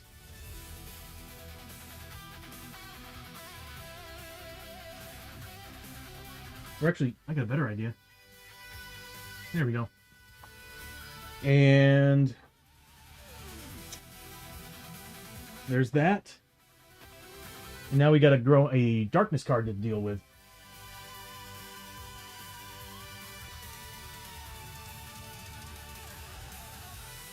I'm not used to it coming up with these options. Uh-oh, uh-oh. Volley of gunfire. Roll a d6 ranged attack against each hero hitting on a roll of 4+. These hits do 3 damage each. Or damage 6 on each hit roll of 6+. Oh no. Oh, amazing. Hold on a minute. Roll a 6. Oh, a 6 die ranged attack against it. Holy crap, dude! Really? You know what? Frickin' promo cards. Is it a promo card? I'm going to use the Norse Traveling Pants to try to get rid of this damn thing, because that's terrible. That is a lot of damage. That's a lot of damage. Norse Traveling Pants. That's on Chio, I think. Yep. Is it Chio? Yes. So once per adventure, cancel depth event or darkness card on a d6 roll of 3+.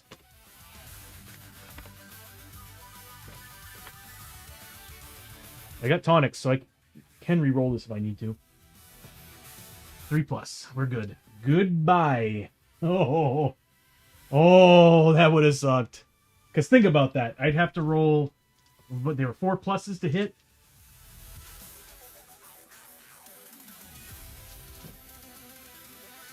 That's already 6 points of damage right there. That's 9 points of damage, another 6 points of damage. We'd have to try to avoid those. Yeah. Yeah. I almost shat myself. Scratch that. I did shat myself. Okay, so we're going to deal with these tentacles. It's the beginning of the round. We advanced. We did the darkness. We did all that stuff. First, I'm going to declare what everybody's got for weapons. Abby is definitely using her dual pistols. Lester's got his shotgun, unless they're beasts. Nope. Hosho's using his Trun blades. And Chio is going to use...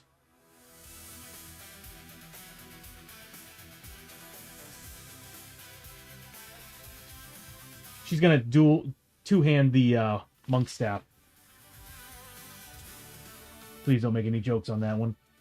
So we'll start with Abby because it's not technically... Well, it's an ambush, right? So they're at initiative 4.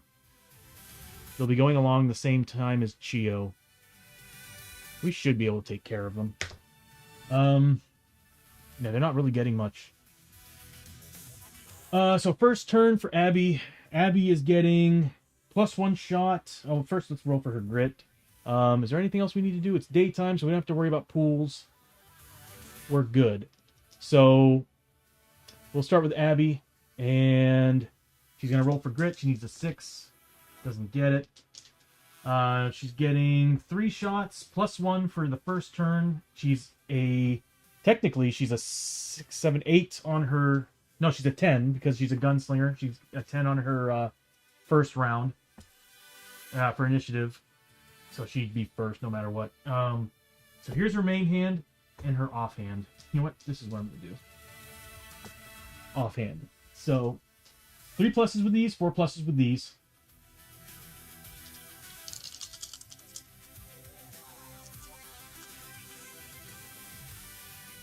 She's got full. Yeah, she's got a full set of rounds for her Deadeye shots, but I'm not going to waste them here. I mean, I could try. At that point, it'd be whatever I roll for damage. Can't get crits though. Wow. Wow. Really? So she needed 3 pluses with these, 4 pluses with these. That's a little disappointing. I'm going to hold on to that grit. So what I could do is I could add some Deadeye shots. I think I'm going to need them. Screw it. I'll use them. So I'm going to use 1 on the first one. We'll just do it one at a time and see how it goes. So here's the first one. It's whatever I roll for damage.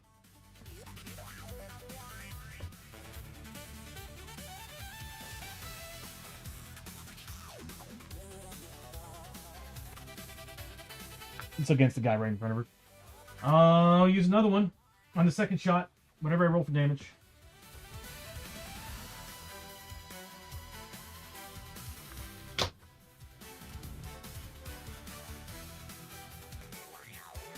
One point of damage.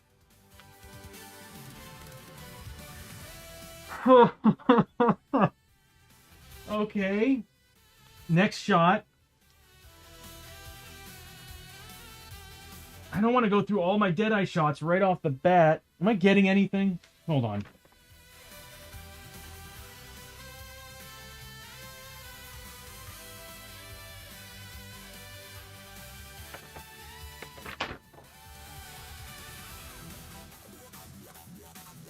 I'm going to use another.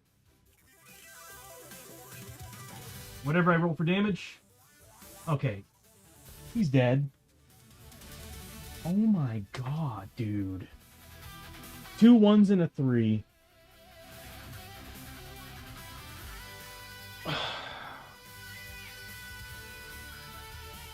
The Deadeye shot dropped the defense down to a 0, so it was whatever I was rolling for damage. But the fact I was rolling 1s just blows my flipping mind. Mad Arts with the hydrate, thank you, buddy.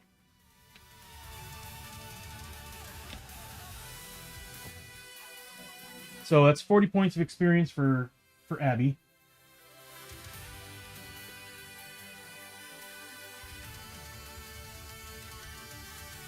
But she can't target the guys behind her. Only Lester can.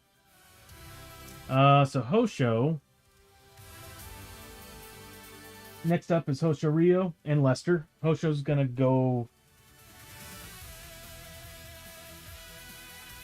Yeah, Hosho's gonna go first. He's going to roll for grit. He needs a 6+. Hey, all right. I'll take that. So Hosho's going to get back 1 point of grit. Yeah, Matter, what we need to do is get together on Discord and discuss creating some new characters for like our very own section. If anybody wants to join, you're more than welcome. We can always try to find a good day for it. Right now we're looking at Thursdays. And we can do journeyman characters if you want to do journeyman characters. I will say this though. As much as I love playing the journeyman characters, I like the options and all the things you can do with it. There's a massive hindrance with, like, there's a big problem with not being able to get your tier 4 abilities and having to go down the journeyman class to get it. It's weird. They actually did an amazing job balancing out journeyman characters. So he's getting just 2 combat? Yeah, just 2 combat. But he's getting a lot of damage on these. If he gets any well, not crits, if he gets any 6+, he's getting 3 damage instead of 2 damage per Trun Blade. Alright, he needed 3+. He did get 1 hit. Hold on, I do need to move something. There we go. Okay, we'll just move this down here-ish. There we go. Yeah, I need to build that on the stream. So I'm getting 4 damage total with Hosho against this guy. I should have done a push. Well, anyway, he's getting... I'll just say I did. So I'm getting +2 damage to this because it's a 4 damage based on both of the Trun Blades. They're both 2 damage apiece. So it's 4 damage minus the 2 defense, so +2 to my roll. All I need is a 2+. Alright, we got it. Hosho killed that one, giving Hosho 40 points of experience.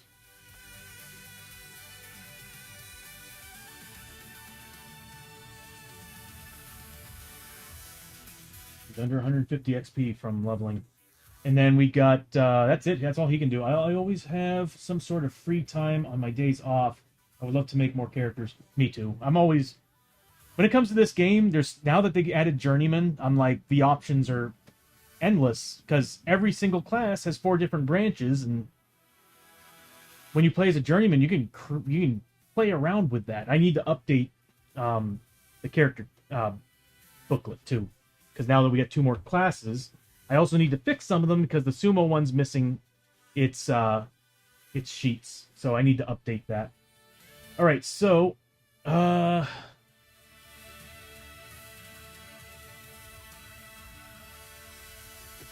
Next is Lester. Lester's going to roll for grit. Does not get it with a 4. He's getting... Since he didn't move... Actually, what I could do is I'm going to use his fallback, which doesn't count towards movement. He's going to move 2 spaces, and it ignores escape as well. And it doesn't really matter. He's close enough to everything. It doesn't matter.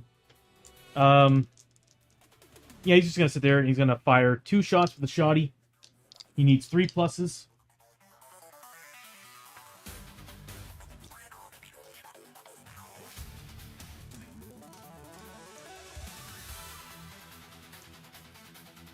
Oh, the shotgun's so good. D8's on hit and damage. So nice.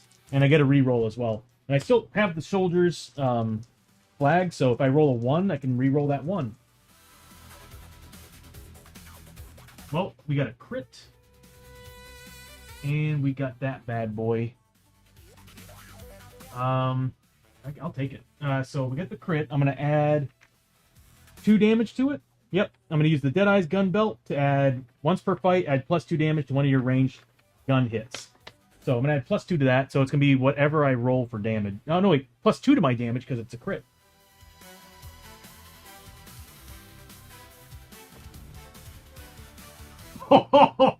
Okay, so that went through. That's 6 points damage. What's funny was that, I don't know if you all saw it, but when it bounced, it went like this for me. And I saw that one, I was like, don't you do it! Don't you do it! And it didn't. But anyway, so that's 6 points of damage against 4 health. That tentacle's gone. I kind of had the hunch this was going to be an easy battle. I probably should have given him more elite abilities. I might do that. I might upgrade the difficulty to 2 elite abilities. Or just kind of change it based on what we're fighting. Wow, I just saw a fire demon use a sacred princess paladin as a blunt weapon. What? What are you talking? Is it a game? A movie? Alright, so we defeated the tentacles.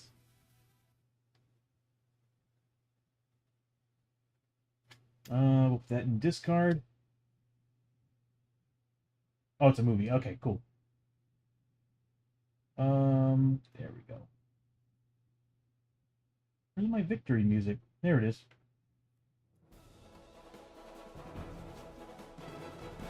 Alright, so we defeated the tentacles, and because we're in the blasted wastes, we get 1 extra loot, if I remember correctly. Use the Wasteland Loot's deck while in the Blasted Waste. Whenever a hero draws 1 or more loot cards, draw an extra. So yes, we get 1 extra loot. Hold on a minute. Whenever a hero draws 1 or more. Okay, good. So we do get 1 extra loot here.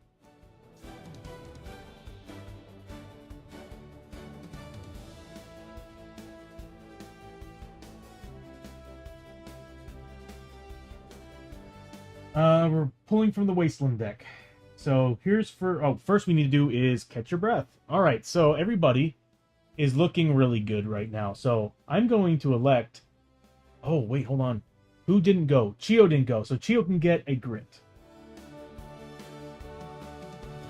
So per usual, if anybody who's activated during the turn, they get the generic 1d3 back. Unfortunately, everybody's at max health and sanity. So Chio, being that she didn't activate this turn, she can get the full version of it, which is 1d6 back instead of 1d3, or a grit. I'm going to choose the grit, since she's at max health. Alright. Loot time. Please give us some tech. This is for Hosho. D&D bro! Oh, we got tech! D&D bros, how you doing, guys?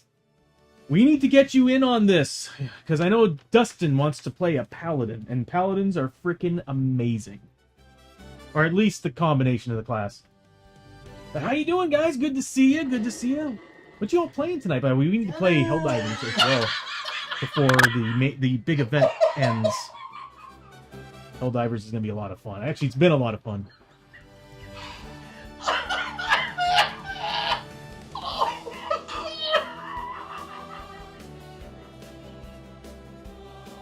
Yeah, everybody watching YouTube or Twitch, I highly recommend, like, everybody in this room who is my mods, and of course the D&D bros. We got Mad Arts Treasure, Janice Awesome. We've got Metaphysician. We've got Time Roller, D&D bros. Like, I highly recommend following each and every one of these streamers. They're all wonderful streamers. A lot of personality, a lot of fun, a lot of good vibes. If you're into that, I highly recommend following and watching their streams. Recently, Mad Arts Treasures and Janice Awesome have been playing Split Fiction, and it's been a blast to watch them. And the D&D bros last night, I think they were playing Red Dead Redemption 2, which is always fun to watch. Oh, hells yeah, man. Let's get it on the books. Definitely. Let's set it up. I'm trying to get more people. Cosmic! I'm trying to get more people involved in this now that I'm getting closer to finishing the new setting that I'm building for this. I want it to be easier to read. You know what? I don't know if you all were here for it, but I'll show you all what the new look is looking like. Let me give Cosmic the shouty while I'm doing this.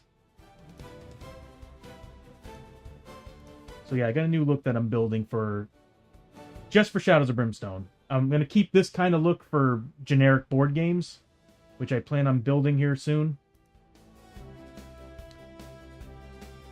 Where's my alerts? Man, I swear, I get lost in my own museum. Yeah, it's a special, Mad Arts is a special, it's supposed to happen on entrance, but it doesn't. Where's Cosmics? There it is.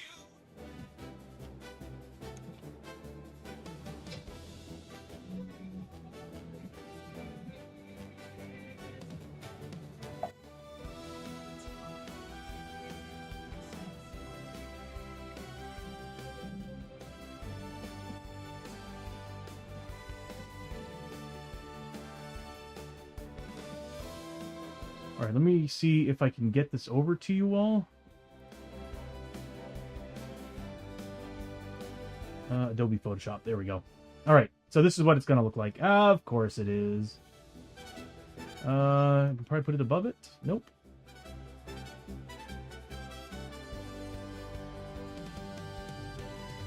There we go.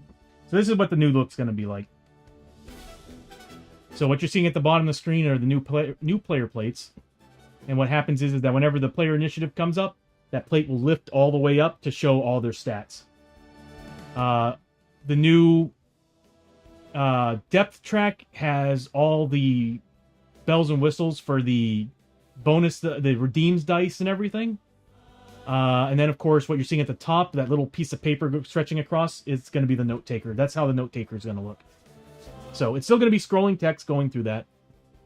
But yeah, basically I took everything from the bottom of the screen and put it all in one place at the top and left it open at the bottom of the screen for more player information. And so, like I said, when initiative order comes up and someone's initiative hits the initiative number, you'll see that plate move all the way up and show their stats, defense, willpower, melee hit to hit roll, range to hit roll, all that stuff. It's a little bit more information for me to have to add, but I want you all to see as much detail as possible. And also at the bottom of the screen, you'll see like another little box. That's where side bag items are going to be. So at the top of the screen, you'll see initiative, or the little circles initiative. The yellow box to its left is going to be grit. On the right is green for corruption points, and red and blue for health and sanity. Below that's going to be basically the player name and the character name, and then underneath that's going to be the player name. And the whole point of that is so that when I finally add it to the stream, where you all can take control of your health and everything, where you just type it into the chat room, it will look at that and it will kind of match them and send that information to the stream and have the stream do all the work, instead of me having to press buttons all the time.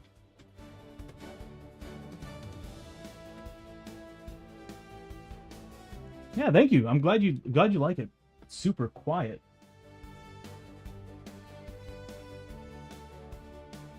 But yeah, so that's the look.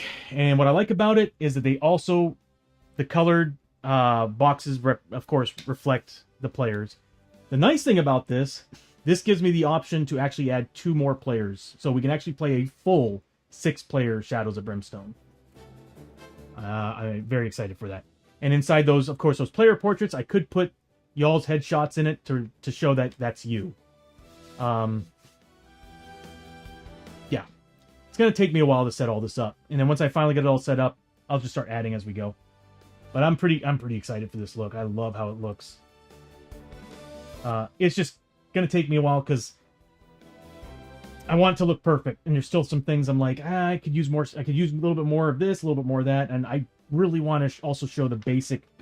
I want to show what you have in your left and your right hand for weapons. But anyway, so back to it. We did get a tech. We got a scrap, a tech, and 30 XP for Hosho.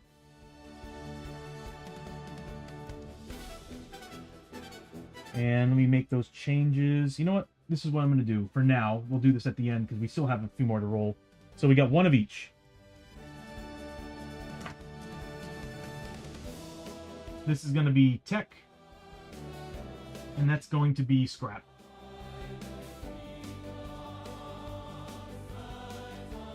The reason why I'm doing this is because I don't want to make these changes right now until we're done with all the looting. So 2 loot cards for Abby. Oh, God, yes. 3 tech. 2 tech. So now up to 3. That's the wrong one. There we go. Oh, we need all the tech we can get. If we can get 10 tech, then I can put those laser pointers on the pistols of Abby. And she'll get +1 damage, I think, on anybody within 3 spaces, which is perfect for her, because she has a 5-space range with her pistols. And she gets 30 XP. That's gold. Yeah, this is why I want to get rid of some of these, because it's taking too long for the animations. Actually, we can already make a robot, Mad Art. I think you can build it if you have the right temple. But with these cards, we can sacrifice one of them to build the robot. And we can use the other one to upgrade it. I'm thinking about doing that, because... Well, yeah. I don't think we can use... I don't know if we can use the tech. I'd have to look at the cards for the temple. But there's 6 different versions of the temple. Because the idol will change. What the idol reflects will change. Whatever the idol is for that temple at the start of the town stay reflects what bonuses it gets and what it is. So it changes every single time you're there. So here's for Chio. More tech. And an artifact. I don't think I shuffled them.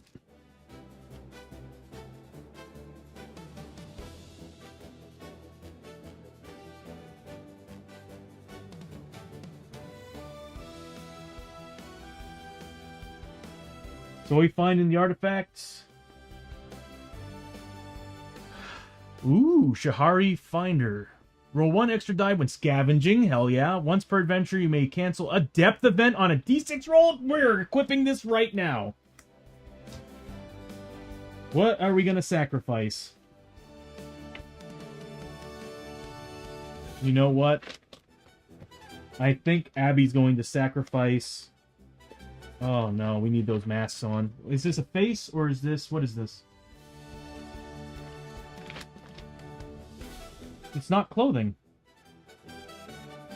So we can just sacrifice something on somebody. Doesn't have to be clothing. Yeah, see, it's weird. It's not clothing. Just an artifact.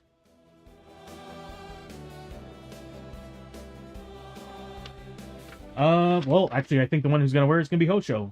1, 2, 3, 4, 5, 6, 7, 8. He can carry 8.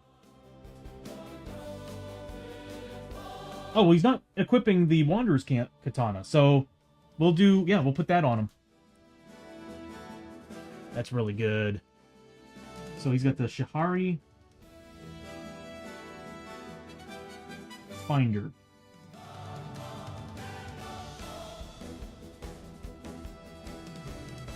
And it's $650. Roll 1 extra die when scavenging. That's perfect for him.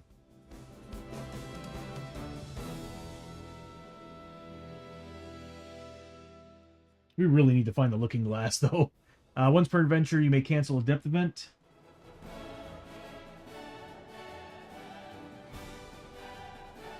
See, now we're gearing up. This is what's getting me excited for these characters.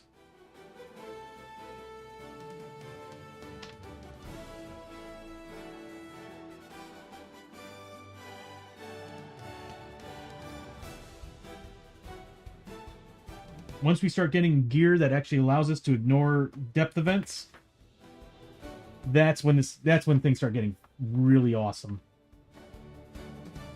I mean, we're already doing a lot of damage, but Abby does need some help though. And I think that those laser pointers are what she's going to need. And we got plenty of Darkstone and money to get her the upgrades to increase her ranged attacks +1 on both pistols. So it should be a 4 on each instead of a 3. That is so good. Put that in discard since we equipped it. So next time we get hit by a depth event, we can ignore it on a D6 roll of 3+. So that was 4 and 30 XP for Chio. I hope I didn't double up on that. And then 2 for Lester. Oh, hells yeah. So another piece of tech. One more piece of tech will be able to actually put the laser pointers on both pistols, because we're at 4 right now. Do we have any tech that we can get rid of? No. Oh, we do, but I don't want to get rid of it. I want to build a robot. So 30 points of experience.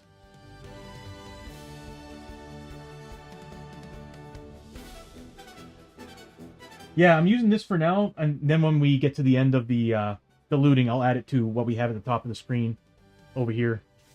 Because I think we have a section that says tech and scavenge scrap. And a blasted waste artifact. The Kraken's Nectar. Gain a nectar token?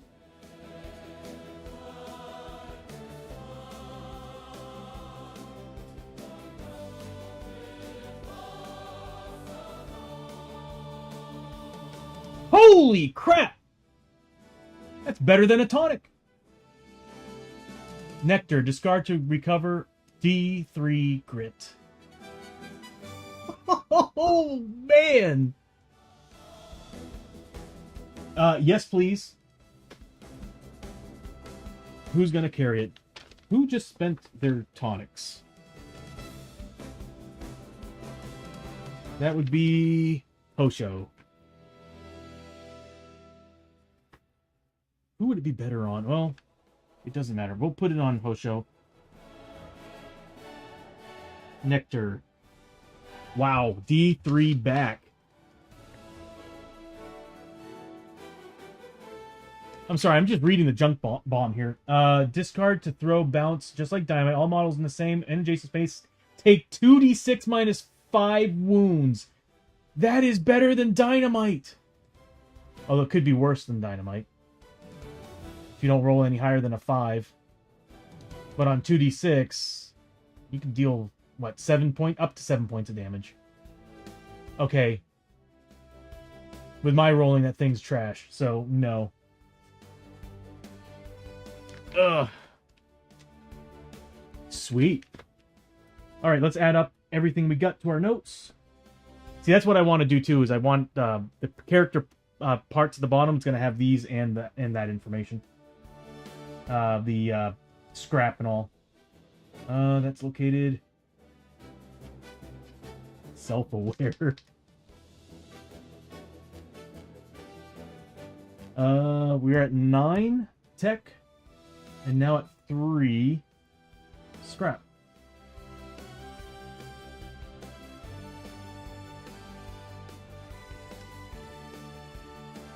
Did it change it?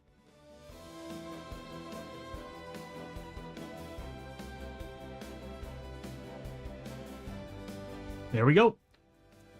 One more tech. I'll be really, really happy. Awesome. That is wicked awesome. That was some good loot.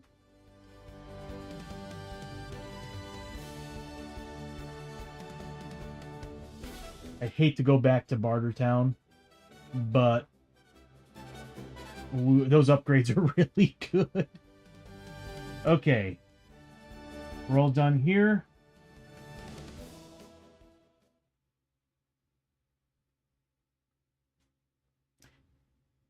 I'm kind of wishing I chose the other songs. I'll have to fix the music. Okay, so we're all good. It's the end of the round.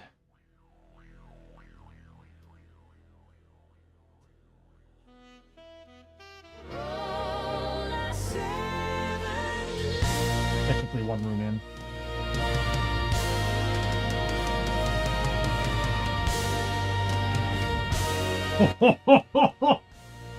Oh, luck is on our side. Okay, so I think everybody just got a grit back, but let's see what it is, because the charts can be different per area. Wasteland. We rolled a depth event, which I'm not going to cancel, because that's a double 6, which is really good. Otherworld, Blasted Waste, Weather the Storm. All things that pass even in the hostile and barren wastelands of this deadly alien prison world. Discard any weather or storm currently in play, so we don't have any. Every hero may recover 1 grit. KO'd heroes, wow. KO'd heroes may immediately recover, rolling for their injury madness. Wow, you don't have the option to get health back. It's just weather or storm cards are removed, which is still good, but that's surprising. Usually you get back 1d6. But hey, 1 grit for everybody. Couldn't be any better. There we go. I'll use my give all button here. Not 10, want 1. Okay, we've been very, very fortunate. I'm waiting for that luck to change. Okay, so... Oh, God. I need to fix these things. Awesome. So nothing happened. Depth didn't drop. Nothing. That darkness didn't come out. We just got a grit back. All right. So Abby goes first. She's going to roll for grit. She gets it with a 6.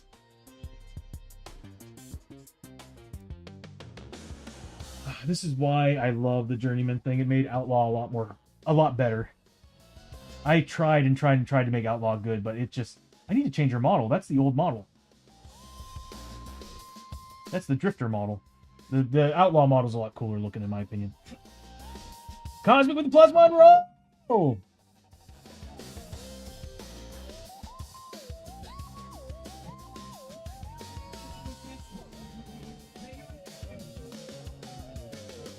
And a +1 die and a -1 die. Wow!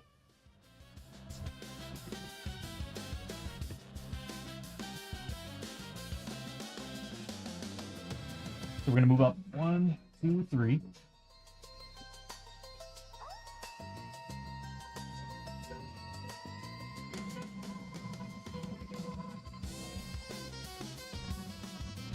Giving me options. Thank you, Cosmic. Love you. That's awesome. You'll have to use them at some point. Yeah, I'm probably going to start using the -1 rolls. We're already doing really well. We got grit, so I'm like... I just have to hear that part. It's pretty funny.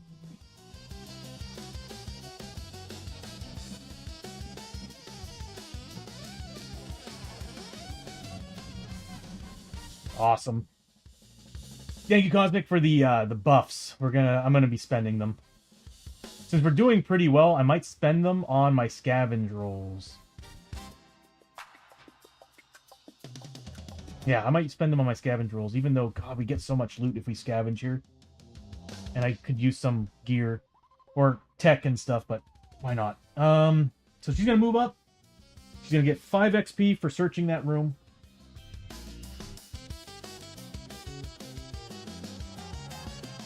And what she finds is... Seriously, my goal one of these days is to have everything scanned in the system, but I also kind of like pulling the cards out. She finds... Oh, we haven't been here before. That is the underground lift.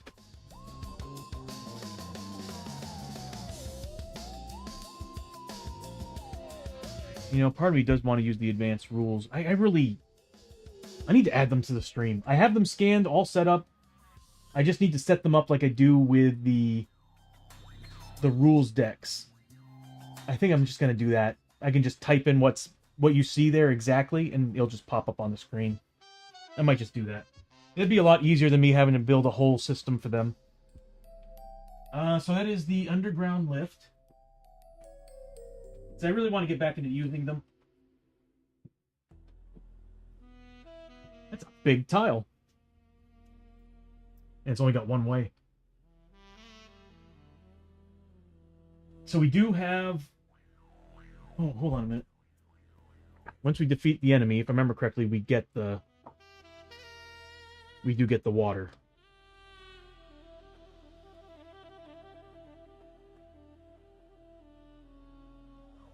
Yep. So we got one out of the two.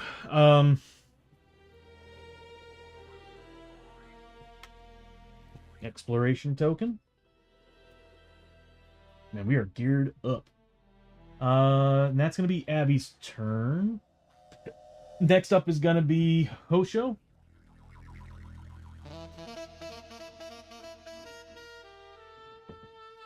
Doesn't get his grip back, but he's going to move 1, 2, 3.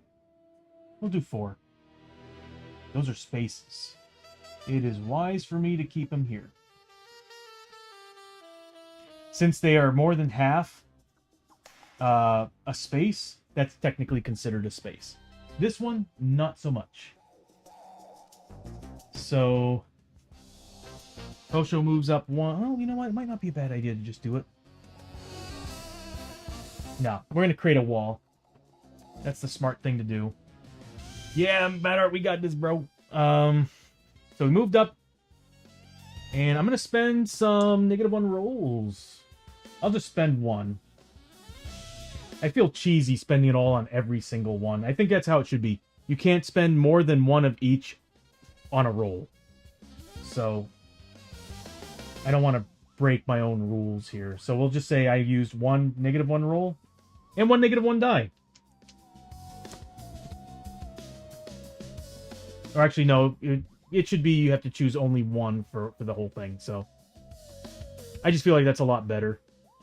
So, for this... I'll choose a -1 roll.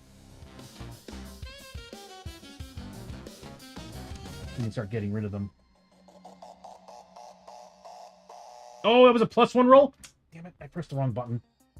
Well, too late. Or maybe 1 from each side. How's that? 1 from each side. Oh, but you can still counterbalance. Now, we'll just say once per roll. Okay, so we are getting... Damn it, I pressed the wrong button. And it's even color-coded. I'm such an idiot. Alright, so here we go.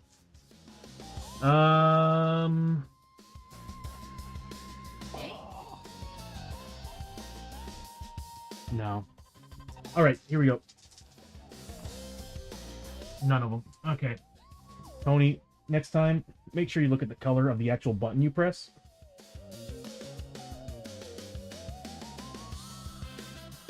That would have been a +1 roll, not a +1 die.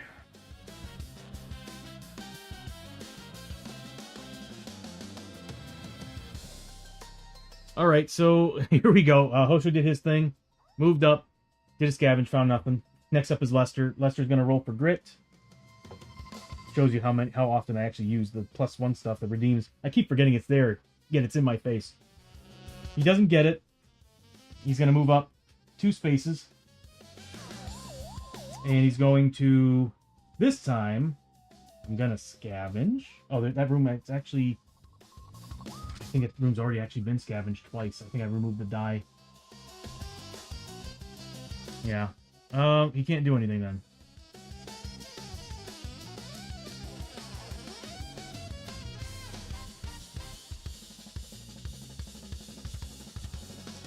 So what I'm thinking of, Mad Art, is...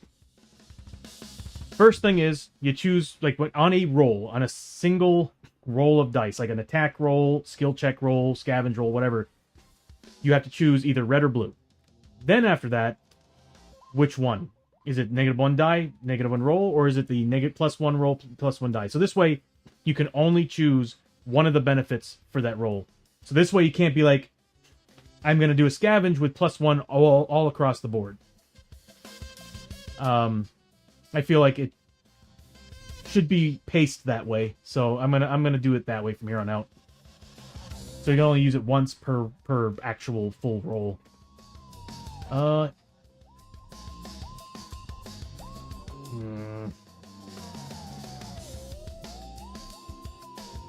want to get rid of these dice. He's got armor. So, I'm going to use the -1 roll, which is the red button. There we go. One more, and I think we get to level. And so that means I only get 2 dice on scavenge. Which I rolled double ones. Did I do it wrong again? Oh my god. -1 roll would have been this. And then it would have been a 1 anyway. Wow, 3 ones? Are you kidding me? And you can't get any lower than a 1. There's no such thing as a 0. And there's no such thing as on a D6, it would be the same. It wouldn't be any higher than a 6. On a D8, it wouldn't be higher than an 8. So you can't get extra damage is what I'm going to go for. Triple 1s, Bishop. Okay, so moved up. Did that. And next is Chio. I feel like I need another stream deck. I have too many buttons. Next is Chio. Chio's going to roll for grit first. She's at max grit. No point in doing it. So she's going to move up 1, 2, 3, 4. She's pretty much a tank. She's got the least amount of health on the team, but she's got armor and everything. And when enemies attack her and roll 1s, they take damage, which is awesome. That's what we spent our scrap on, was giving her that. So her Takobaki armor is fully upgraded. She's gonna scavenge. I'm going to use a -1 die.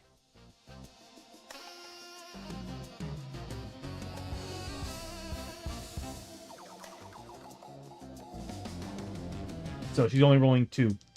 Okay, we're 1 more away now at this point. Double 2s this time. Boy, I can take a guess on what my next roll is going to be. Alright, so that's the end of everybody's turn. We now flip the exploration token. Oh, we got lucky. Both rooms were the very first, yeah, awesome. Wow, we would have had an ambush attack. So, the last room has the final clue token, the final spring of life water. If I remember correctly, it's still the same rules. Unless you all want me specifically to fight something.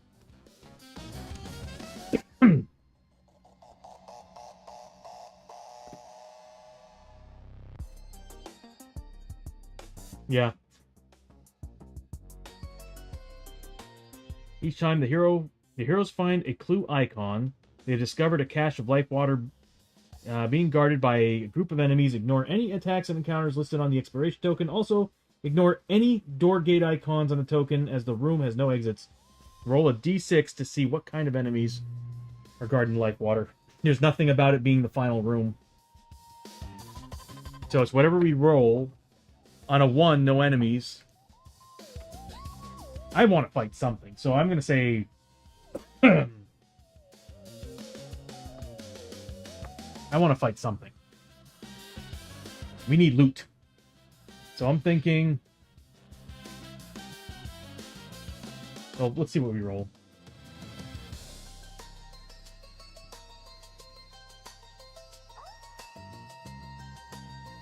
I'm trying to think of a way to make this interesting. You know what? I'll tell you what.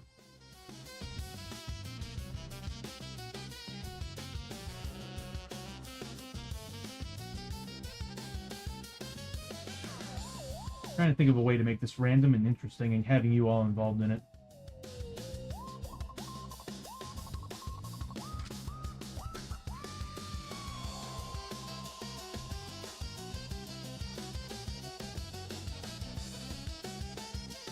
I got some ideas.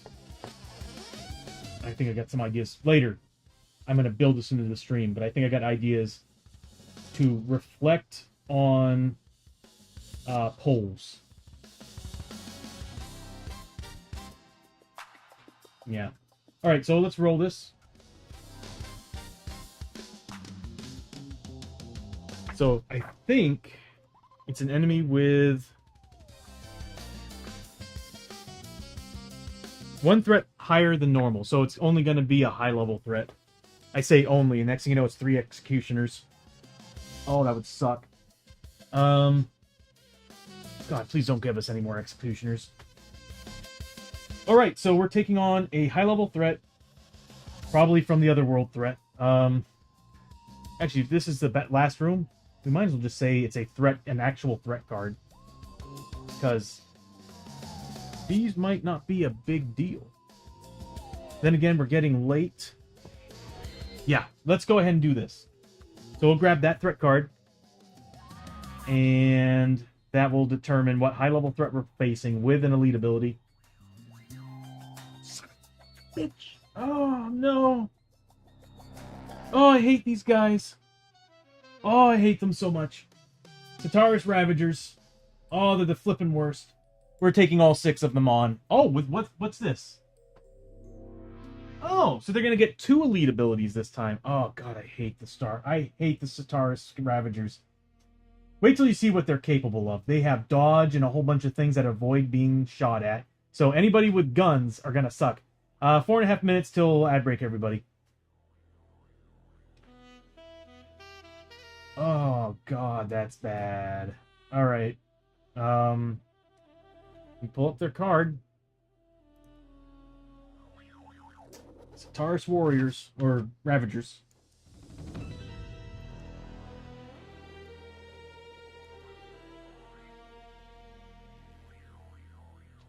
Oh, God, these guys are the flippin' worst. So they get 2 elite abilities.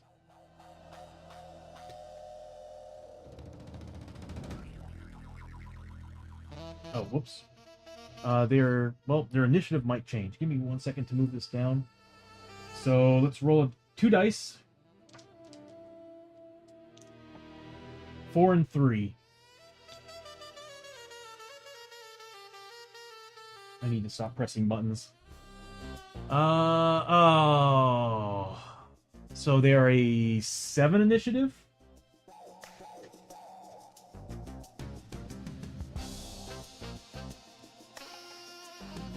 And they have 4 and 3. So they're now combat 3, 6 health, and their combat hits do 2 damage a pop. They have Snapfire, so they're the type that I think they shoot. I think they shoot, move in, attack, then run away, kind of like hit and run. I think that's what they do. These guys, oh wow, 4 damage a pop. Oh wait, their combat hits are 6 damage a pop. Okay, and that's 6 of them. This tile? Oh, it only makes sense they would put these guys against us. These guys are tough.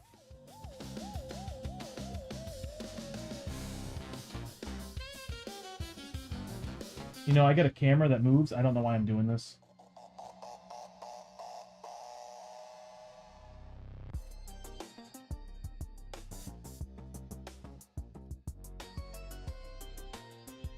We should be able to do this and then the stream's over. Okay. Luckily, we don't have to deal... Man, we got through this quick. Let's see what happens on this fight, though. We don't need these anymore. I'll just kind of put them off to the side. Alright, I'll be right back. I'm going to grab 3 Sataris Ravagers. 6 Sataris Ravagers. And we'll deal with them. I'll be right back.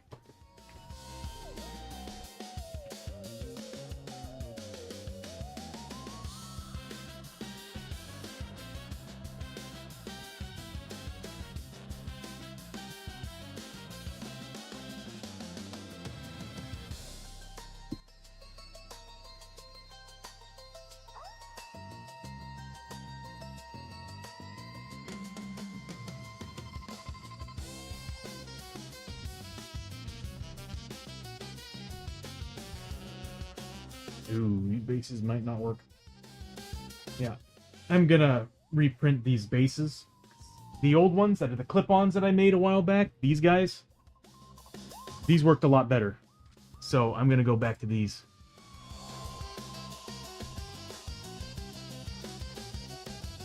I don't know what to tell you, Bishop. When I see these guys, it's not a good day. It is not a good day when I see these guys.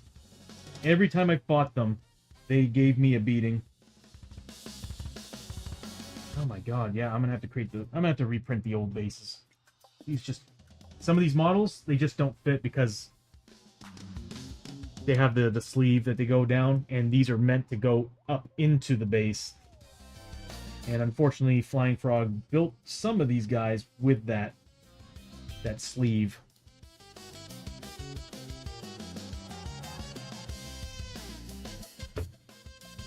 We have more of these. Where are they?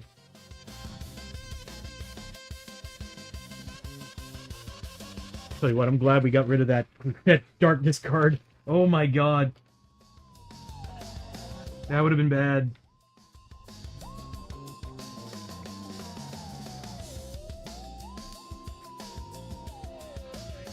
Leave that one. That one. And that one.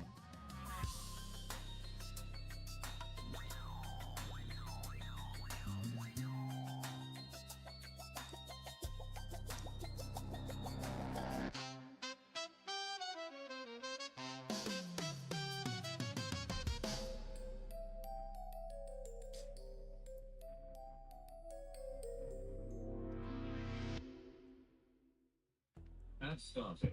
Take a break. I can blame my luck on Friday the 13th. I mean, what's crazy about it is that I always tend to have bad luck, but today I've actually been doing pretty good until these guys showed up. But either way, we got to go through all their rules and see what they got, because they're getting quite a bit. Quite a bit. Oh my god, can you imagine rolling a 6 twice?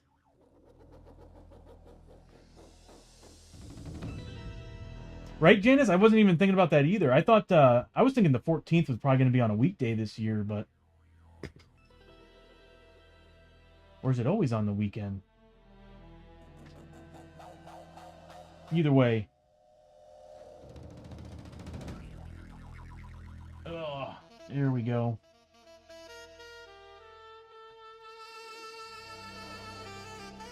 Do I have them on there right?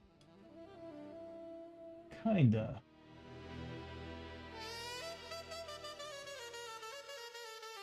Do they always come in on ambush? I know there's some enemies that always come in on ambush. Let me bring up Snapfire too while we're at it. Pretty sure I know how the rule works, but just want to make sure. It's been a while since we fought these guys. We ran into them. We don't have the rules set built in.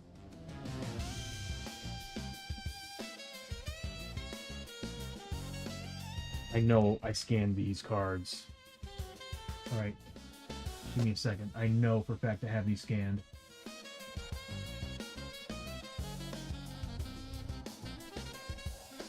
Rules. Where's Snapfire?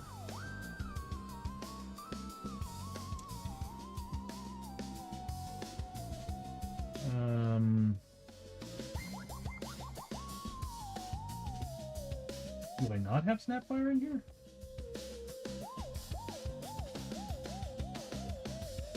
Got Shootout, we got Support, Undead Gunslinger, Vampire Hero, Void Vortex. Beam template's not set up right. Animal Form, Advanced, Assault, Battle Tactics, Bitten Markers, Formation. Okay. I do not have Snapfire built in on this.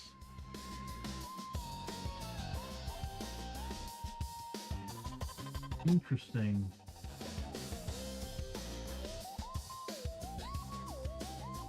Welcome back from the ad break.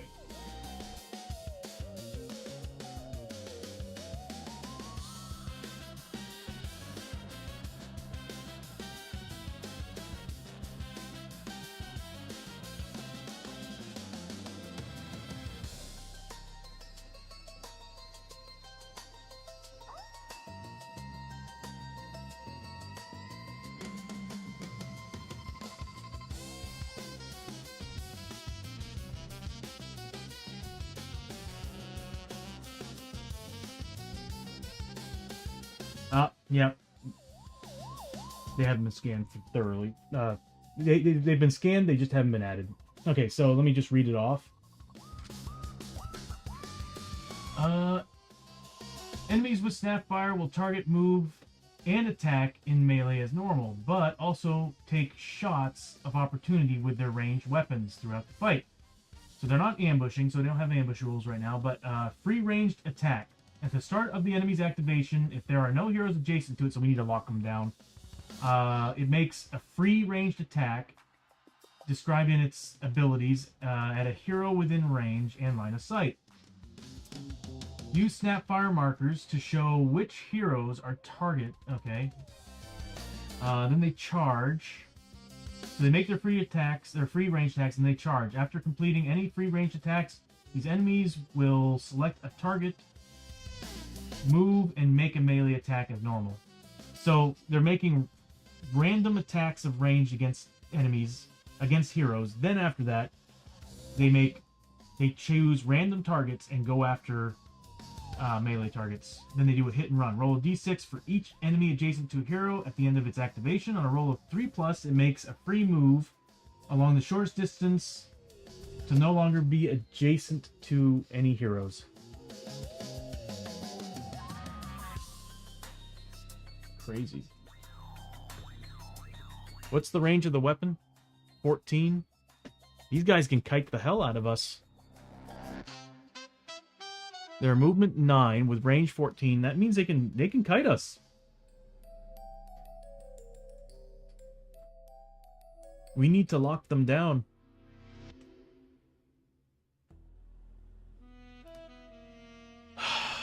Oh man.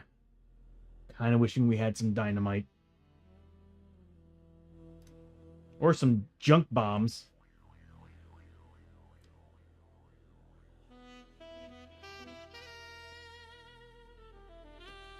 Red grass wet pallet. They know I want one. So first turn. Oh, it's not the end of the round yet. Hold on. So where are we? We did go down one step.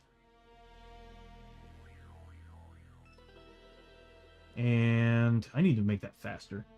So we did go down one step, and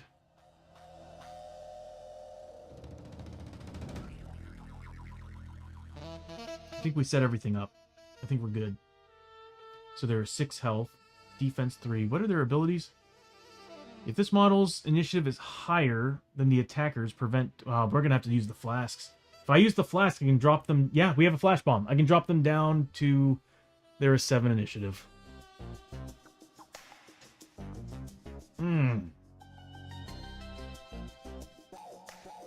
There are 7 initiative. It doesn't matter. Yeah, because if I drop them down by 2, they'll still go before Lester and Hosho. Damn. If this model's initiative is higher than the attackers, prevent 2 damage on each hit. It takes, or 3 if the initiative is double. Luckily, we have high initiative on this team. Flight moves to other models, changes targets. Snapfire Masters only needs to roll a 2+ for its 2 hit for the hit and run free move. Wait, hold on, what?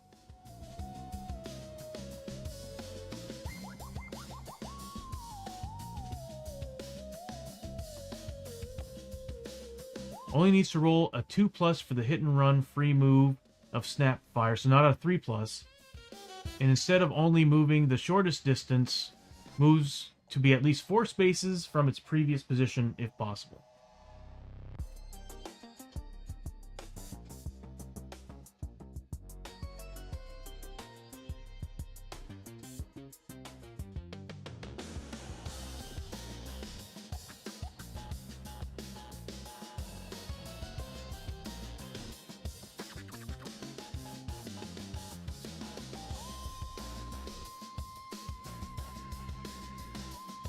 I hate these dudes. Okay, so... Alright. End of the round.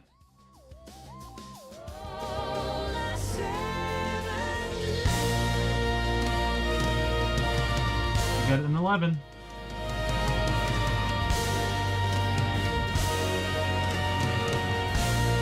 They're going to be able to go first. Good thing is we have all our abilities, so we're going to be busting everything out. So, started the round, we passed, we're good. It's not nighttime, so we don't have to worry. Well, actually, there's no pools on here at all. We've been kind of fortunate with that. So what we're going to do is we're going to pop the Flag of Conquest, so everybody is getting 2 sanity back. Everybody's at max. And everybody's now +1 damage on all their attacks for their next activation. So everybody's getting +1 attack damage. Next, we're going to throw down. Hosha doesn't have anything. The Marshal's next. Marshal's got the badge. We're going to pop the badge. So he's going to use his Marshal's badge. Everybody's getting +2 shots or +2 combats on their next activation. And because they're going to be going first, we're going to get... I'm going to pop the Sacred Bell from Chio. So once per adventure, all heroes on the same map tile. Yep. Gain cover 3+ against all attacks, damage sources till the end of the round.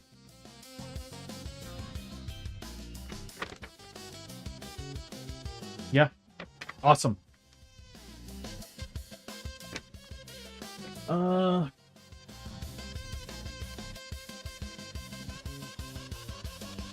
Let's see. I'm going to head to the depot and grab some zoomy glasses.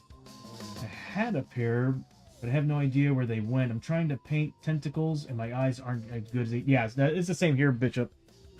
Once I got this dude... Like, I can't paint without it. Especially with my left eye being the way it is. But you can attach it to the table. You can attach this part to the table, and now it just kind of hangs there, and you can just kind of maneuver it, and it works really well. My problem with the glasses, actually, I did. So, I went to a dentist appointment, and the dental hygienist that I had this really amazing invention that was, I mean, you have to get it fitted and stuff, but basically it's like these magnets, and it's these lenses that have, like, I think like a 20x zoom. But you put them where you want them for your eyes, and then it's got these magnets that hold them on your lenses. My only thing is I'm scared about them scratching, but I saw that and I was like, man, that is wicked cool. There's also one I think that actually holds down, that's held down by the center. But my problem is I don't like my glasses weighing down because I get very oily, and next thing you know, these things just start sliding down more and more and more. But I saw that, and I was like, that's wicked, wicked cool, and I might look into getting some of those myself. You can blame your luck on the Friday the 13th. Whoa, I didn't realize it was Friday. Oh, we already read all this. Yeah. Yeah, I'm definitely thinking about getting those. I saw, I don't know what they're called, but they're really cool.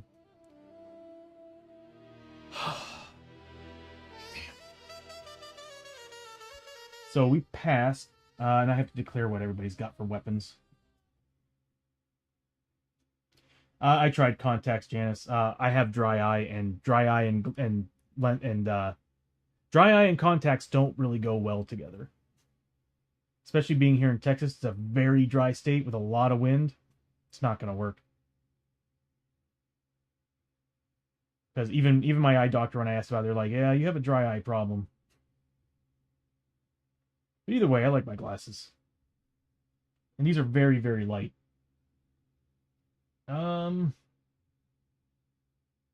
What battle music do I want? Well, I just created this one.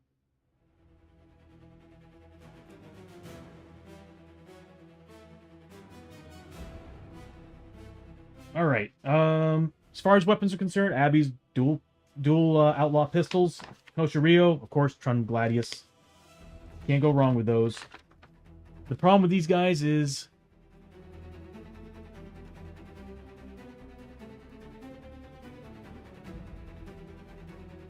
okay. I guess it's somebody else who has the bonuses towards ranged attacks. Okay. Lester's got his shotgun. Are they beast? Alien, Sataris, Outlaw, Pirate. Nope. And then Chio's going to have...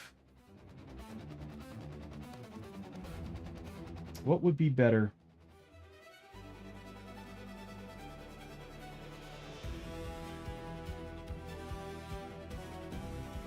We'll go with the Monk Staff.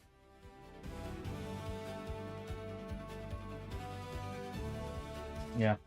There's no point of putting on the Blade of Destiny. That thing's made for XXL, XL and XXL models. Or large and up. Luckily, on the first turn of combat, Abby gets to go first because she is a 10 initiative on the first turn. She's getting +1 shots. Oh, let's start with grit roll. She's at 3 grit. Oh, this is good. Abby needs to move up, though. No fear tests. You don't have to worry about anything else. So she goes first with her initiative 10.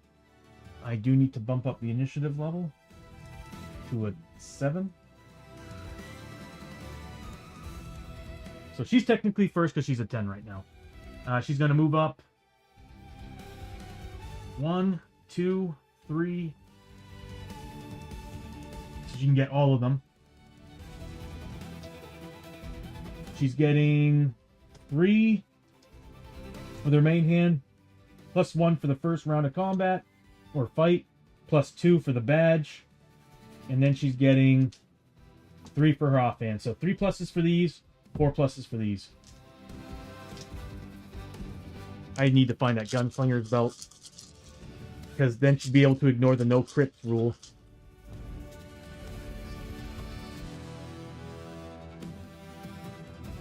I'm gonna have to make some rerolls.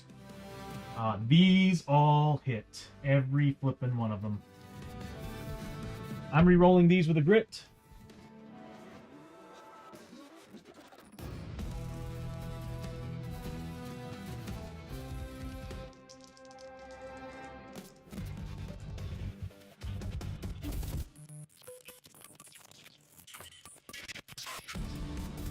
The weirdness marker, I swear to God, the weirdness function on Suno.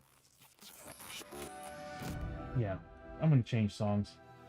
Sucks because it sounds great. It's just the weirdness thing just really sounds weird. Of course it does, Tony. Of course it does.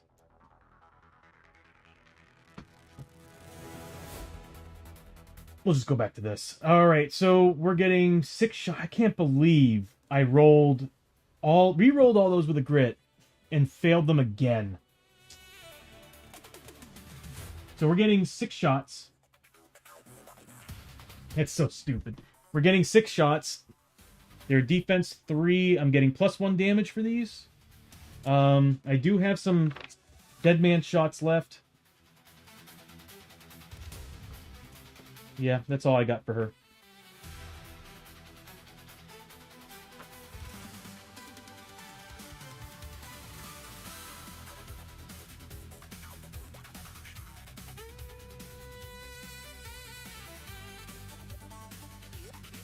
Yep.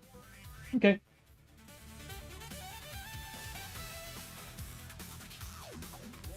So what I'm going to do is the first 3 straight up I'm spending dead man shots on them. So first 3 are whatever I roll for damage. And let's see how this plays out. They are 6 health a pop. So this guy right here is the first target. So it's whatever I roll for damage.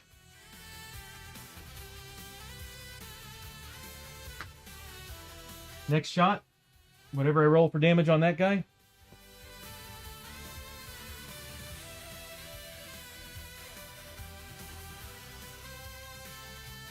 Of course I rolled max. He's dead. That's going to be 40 XP. Next shot, again, whatever I roll for damage. 5 points of damage. Now we're down to -2 to the rolls, because we're getting +1 damage from the Flag of Conquest. So, -2. 4 points of damage, he is dead. We got 2 more shots at -2. Oh, wait, hold on a minute. Hold on a minute. I'm screwing up here. They get bonuses. I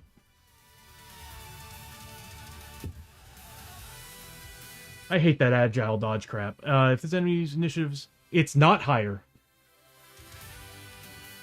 It's not higher. He's dead. And he's dead. Thank God for Gunslinger. Okay, so they're dead, and we're still getting extra shots. So this guy here now, -2 to the roll. Gunslinger, oh my God, that saved the day here. So -2 to the roll. I'm gonna spend a grit to re-roll that. Why not? Right?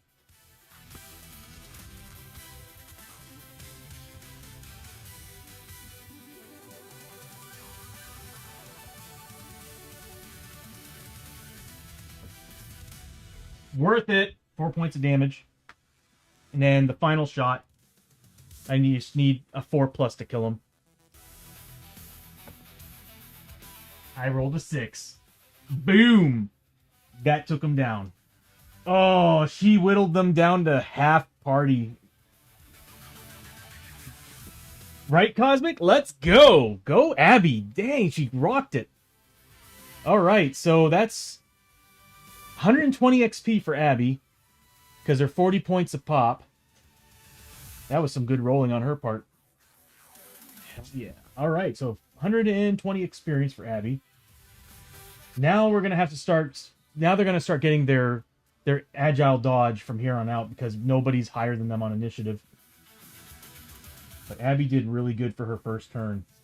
Worth spending the grid on. Ooh, I'm adding 120, not removing.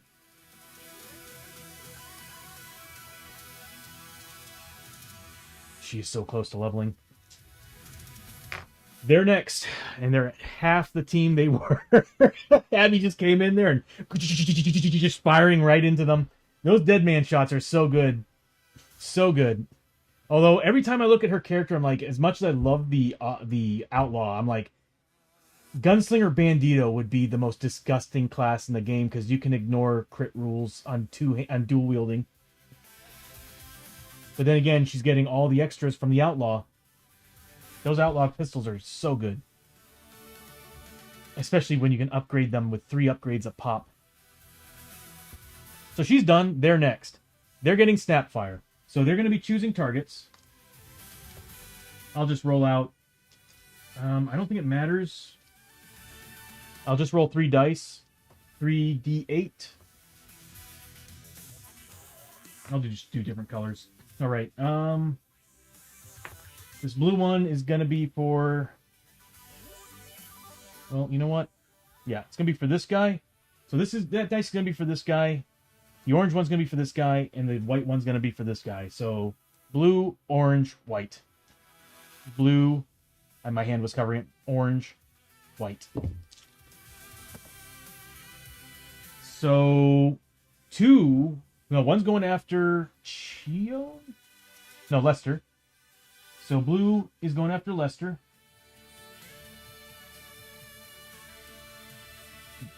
Orange is going after Chio. And then white is going after Hosho Rio. So he's going to move this way if he passes. So they first make their ranged... Oh, no, they first make their ranged attacks against them. Hold on. Okay, they first do their ranged attacks. So that's their first thing, is doing their ranged attacks. So... you know what?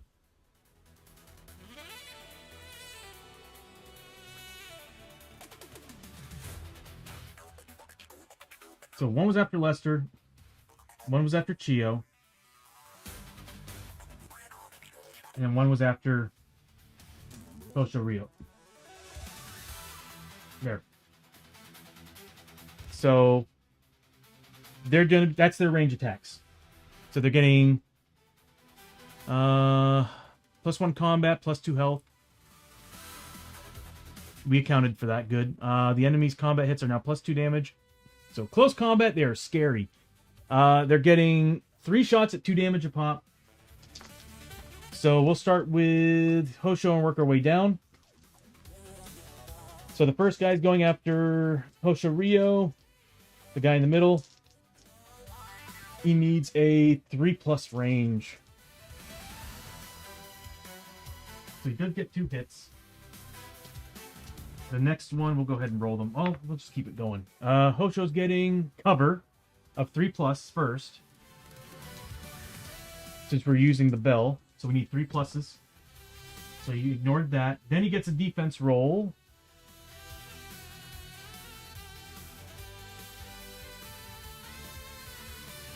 I'm just trying to make sure I have all these rules down. Okay, good. So we need a 3+ roll of defense for him.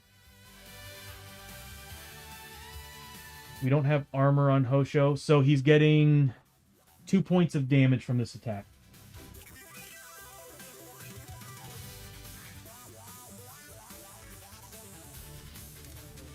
Next is... That's this one. Next is Chio.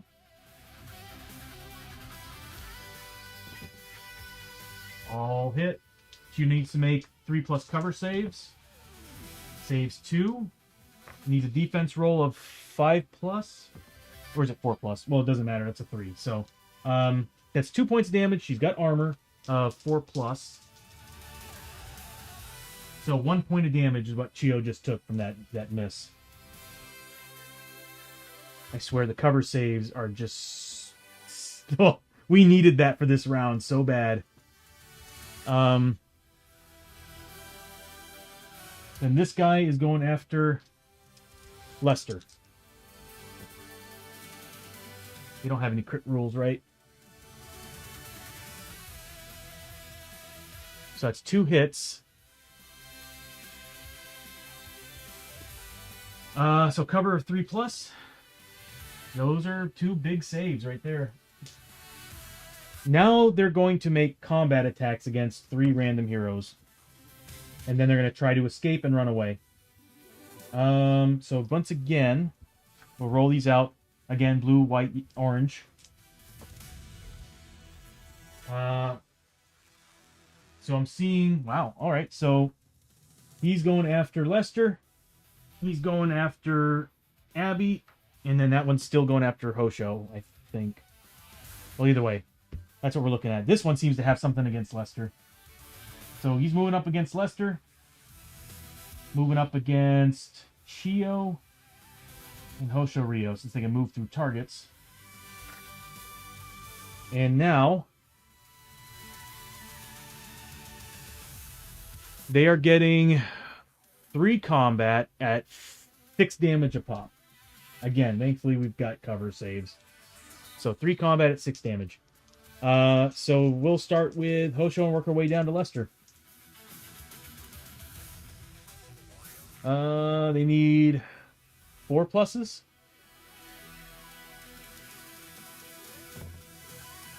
That's 2 hits. Cover save of 3+. Nothing. We'll do the runaways, the hit and runs here in a second.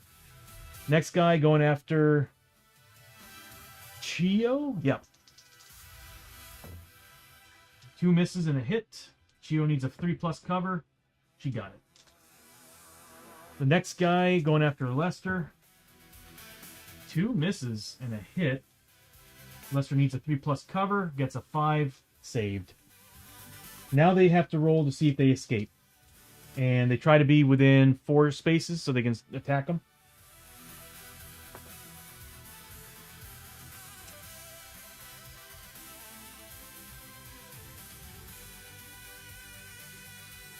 Okay. So the first guy, we'll work our way down. Well, actually, here we go. This guy right here needs a 2+. This guy here needs a 2+. Oh, he's stuck. And the other one, 2+. He moves away. So those 2 actually end up getting away. 1, 2, 3, 4. 1, 2, 3, 4.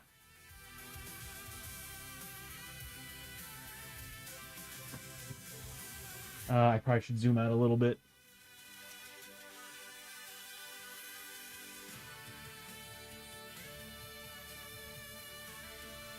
I also probably should move that light. The nice thing about the light being where it is that it's definitely popping the color and everything a lot better on the screen. All right, so one's stuck, the other two ran away. We're about to throw down here.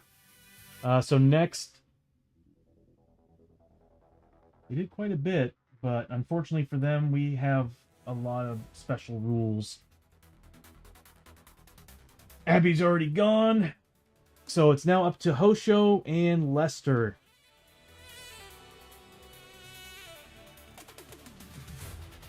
Still won't be able to see that. Alright, so Hosho Rio is going to go first. He's going to march over there and just wail on that dude. He's first going to roll for grit. Nothing. He's at full anyway. Didn't matter. 1, 2, 3. Unfortunately, this guy's getting extra.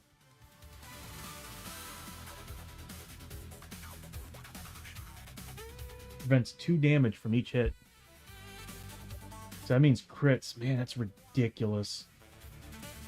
It basically puts their defense at a freaking 5. So he's getting 2 attack, plus 2 for the martial badge. Oh, he's going to use push. So he's moving into that space with this guy. He's using push. He needs a 3+. Gets it. Pushes the model forward a little bit. He's getting +1 damage to this.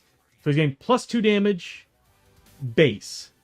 And then, of course, the Trun Blades do 2 extra damage a pop. So that's already 6 damage base. Oh, God. This guy's dead.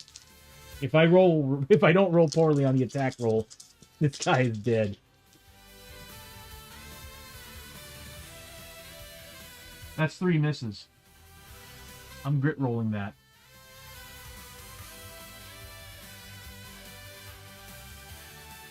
I'll keep the hit, but those misses I'm getting. He needed a 3+. Okay, we got a crit. That's going to hurt him. And 3 regular hits. The crit's cutting through his defense. Oh, God. I think we killed him without doing anything else. So, first off, that defense is gone on the crit. But he is removing 2 points of damage on the hit. We are so we're a 6 base because the crit on a 6+, we're 3 damage instead of 2 damage per Trun Blade. So it's a 6 base. +2 for the damage from the Conquest and the push. So we're at 8 points of damage. -2. That's 6 points of damage. He's got 6 health. We didn't have to roll for it.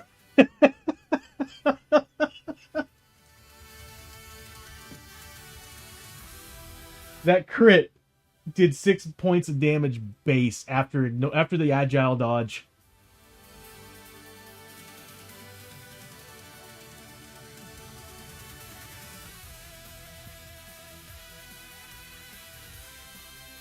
Wow. So that's this team's like that first round, that one round of combat with all their abilities thrown out on the field is disgusting. I was thinking about that earlier when I created the characters. I was like, could you imagine 4 marshals or 2 lawmen and 2 marshals? Everybody in one round of combat getting 8 extra combat or ranged shots. That's insane. But that's pretty much it after that. Or even just 4 rounds of combat with +2 for everybody. Okay, so what we're looking at here is 40 points of experience for Hosho. I think we got this. Next up is Lester. Lester's free. He can move around. But he'll use his fallback, move up a couple spaces. He's going to roll for grit. Nothing. Is he at max anyway? No, he's not. Oh, God. He's getting 2 base. And then 2 shots. That is such a good feat. That Marshal's badge is so good. But when you look at the actual character class and compare it to Forbidden Fortress and above, it makes sense why it's so good, because the Marshal's not exactly the greatest. Or the Lawman. They are so vanilla. Okay, so what we're looking at here is they are still going to be getting their Agile Dodge, but we are getting +1 damage. We still have the Gunslinger's Belt, so we can still get +2 damage on one of the attacks. So we can ignore the Agile Dodge on one of them. We have the Inlay, so we can re-roll a miss. We also have the flag that's on them, that on a roll of 1 can be re-rolled. So we have 2 ways to re-roll on this.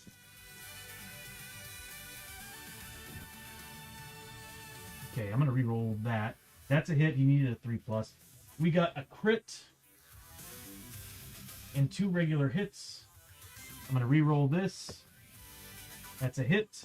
So we got 1 crit, 3 hits with +1 damage. And okay, so this is what I'm going to do. The critical is cutting through the defense. We're getting +1 damage.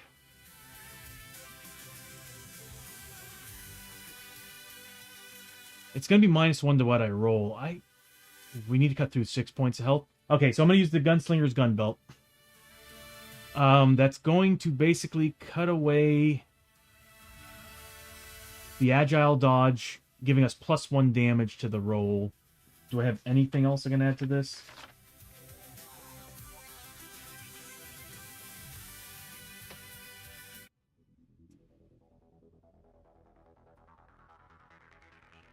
That's why he was a +2 initiative. He has the Wasteland Wrap on him. So at nighttime, he's +2 initiative.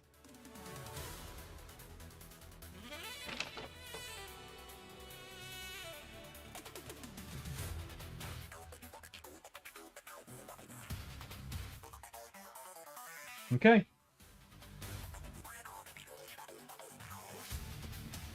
So +1 to what I roll. I do have grit to re-roll this if I need to. Oh, that's an 8. Oh my god. Yeah, he's dead. That's +1 damage. It's 9 points of damage against 6 health. I was definitely going after the one that wasn't next to Chio. I get an extra shot. So Lester, double shot. Once per turn, kill an enemy with a shotgun. Get +1 shot. Also, Rolling Thunder. Kill an enemy. Recover a grit on a d6 roll of 4+. Nothing. But we get the extra shot. If it's a 1, I get to re-roll it. That is a hit. So, we got 4 regular hits on the guy adjacent to Chio. Alright, so it's going to be defense of 3, -1 for the flag, so -2 to the roll, and then of course, we might as well just say -4 to the roll. If this model's initiative is higher than the attacker's, prevent 2 damage on each hit. We might as well say defense 4. So, -4 to my rolls on these. Wow. So, -4. That's a lot. That's 8 points of damage. He needs 6 pluses, he's dead. That's a miss. I don't have anything for damage rolls. No.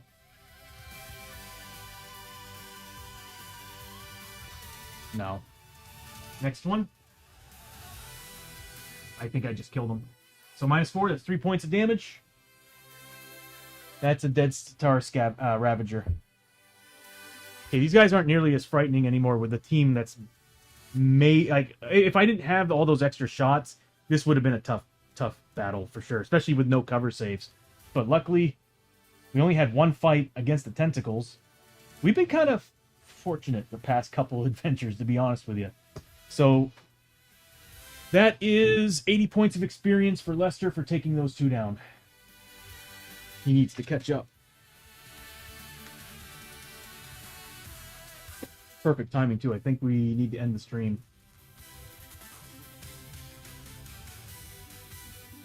Very nice.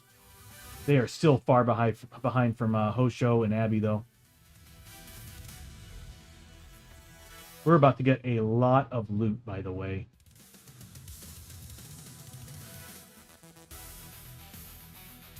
So first thing we do is we get loot for this guy. So we're getting an extra loot card for getting the card against this guy. And then on top of that, we get loot for the mission. We'll do that after we do this dude. So what we're looking at...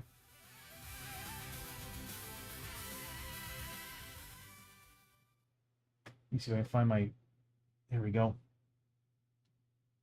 We finished the adventure, so we get the adventure victory music. Awesome.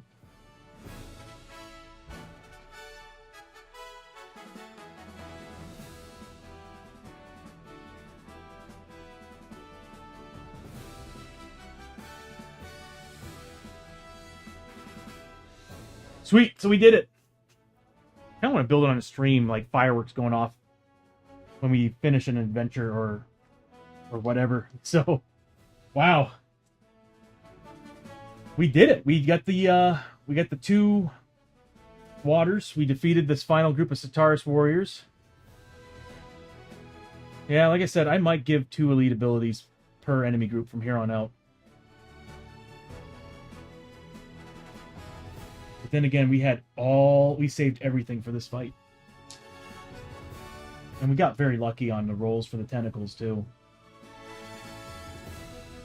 Still, I might, instead of going up +2, we might just start taking on high-level threat instead of medium-level threat from here on out, with an elite ability. I think I'll do that. We'll give that a try, see how that works out.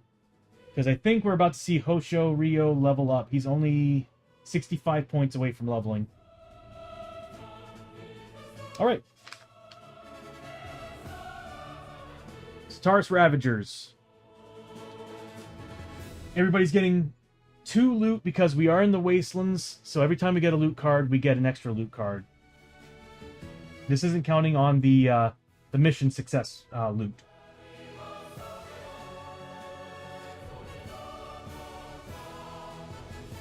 So here's for Hosho Rio. Nice. So we are getting, per usual, we're going to use this to count for tech. So we can now upgrade Abby's pistols if we get a workshop. We really need to get that wagon. That wagon would be amazing, even like outside of this place. Can you imagine that, going back to the feudal lands or the the western, frontier town in a beat up wagon made of scraps and metals? That thing just rolls in looking like a Mad Max Fury Road beat up vehicle. That'd be hilarious. Alright, so that's 30 experience for Hosho.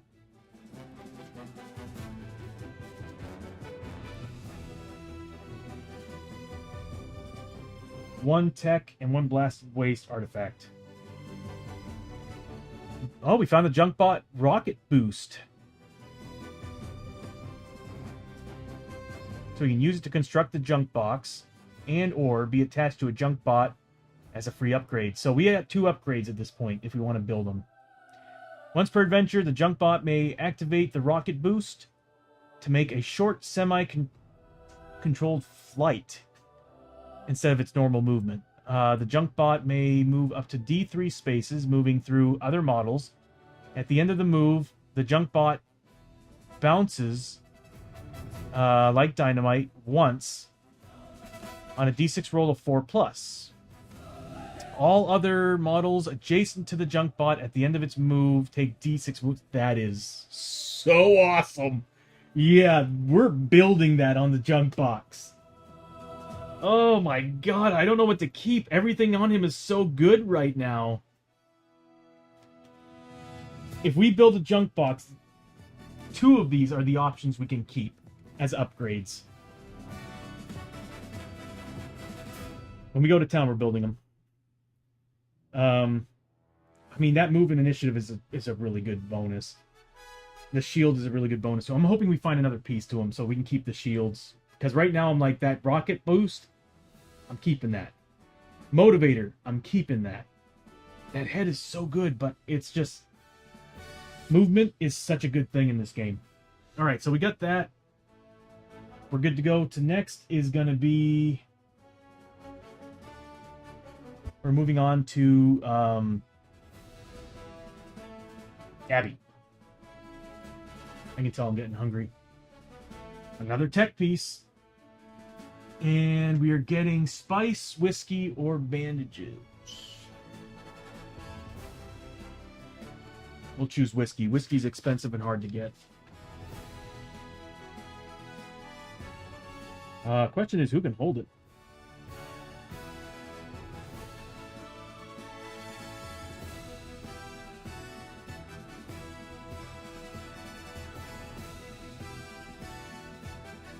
Nobody can hold it.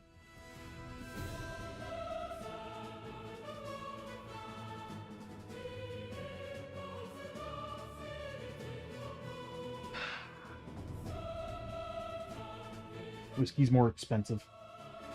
I'm going to sacrifice a bandage to give us a whiskey. Next up... did I do the experience for Abby? I don't think I did the experience for Abby. So Abby got 30 experience. Then we got 2 more loot for Chio. Ooh, so we're at 3 now for tech, and we got 1 scrap. And we got 30 experience for Chio.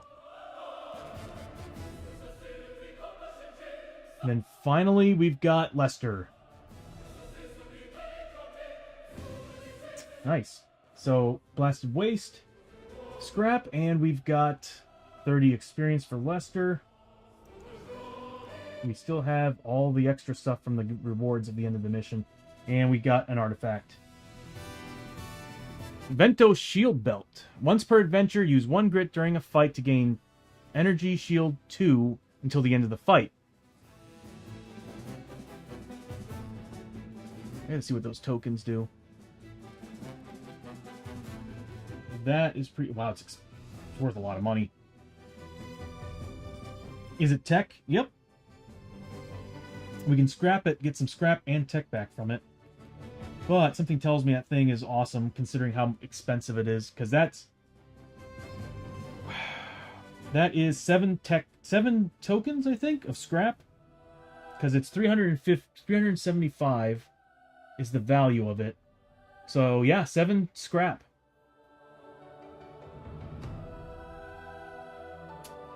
I don't know. To me, it sounds like something I might want to keep.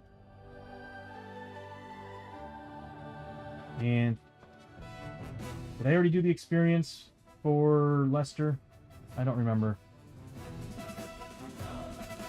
I don't think I did. Yeah, I don't remember if I did or not. I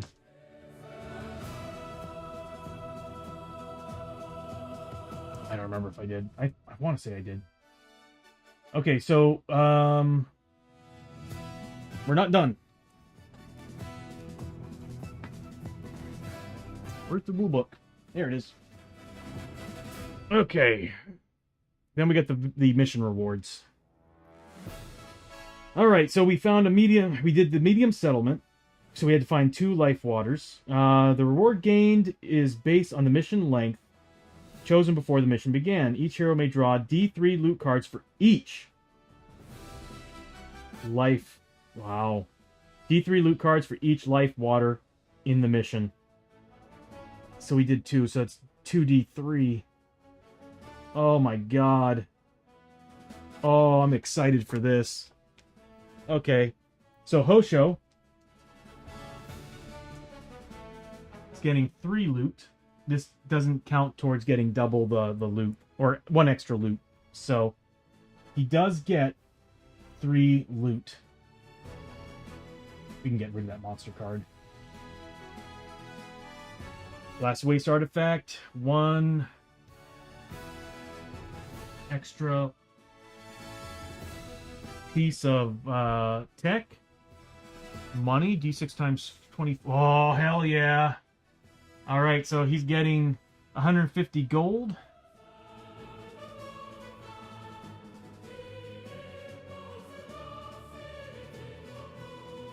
And does he get the XP? That's a good question.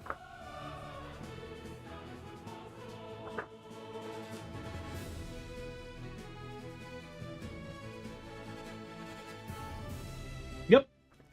So he does get 45 experience for this.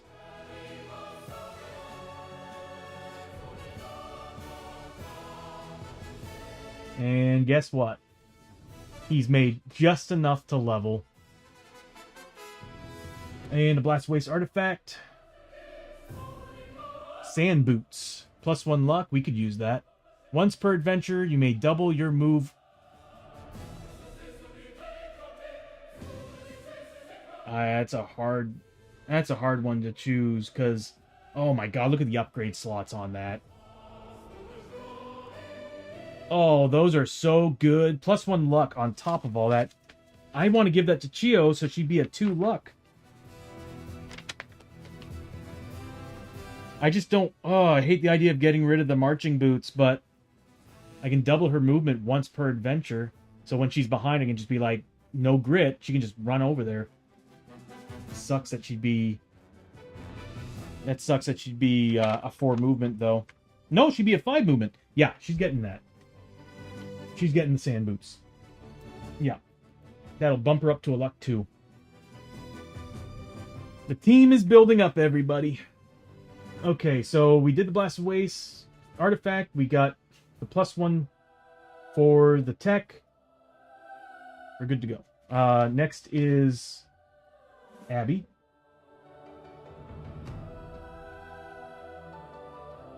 She's getting... Holy crap. She's getting 6. Abby just got 6 on the loot. So here's the first set of 6.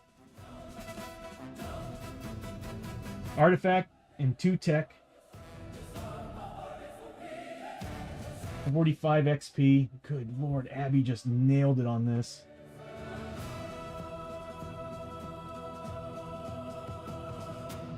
Artifact.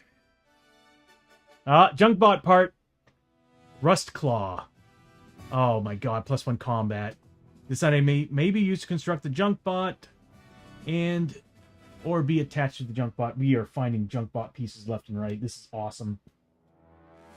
So we did the 2 tech, 45 XP, and we need to do one more set for her because she got max loot.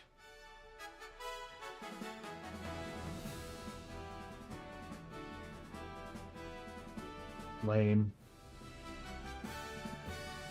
I mean, the spices are nice, but I guess I could trade up. Yeah. We could trade up for the whiskeys. The spices... I want to keep the spice, but we need whiskey out here. They're expensive. So what we'll do is we'll just trade up the bandages for whiskey. Because we are fully loaded on gear right now and side bag tokens.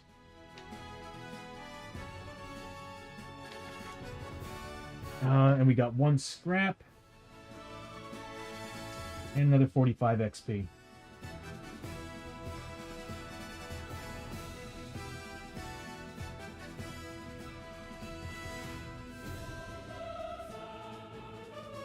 She's close to leveling too. Alright, next is Chio. She's also getting 6 loot. Are you kidding me? Really? Yeah, she's getting 6 loot. I'm rolling really good on them. So here's Chio. Nice. No, not nice. I don't want any more dark stone. Oh, Chio. Oh, Chio, I'm so sorry. And then she's getting 45 XP. D6 times 25 Darkstone, so 75 Darkstone. I mean, not Darkstone, gold. And we got 8 tech.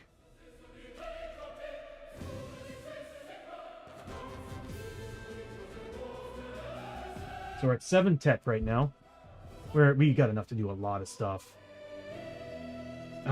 And she gets to scavenge again.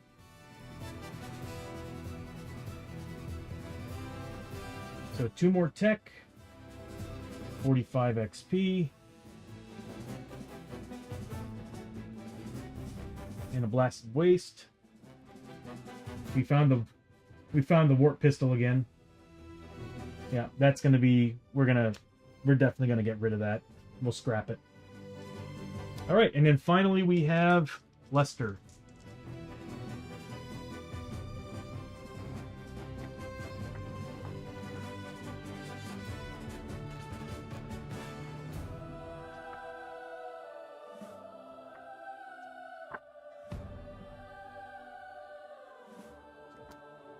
It's each hero. He also gets 6. I had to make sure, but it's in there. It says each hero gets D3 for each one we found, and we found 2. Well, this is a good mission to gear up and get some money and get some tech. You know, it makes sense that they would do that because there's more tech and scrap cards in the rewards. So another full 6. We got really lucky on these rolls for the gear. So another tech. What's crazy is we can spend these for some... Oh, that's another thing too, is that our trip back to town, we'll lose a lot of this.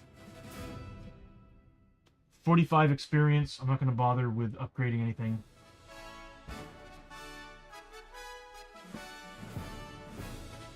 And a blasted waste card. The Jagged Blade. +1 initiative. Once per turn, use 1 grit to add D6 damage to one of your combat hits. Once per turn. That's really good. Oh, but you're spending a grit to do it. +1 initiative is really nice, though. That is actually really good. Because then you can give it a upgrade. You can give it +1 combat, or you can give it an inlay for a reroll, or the void core to give it +1 damage.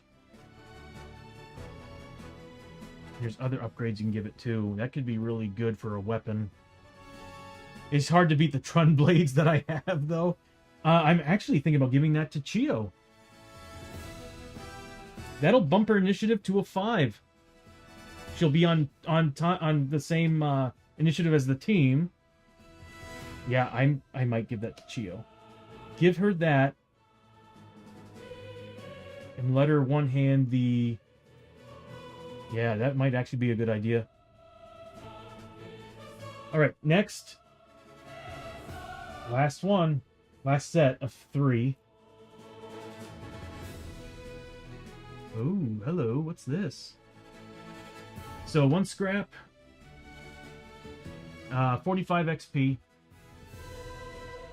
Okay, I'm going to come out and say this is like one of the best missions you can do. One of the best. If you want to gear up, loot up, and all that. D6 times 25, so another 75 gold for Lester. Ad break in 1 minute, everybody. And roll a D6 for gear cards. Another random world artifact. Do I have the random cards out here? You know what? I'll just press the button. It's a world portal to another world. Forest of the Dead.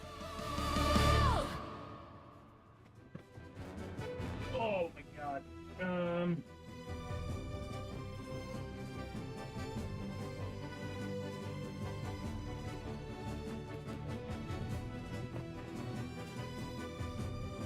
the Wraith Hood.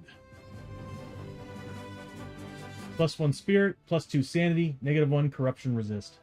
That's kind of crappy for the corruption resist, but we could use some spirit on this team. Oh, we could use the spirit big time. +1 sanity's not bad either. Hosho could use it. Lester could totally use it. But the thing that sucks is that's going to bring him down to a 2 corruption resist. Yeah.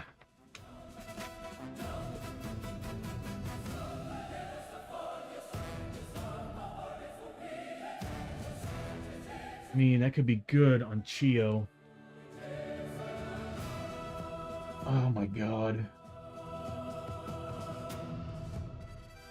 We'll just hold on to it. I'm not sure about it. I might be scrap. I mean, it's not bad. It's just that corruption resist is not a good thing. Okay, so we finished all of this. Before we do any of the Darkstone stuff, I am leveling up Hosho because we might get some bonuses. Take a break. It's not a bad idea. I'm going to take a short break along with the ad break. I just want to get some water. I mean, I'm pretty much done after this. I'm getting together with Mad Arts Treasures, Janice Awesome, and Geek Out Corners. Geek Out Corners' birthday, well, yesterday. I think we're celebrating today. Or is it today that it's his birthday? Well, either way, we're going to get together with them later. We're going to play some, a whole bunch of different games. I think Species Unknown and maybe some Peak or Helldivers. I'm not sure. But I'm going to take a short recess. I'll be back after the ad break, and we'll do the rest, and then we'll call it a stream, and I'll see you all on Sunday. Devour? I have Devour. I don't know if Geek Out has it, though. But I'll be right back. I really need a break. I need to hit the bathroom, get something to drink, and eat. I am starving. Yeah. All right. So I'll see you all here in a short 2 minutes.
So I went ahead and added. Hey everybody, welcome back. So I went ahead and added the tech and the scraps to the note taker. I really cannot wait to add the new stream elements to this, because it's just going to look so much better, and everything's going to read a lot easier for you all and for me. I'm pretty excited to add all that. It's going to take me a little while because I do have to program a lot into it, considering that I'm adding stats, defense, all that stuff. That was actually my original intention when I built the stream. The original model had that built in.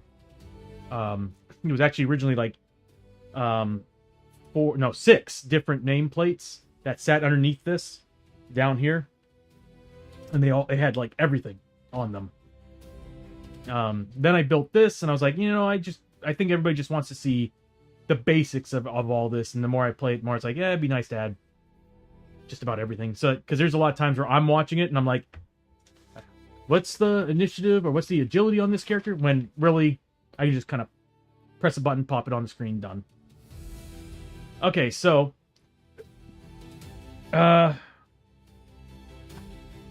we did all the rewards.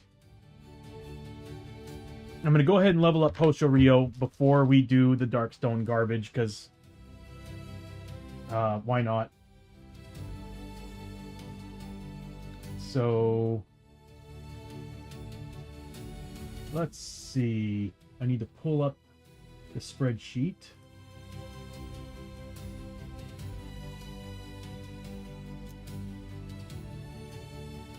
I really need to put all this stuff in a better place.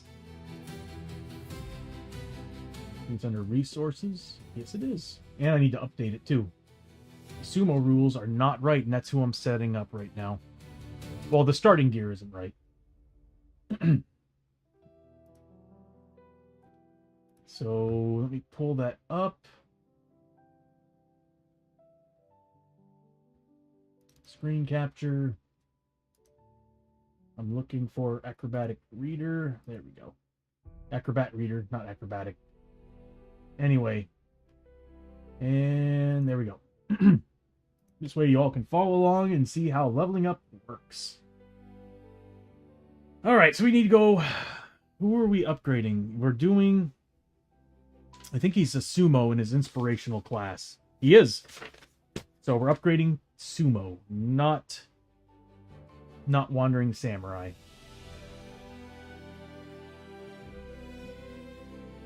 That's preacher. We're getting closer. There it is, sumo. So first thing we do is we do the free upgrade. So it's 2d6 and we add them together. Oh my god, number 12 would be so nice. I'd be happy. Actually, you know what? I'll be honest with you. It's crazy because they're like, oh, you can carry an extra weight. It's like, well, just give me strength. Like, I'll get the bonus of a strength 4, and I'm 5 plus whatever my strength value is for my weight. Just give me strength. I feel like number 12 should be something different, to be honest with you. It's because, especially considering that a 12 roll should mean something really good. I think it should be +1 combat or something. Although, if you keep rolling double 6s, +1 combat's pretty ridiculous. Alright, so here we go. 2d6, add them together is our free upgrade. 6. So, cunning or agility, and peril dice health. Cunning or agility. Pocho's already an agility 4, but a 5 would be sick. He's a cunning 3, but a cunning 4 would be awesome. The nice thing about going for cunning is that if we ever do those battles in the battle arena, agility and cunning will be his, like, that will be great to have. I'll give him the cunning 4. So, first thing we did... Well, actually, what I should have done from the start was... We'll spend... 2,400 experience. Making him now level... I really want to automate all this. Did I accidentally add 4 experience? I sure did. Level. He's now level 4. Congratulations, you dinged Deviants, what's up, bud? upgrade and choose a skill. You champion. Just in the middle of leveling up Hosho Rio. We just made it to level 4. So we're going to level 4. We rolled a 6. So we got +1 to cunning. And peril dice health. Where is it? There it is. That's a 4. So we got 4 health.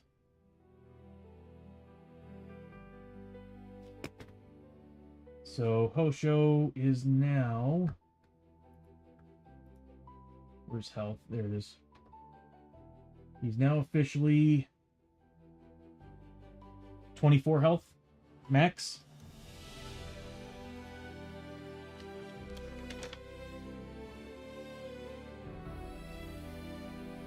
Nice. And now we get to choose an ability. Chilling with a full belly and binge watching all of How to Train Your Dragon movies. Oh, nice. Those were some awesome movies. I didn't see the live action one. Did you see the live action one? They did make a live action one, didn't they? I could have sworn they did. Alright, so now we get to level up. Question is, do I want to keep going down Journeyman, or do I want to start grabbing stuff from the actual tree? It'd make more sense for me to go Journeyman. Let's see what we got for Journeyman. If I remember correctly, I think Tier 3 Journeyman is a personal item. Which is cool. You lose so much not going down your character tree, your actual class tree. Yeah, draw a personal item. Because what happened is that when you created your Journeyman character, you don't start with a personal item. This was your way of getting a personal item. Based on your backstory or inspired class. Okay. So it'd be... We're Wandering Samurai Sumo. So Wandering Samurai is technically a class from the base game. So I could choose from the base game or from Forbidden Fortress when it comes to the... There is in fact a live action. Yeah. I could have sworn I remember seeing ads for it. Because it's DreamWorks, isn't it? And I think I saw it before I left the company. They were doing promos for it. I just don't remember. Alright, so yeah, we'll do what is the name of the upgrade first? I need to scan this page too and add it to the character creator. Hero's Journey. So we're choosing Hero's Journey.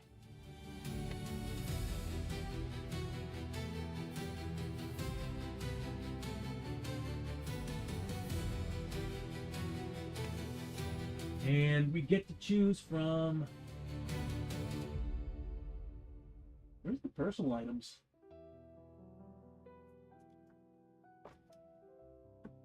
Let's see.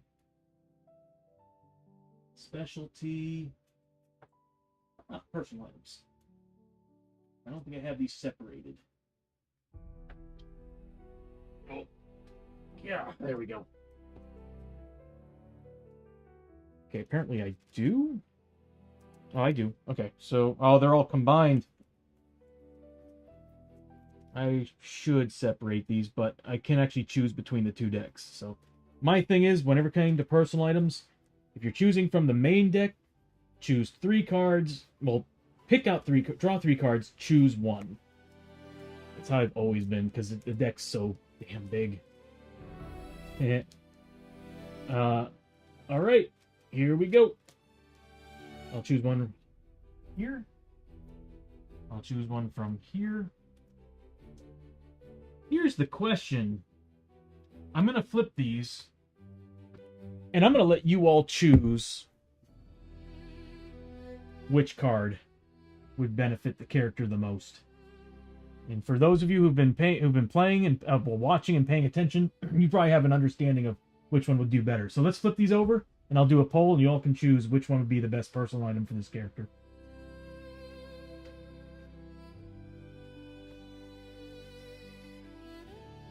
So we get the traditional face makeup. Once per adventure, you may remove all status effects markers currently have and recover a grit.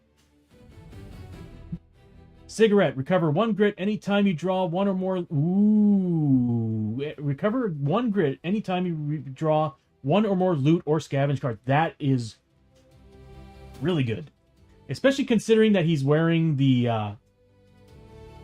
what is it? We gave him an item...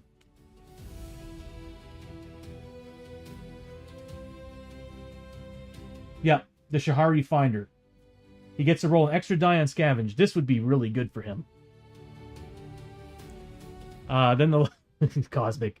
Lucky Sash. +1 luck, which would always help the team, especially him. He's a 2. So a 3 would give him 3 dice instead of 2. Once per adventure, cancel 1 hit you have taken, even after the defense rolls are made. So that means if I'm getting a critical hit on Osho, and we fail the critical hit, I can stop it, but it's only once per adventure. But +1 luck is always really, really good to have. I'll go ahead and get rid of this screen since we don't need to see it anymore.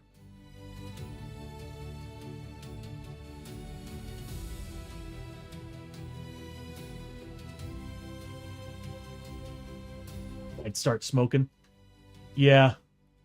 I'm not gonna lie, the cigarette one's the best, but what I'll do is I'll put up a poll. You all can decide while I'm setting everything else up on the character sheet.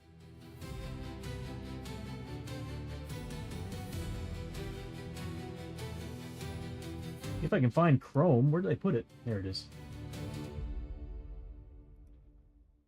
All right. Let's go ahead and create a poll.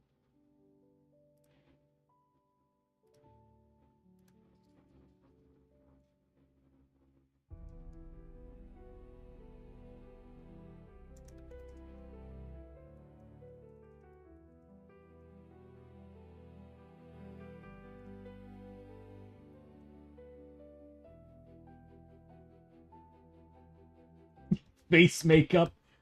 If any of you vote for the face makeup, I know you're trolling me. And it's not just because of it's not really that great of an item, but also just like, really? Really? Face makeup? And Lucky Sash. Lucky Sash is actually pretty good too.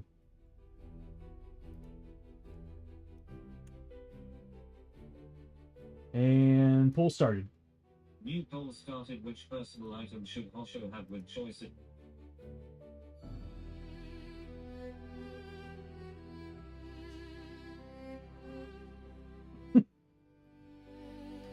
That'd be interesting for a Wandering Samurai sumo. Getting all dolled up for his tourneys.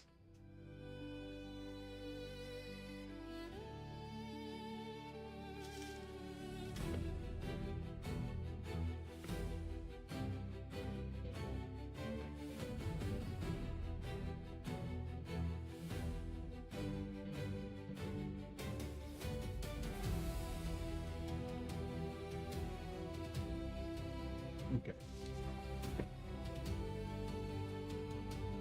We get the health done. He's now cunning 4. Yeah, it's a tough choice because, to be honest with you, like, the Lucky Sash would be very beneficial on skill tests. But for combat reasons, or actually just general reasons, the cigarette case is surprisingly good, considering that it's constantly giving you grit. Damn it, Janice. I flippin' knew it. I'm not going to fight you all on it. It's just, I'm going to have to probably go on OpenAI and actually have Hosho face look all dolled up like a geisha or something for the redeems points. No, Janice, and it's as I was speaking the words of if you all want to be a troll, first thing that popped into my mind is I'm in trouble for saying this. Because there is somebody in here who is totally... You know what? I tell you what. No, totally get the face makeup, Janice. Totally. I want the face makeup. You should get the face makeup because I totally want it. It is the greatest thing on here. I mean, I get to recover a grit anytime I remove status effects.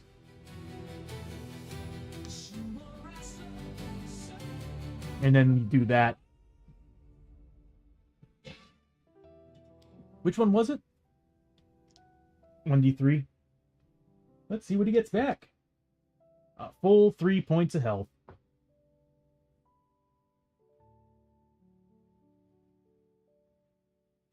I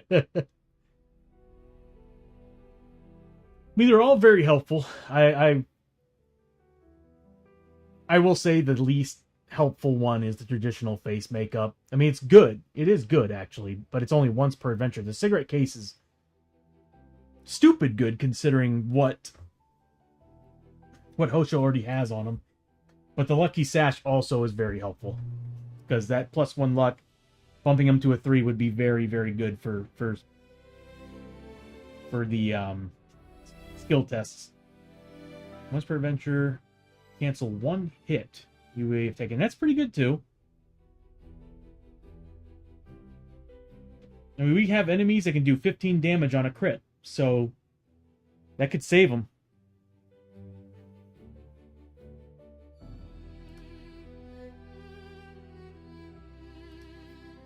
Excuse me. Whole end?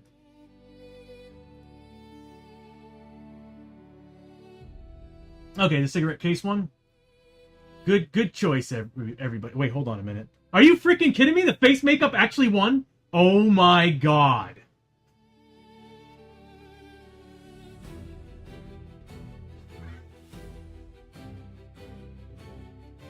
Wow, everybody. Okay. Face makeup it is. Yeah, you're right, Cosmic. I brought it on upon myself. Well, it's time to make some changes to Hosho's cheer. So, let's see. Personal item. Which I can read it on the screen. Traditional face makeup.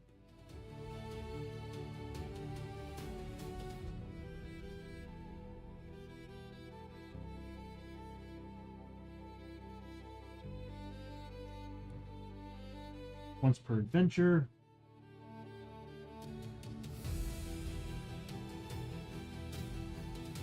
Remove all status effects.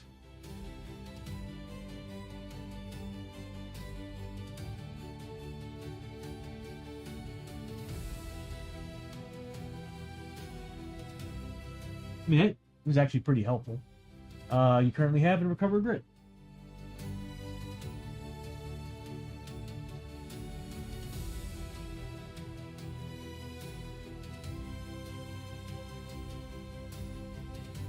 Alrighty. It's official. Hosho's gonna be in drag. That's what I'm gonna do. I'm going to totally redo his cheer with him in drag. I'm doing it. Blame Cosmic. I even voted twice. Voted for recount. Well, everybody. Yeah, I may have voted 3 times. I should have not allowed you all to spend... I should have made it 1,000 redeem points. 1,500 redeem points. Lesson learned. Well, that'd be funny, but you could also have... Call it camel paint. I mean, I could... But it's traditional face paint. And the image, I mean, I'm going by the image here, Bishop. I'm just straight up going for the image. That's too glamour. That's too much glam Janice. I'll do it. I am gonna do it. Y'all are making me do extra work. Okay, so yeah, I guess I'm gonna have to go on OpenAI and redo Hosho's animation where he's in full drag. Okay. Next up, final thing, Darkstone time. And look at how much we're carrying. We are carrying what? 32 pieces of Darkstone. We can only hold up to 8. And I might change the theme song to the cheer too. Oh god, I'm thinking full-blown Birdcage. If y'all remember that movie. Is it Birdcage? The Birdcage? With Robin Williams? Yeah, that's what I'm thinking. Okay, so... Oh, man. This turned into a comedy, didn't it? Darkstone time. That's right. So, we've got... Oh, God. We're going to see mutations left and right on this one. Look how bent these are. They're so warped.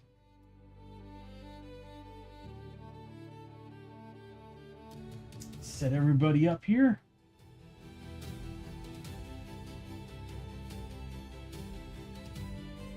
In order they're showing on the screen, I guess. And that'll be a nice thing about my new player plates, is that they'll be actually from left to right, so it'll be easier for everybody to read who's where. I wonder if I can actually set it to initiative order, to where it moves them based on what initiative they are. That'd be a pretty awesome idea.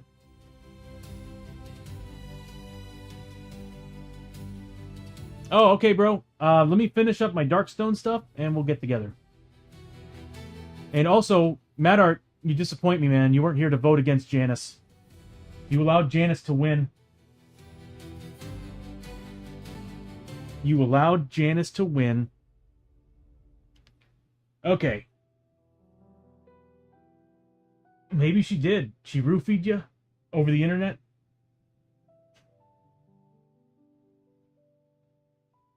Network roofied.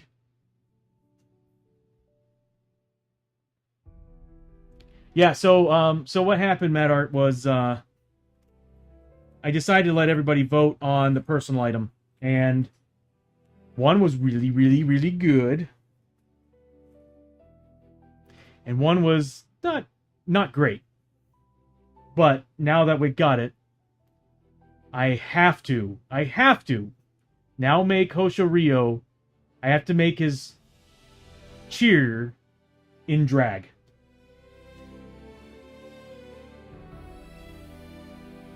Yeah, that's what everybody voted for. Specifically Janice, multiple times. I forget to turn off voting multiple times.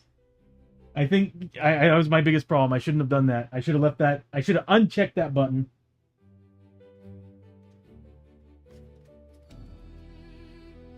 I don't know, Janice. Maybe he would have. I think Maddarts would have had my back on this one. All right, because the cigarette case is really, really good. Okay, so as far as Darkstone's concerned, we got a ton. We do remove 8 because we do have a Tansu box. So we got 22. That's 32. That leaves us with what, 24? Right? Yeah, that leaves us with 24 pieces of Darkstone. We'll do that here in a second. We got too much Darkstone on us. So we got 7 here. We got 7 here.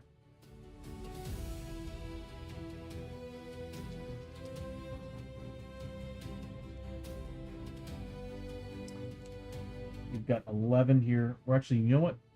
Yeah, we got a. We'll go here. We got 7 on Lester.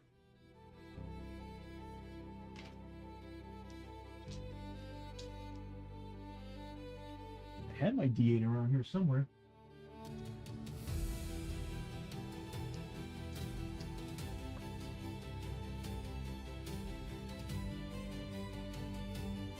11 on Chio. That's not all. We've got Osho has none. Lester has 1. So Lester has an additional 1.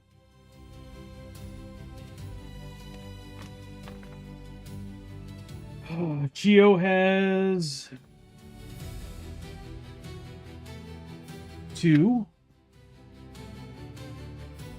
And then Abby has 1. And then we got Gear. Yeah, you might have. You might have. And 1 piece. We'll just put it on you. Okay, so of course, Chio has a 3+ on willpower. Everybody else has a 4+. Everybody except for Chio is 3 away from mutating. I'm half tempted to... Oh, man. We need to get rid of this dark stone.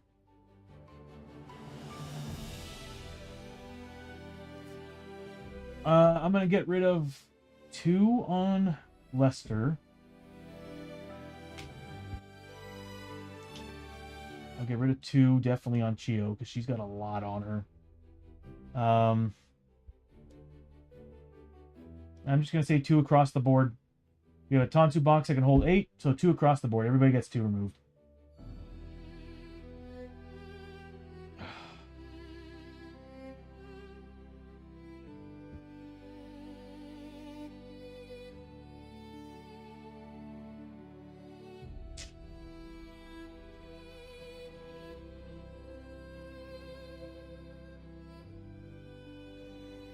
Did I do that right? I think you should be at a 1. Hold on. We were at 7. I don't think I did that right. Sorry, I'm fried right now. 1.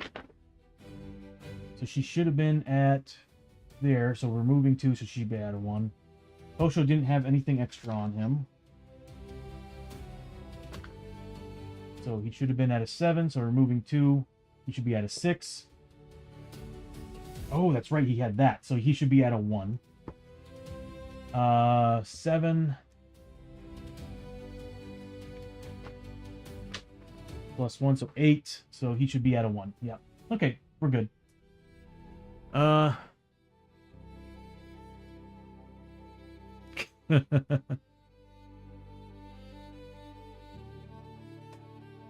Thank you for the correction, Janice. Here we go. Let's make some rolls. We'll start with Hosho, work our way down. We'll save all the mutations and crap for the next stream. Or I guess we can do it this stream. It all depends. Kind of want to finish. All right, so we need to make 4 pluses on these for Hosho. He is 3 away from mutating. So 4 pluses. Guess what? He just so happened to mutate. So Hosho's mutating.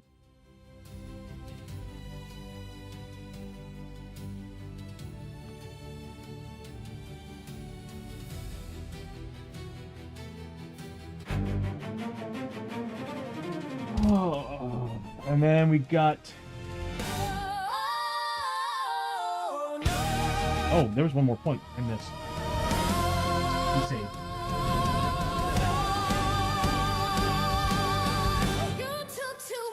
Corruption. 4 plus for Abby.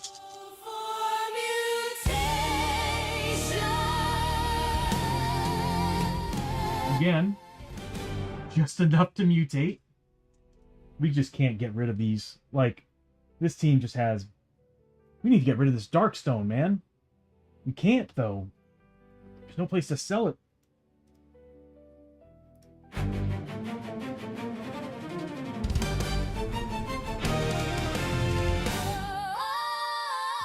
Oh, Chio. Oh, I'm so sorry, Chio. So she's making... 9, 10, 11. Corruption. Roll for This is what she's got to make.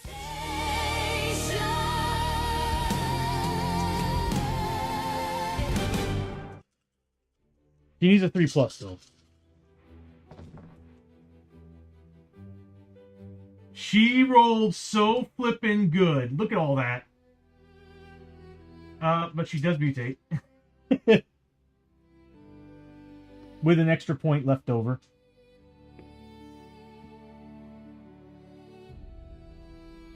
I need to make it. I need to build this so that it actually goes over, so I can just remove the points. We cannot escape this. Every time we do this test, everybody mutates.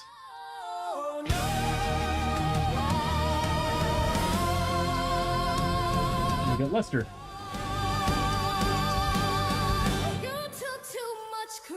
Oh, he's going to mutate.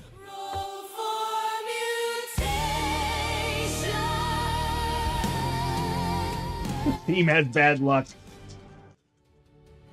4 pluses. Yeah. Oh, ouch. Okay, so that's 5 failures. So he's gonna have 2 extra points.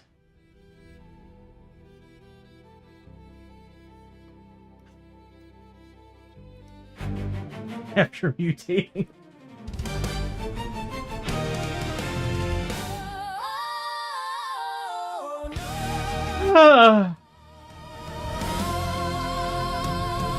Okay, I'm gonna finish up now, Janice.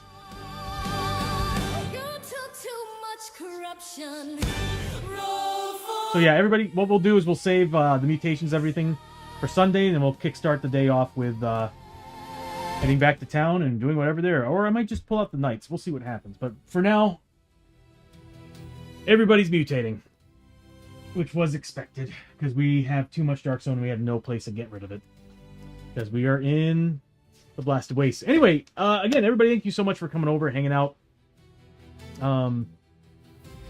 I'll see you all on Sunday. If you want, what I'll do is I'll go. Well, what I'm going to go ahead and do is I'm going to raid into. If Geek Out's on, I'll raid into Geek Out. But yeah, we'll pick back up on Sunday. We'll do everything that I was telling you about. Roll for mutation. Go back to town. Ugh, it'll be fun.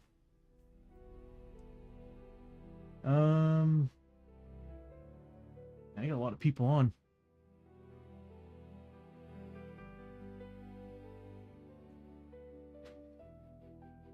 Well, I'm trying to see. There's a lot of people on tonight. Oh, yeah, Geek Out's on. He's still at his starting soon screen, though. Let's see. We'll go ahead and raid into Geek Out. It's his birthday weekend, so everybody say happy birthday to Geek Out and everything. Really cool guy, a lot of fun. We played some Helldivers last night, and I think we're gonna play Species Unknown and maybe Devour or something after that. We'll see. But anyway, we'll go ahead and start the raid. I'll see you all on Sunday, and like I said, starting next week, because I'm moving and everything, I'm limiting. Oh, thank you for the shout out, for the message, Janice. I'm limiting how much I'm streaming because I'm moving, so you won't be seeing me on Tuesday. Thursday's a maybe. Sunday's for sure. Friday is also kind of... If I stream on Thursday, chances are I probably won't stream on Friday. My schedule's a little bit weird right now with the move, so... But I definitely won't be doing my paint sessions for a while. But anyway, I'll see you all on Sunday. We'll continue the adventure. So until then, like I said, say hi and happy birthday to Geek Out, and I'll see you all on Sunday. Y'all have yourselves a great weekend.